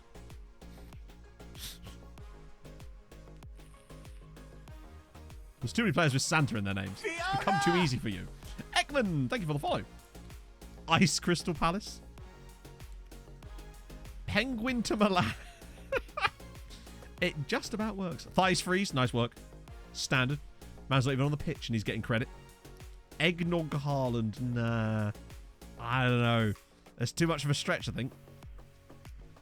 Baby, it's cold out, Sadio Mane. How many times are we going to not hit the goal here? Coney de Wintertime, Mistletoe and White. He's gone fully. Jan Not Sommer. There was a player called Louis de Winter in this save at one point. Another goal for Wan. Fuck, you never like mine. Yeah, Rob, I know. I do it to deliberately undermine you in front of our peers. I've been playing the long game. David Eggnog. There you go. That's better. See, Rob, take note. Jesus is born Navas. Slayton Language, Robert. Slayton Baines is good.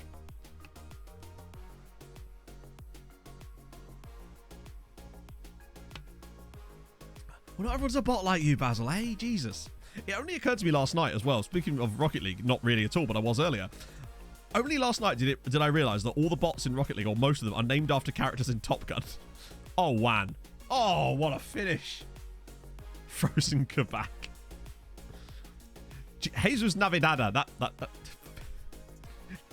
Achilles Navas' dad. Just his pop. That was a great goal. I love a chip from far out. Christmas caroling. Oh, it's a tough one, Jim V. I'll give you it, Zenvi. Just. Oh. Andy Carroll. That's just his name, Rob. Try harder. Cold Chester. There you go. See, there's a superior Rob. I'm joking. I love you both. Oh, come Orlando Trustful. Jesus. You say caroling really fast. No, you got to carol at a sensible pace, otherwise no one will understand the songs. Zinner's better than you. Oh, of course. Well, that goes without saying. That was never up for debate. Look at the man's chest here. Come on. I mean, I'd sell him to a Chinese club. We've never had any interest from Chinese clubs. I think it's just that the premium on Chinese players doesn't really go for strikers as much. Like, his value is still fairly low. I wonder if it's because he was homegrown Brazilian and not Chinese. Like, he is technically Chinese nationality, but he was homegrown in Brazil, and I wonder if that matters for the Chinese leagues. Genghis Tundra. Oh, dear. Cenk Tosun's roasting on an open fire. Oh, good lord. You fake Scott. How dare you? How dare you imply such a thing? Now you're just being mean. Is that a hat-trick for Wan? It could be. I'm assuming it is. I've been reading too many puns. I missed most of the goals. Last time this happened, we ended up with Harold Bishop Ultras. Baby, it's goals. 1, 2, 3. There you go. That's better. Now you get it. What a goal. Rob Colding. Good work. Subs. Oh, wait. Hang on. Is there anyone I can even bring in that I don't want to start there? Emmett! Howcroft. And... fuck it. We'll bring in the huge creamer. All right, chat? The enormous creamer is coming in to maybe keep a 20-minute clean sheet. Navio's done quite... Luis Navio has 10 goals this season. That's quite a lot from centre-back. I'm kind of glad I signed him now. Laplandi Cole. Lemsip Blatter. Oh, God. I don't want the words sip and blatter anywhere near each other. That man is like a reanimated scrotum. Oh. Emmett Doran has just scored. Go on, Emmett. Andre Kanchelski's. I'll take it. David Fairy Tale of New York Club. Good God. Oh. But that's true, though. Like, Sepp Blatter looks like a mummified scrotum. I'm just saying. Antarctic. Oh, that's tough to say. No chance of a coach. I'm hoping that he'll get a chance of a coach. God, the old boys union have just come off the bench and done brilliantly here. Christmas Eve and Rakitic. Nice. North Poldolski. Tennis eyes. Yeah, so he's 33. Or is he 34? He still hasn't said anything about retiring yet, which is good. But I still haven't had the option to ask him about becoming a staff member. Because dream scenario, he joins our coaching staff with the Neck and Booty and all the other chaps. But at the moment, yeah. That's what I'll have you know. Oh, I don't disagree, Hensley. I didn't say it was a good quality mummified scrotum. I'm talking about the type of mummified scrotum that was dug up by the Egyptographers back in the 1960s. But instead of being put in like a museum or just returned to where it should be, has just rotted in the bottom drawer of some Indiana Jones wannabe for 50 years. That's the type of mummified scrotum I am talking about. Right, and we move. Emmett did score a goal. Chat. Does that warrant a random ED7? Just to remind us that it can in fact happen. I think it would. I think it was plus 101. We have as many goals as Jeff Daniels had Dalmatians. So that's good. Unless you're talking about the sequel. You know. Those are the worst kinds of mummified scrotums. You can't even get any good money from them on the black market. Right, ED7. Fuck it, we're going to do it. The man scored a goal today. It doesn't happen very often anymore. We're taking what we can get. Sleepwood Town, I like it. So, and a 5. And a 4. And a 3. And a 2. And a 1. And Emmett, this is for crediting the 7th goal of the match. Well done, lad.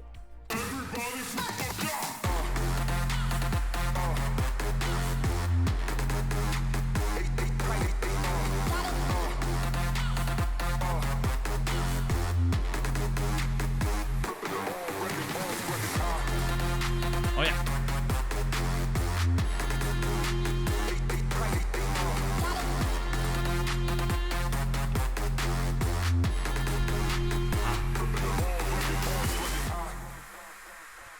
nice to have that happen sometimes, right? I've missed it. I've missed the ability to do that. Oh, who's getting a contract? Oh, please tell me he's in there. Oh, God, he's not. Oh, well, fuck it. He might reevaluate him afterwards. Look, Orcs in the club dancing. Oh, mate, you should see my moves. I bust so many moves. You have not seen a move busted until you've watched me bust out a worm at your nan's funeral. That's how you know it's going well. But I'm just... at the wake, obviously. I've got some decorum, chat. Also, Anna, we were talking about mummified testicles because we were talking about year 3000 busted. Literally. Not much has changed, but would you believe it? We live underwater. Just not the bloody casket. I know. They're not as strong as you'd think.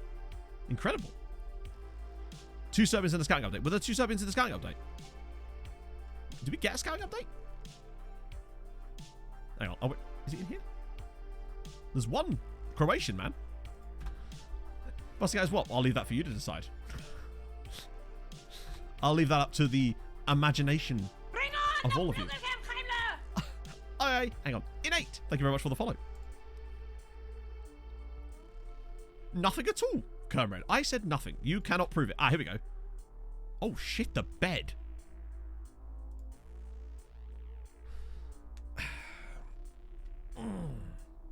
Sorry, I'm just warming up my signing hand. Hello, dragon. I mean, yes, I think so. Driven personality, 5'1". He is going to need a stool, but that's fine. He's an absolute small king. Love it. That's just green all the way, isn't it? Bloody hell. I'll just give him the 1.7 million. Like, honestly, if they want 1.7, it's totally worth it. What about the other lad? Was there another guy in here, you said? Hang on, let's just go to Chukwuritski and look at their youth team, because there's bound to be another lad in there that we're looking at. Oh, wait. Was it this guy? I don't think there was another guy at Chukwuritski. This is in the senior squad. No. Reserve squad? No. So who was the other guy then? Emmett's Korea. I don't know for sure. I'll have a look in a second. Oh, he wasn't for Chukwuritski. Oh, who was the other guy at? Red Star. Oh, hang on. As in Obradovic? Because in that case, I'd already signed him. I already got him for 600 grand. I did him off stream. That sounds weird.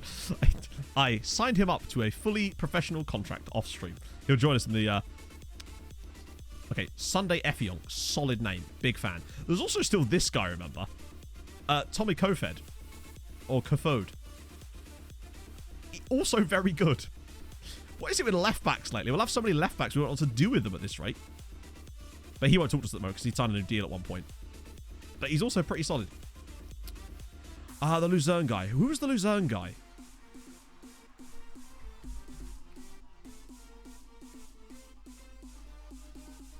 Was it this guy? I assume it was this guy. Serbian left foot. It was so mean to lovely Mike. What am I going to say when I see him in a couple of weeks? It means cow's feet. Even better. He can hoof it down the field. Did I get hoofs? What am I thinking of here? The second one. Oh, hang on. This guy. Amaro Vinas. Yeah, that guy's model citizen was pretty sick. How dare you, Hinsey? Silaida. You're also nasty. Ah. You're so mean. Okay, let's get Dragon in. Because the man's called Dragon. And that is a fine, fine thing. He's old enough that we can boat him out the wazoo. So we'll smack him with a boat, a 5-year, a relegation release clause. He is going to get Serbian matches, no doubt. So I'll make sure I set this at like 15 grand. No, wait. He'll probably go for it with way less than that, right? Oh, he won't. Okay, maybe I should have gone to 15 grand. That's driving a hard bargain for once. I might actually have to give him that to get the full boat experience, but we're going to need the full boat experience here. This man's getting fully rosy and gymmed. There you go. Take that. Oh. A man's called Dragon. Come on. Okay. We've really taken a lot of Eastern European players over the last stream and a half, and it's great. So there's 2 matches. Wait, there's another game? Fucking hell. I thought that was the game before the Lille game. Now we're going to have to play the same lineup in 2 games in a row so I can keep them rotated out. Oh, well, that's fine. We'll sim this one anyway. God, look at the state of it. We may lose this game. Oh, I can't put Glucevic in. Okay. Who's going to start then? I guess Cole Sprouse. Yeah, fuck it. We'll start Emmett. Might as well. Freshen things up a little bit. Kaharski's surprisingly fresh, actually, still. Okay. Do a bit of that. Watch Emmett now bang another hat-trick. Or bang another goal to the point where we have to do another ED7 now that we've established the new terms of the deal. Oh, I was going to look up how many goals Emmett scored, haven't I? And I didn't do the Atletico Nacional team report. One sec. I'll do both those things in a second.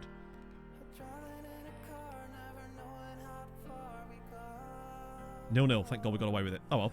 Saves us some trouble, I guess. Are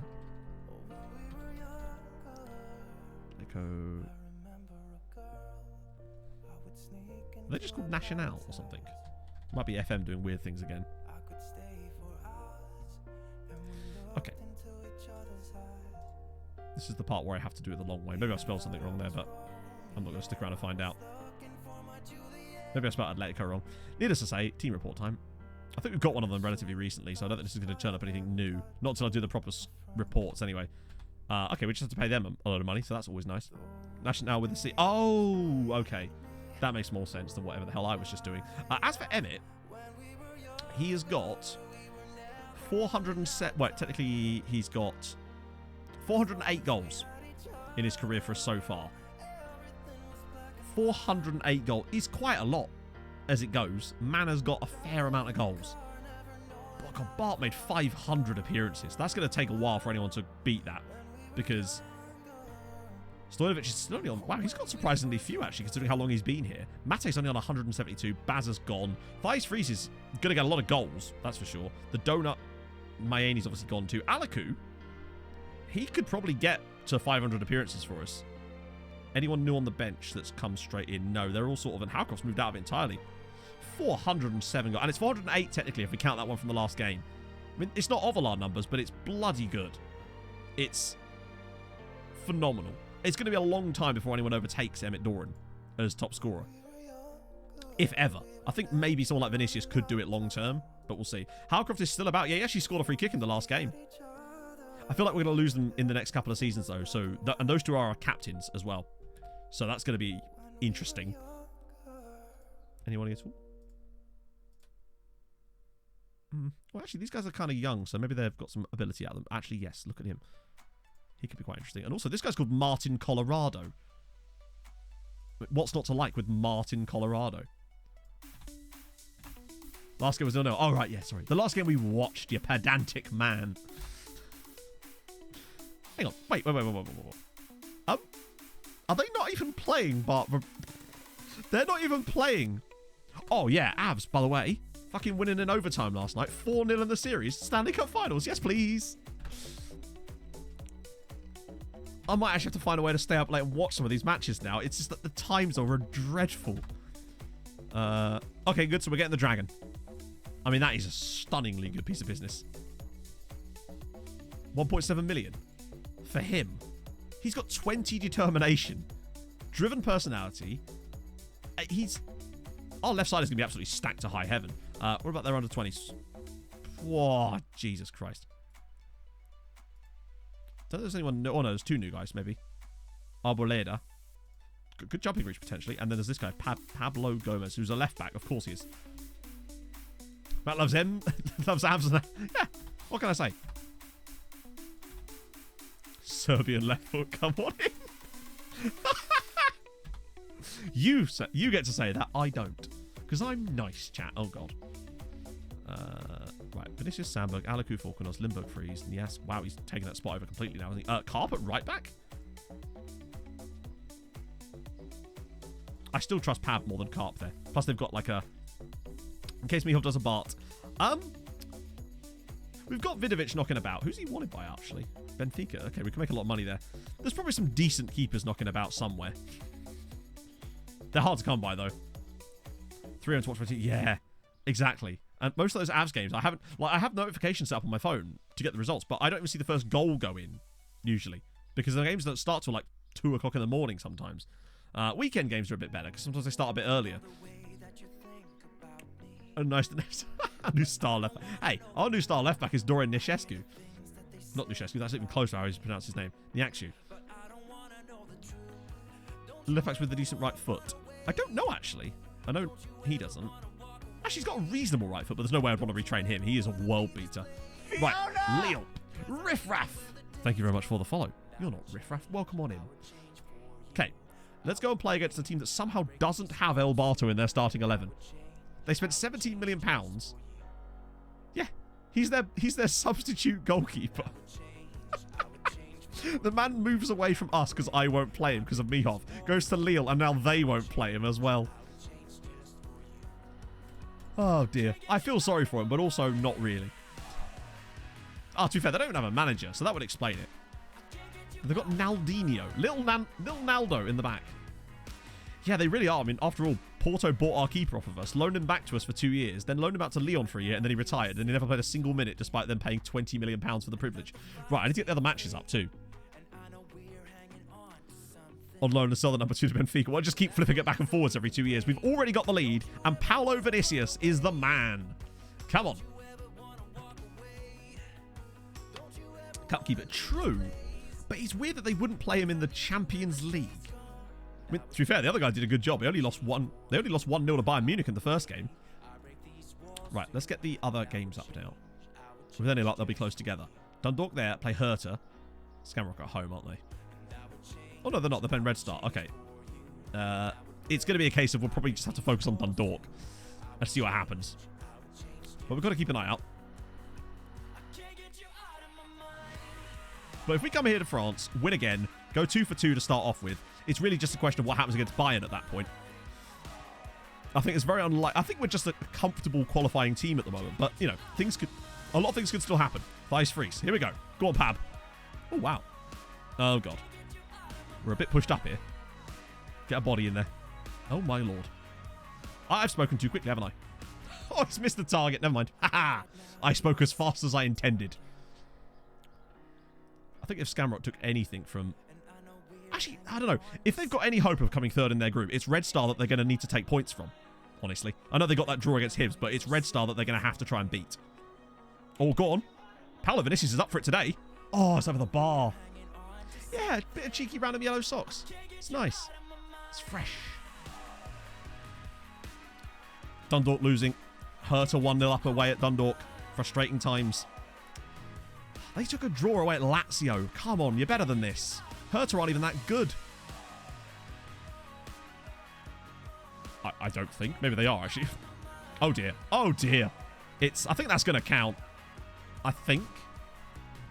I don't know why that would be offside. Unless Albin was just standing in an offside position the entire time. Which, no, it's just given straight away. There we go. 2-0 up away at Lille. Now, if the last game is anything to go by... Oh, it's 2-0 to Dundalk now. Come on. Oh, God. Ireland, stop it. Be better. I beg of you. We have to get 3-0 up, and that's when we start ballsing it up, if I recall correctly. If history is any indicator. Where is the ref? Oh, he's there, yeah. Nice. Rocking a nice fetching yellow jersey. Do you want to move any slower there, buddy? Who was that? Was that Danko? He was moving so slowly. Just sort of chilling about, waiting for nothing to happen. I mean, 2-0 up away from home is great and all. But, you know, we managed to concede 2 goals against Roma out of nothing, so a third goal would not go amiss. Oh, good. Touches like that are not fantastic. But we have in the first half here, at the very least, scored more goals against Lille than Bayern did in the entire game. So there's that. Good tackle. Oh, it's fallen back to him anyway. Oh, God almighty. Stop it. Be better. They've been a bit better, actually, themselves, honestly. I think they've had it. Dundalk need a hell of a second half there. Even a draw. That would take some doing to get even a draw from that position, annoyingly. I was kind of hoping we'd have a bit of help this year, but apparently Ireland have other ideas.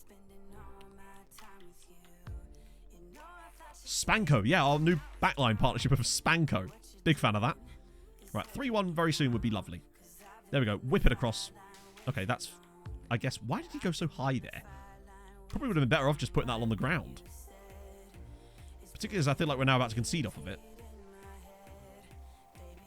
Don't concede off of it, please. We may not have been amazing so far, but we've been good enough. Oh, God. This has got back post header written all over it. There it is.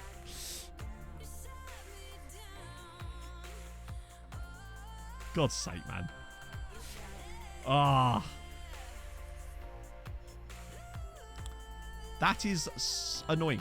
How is this? This is never going to be offside, is it? Oh, it's who? What? Was the pass disallowed? Not the pass. I assume. Okay. Sure. That guy in the middle looked like he was playing him on, honestly. But we'll take what we can get at this point.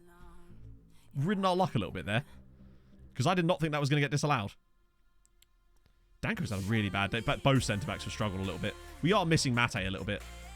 Go on, that's more like it. Thighs free. Oh, God. Right. Oh, my God, he's just in total space.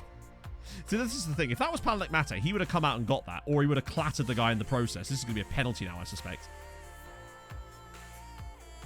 Oh! Oh, God almighty. Just chill. Chill, friends. We're fine. We are looking massively shaky in this second half. Might have to make a couple of subs soon. Not sure where. Maybe the centre of midfield? And again, really awful. We are just determined to give them chances here. Manier. And he scored. I mean, what are we doing? We've just kind of gone to shit in this game. Midfield is kind of... Yeah, I'm going to get the donut in for Limburg. The defenders have not played well at all, but what choice have we got? I might even get Garnice in just for a different freshen up front. Danko off. I mean, for who? Like, not going to bring him on. There's no one on the bench to bring on for Danko at this point, so taking him off right now isn't going to do us any good. I might get Hoon on, though. Triple sub here. We've got to do something. That was dreadful. Like, just some of the weird passing, where they just keep passing it straight to Lille all the time, rather than their normal passing moves. Really annoying when that happens, but what can you do? Let's try. Let's get back to that again. Back to that again. Still 2-0 there. Can't see the other one. We'll have a look. We've conceded a lot of goals. Luba Mihov's actually been really bad in both Champions League games, and now Niexu's got a knock. Superb. Super bloody perb. Or a knock of some sort that has got... It's clearly harmed his fitness levels. Rodriguez, Sandberg. Oh, God. Yeah, Mihov's just kind of struggled. It's classic, isn't it? Happy to stay, then start struggling massively. A 2, I mean, it's not the end of the world, but it would give us a very small chance of... It would make it really difficult for us to win the group, and that's the issue. Unless Mihai Alaku to the rescue. Oh, it's the post! Hey, Yamaha. Oh, it's still... I mean, to be fair, the first game against Roma, even though we won, was still a bit of an FNing. We've managed to concede 4 goals off of, like, less than... We've not had a lot of chances. We had 30... What was it? 40 shots against Roma. And they had 5. And it was 3-2. We've not been anywhere near as good as that today. 3-0 Hertha. Yeah, they are... Dundalk are not showing their best selves in that game, are they? Go on, the Akshu. Pop a good ball in for someone. Sandberg could do it. Oh! That's the reason we have the tall the right winger. Choi Tae-hoon, 3-2 in France. Come on! The big man at the back post with the big header. Whew. Lovely assist there from Sandberg. That's why I love having tall wingers. Admittedly, I feel like even if he was shorter, it wouldn't matter, actually. The cross is so good that even a 5'5" player would have probably got this. Hello, Pog! You're back with your folder. How was driving? Yeah. He said I'm doing really well. Doing really well. Well. Did roundabouts. Did roundabouts. Oh, it was a red card for Dundalk, too. I'm better at really good at my roundabouts. Better at really good with it. Well, there you go. You love to see it. Yeah, this game's still been way closer than it should have been. But life goes on. What's up, Pog? Driving what? Driving dance. You smell like mints. Can I have one? No, you disgust me, woman. Oh, it's chewing gum. Oh, even better. Now, Rob. Now? You think that... She's been doing that for years.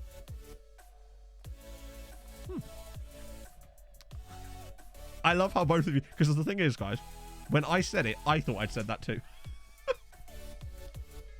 Just smells like mincemeat. Thank God we won the match, at least. shame about the rest of the country, but, you know. We're doing our part. Not ideal. But at least, a group that starts off like that gives you a really good chance at least qualifying. As for the others, barring a miracle...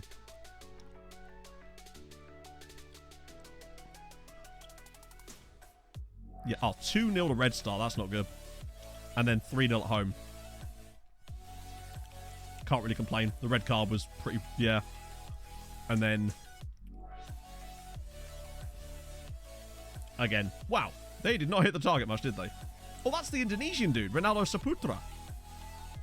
Still playing for Red Star. Fair play. Well, not great as far as coefficient, but at least we did our bit, so that should take us to 5.1. Remember, though, chat. Last time, when we finished the groups... What was it we were on? Was it like 7 or something? I still think there's plenty more available for us. We've still got at least, I feel like, another 2 wins for us. Minimum. Hopefully. Against Roma and Lille. So that'll be another 0.8. I'd like to think that Dundalk and Shamrock are going to do us a favour at some point, but there you go. Yes, Pog. I'll say bye to chat now. Okay. Bye. Pog says bye. As if you couldn't hear her say that out loud. Ouchie, that's not ideal. Poor Prussian Munster. Bye, apps. Pounded with a fork. Well, there you go. Now we know. Now we know. 2 million quid for that. Thank God for Choi. Right. Any of these clauses? Oh, hang on. Wait. No, that's not the one I was looking for. I don't really want them to have to pay £500,000, so I'm just going to leave that. I was kind of hoping that we'd get one of the other clauses up, but when they do, oh boy, goody me. The Vostarek and the Milosevic clauses are going to be mental. Right, so I'll save it there. It's been good. I feel like we could have still done better, but there's not much you can really do about it to a certain point. Like, eventually Ireland's just going to do Ireland things. At least we got them to a point where they maybe could have qualified, I suppose. Who do we raid today? I'm trying to find maybe someone new, perhaps, to try a raid for. Let's see. Who have I not raided? I'm trying to see people on the sidebar that I haven't already raided once. Most of the people on the top few rows I've already raided. Still want them to have a face cam or something. Let's try... Oh, God. So many decisions, chat. I'm not used to this. Let's try Kifty. So, obviously, as always with a brand new raid, be nice, extra nice. Not that you're not already, but you know what I mean. We're going to raid Kifty. I don't know anything about the guy. But he has a face camera and he's streaming Football Manager, and that's usually the requirements that I like to meet. So be nice, of course. Say hello. Ask him what his favourite flag is, but be nice about it, you know? So I will see you guys on Thursday, where absolutely not that Anorith, of course, because it's new people and we don't want to be those guys, obviously. Guys and girls, we don't want to be those people. It's fine with people we know, but, you know, come on. Because that reflects badly on me. So, yeah, I'll see you on Thursday. We've got 4 more Champions League games to go.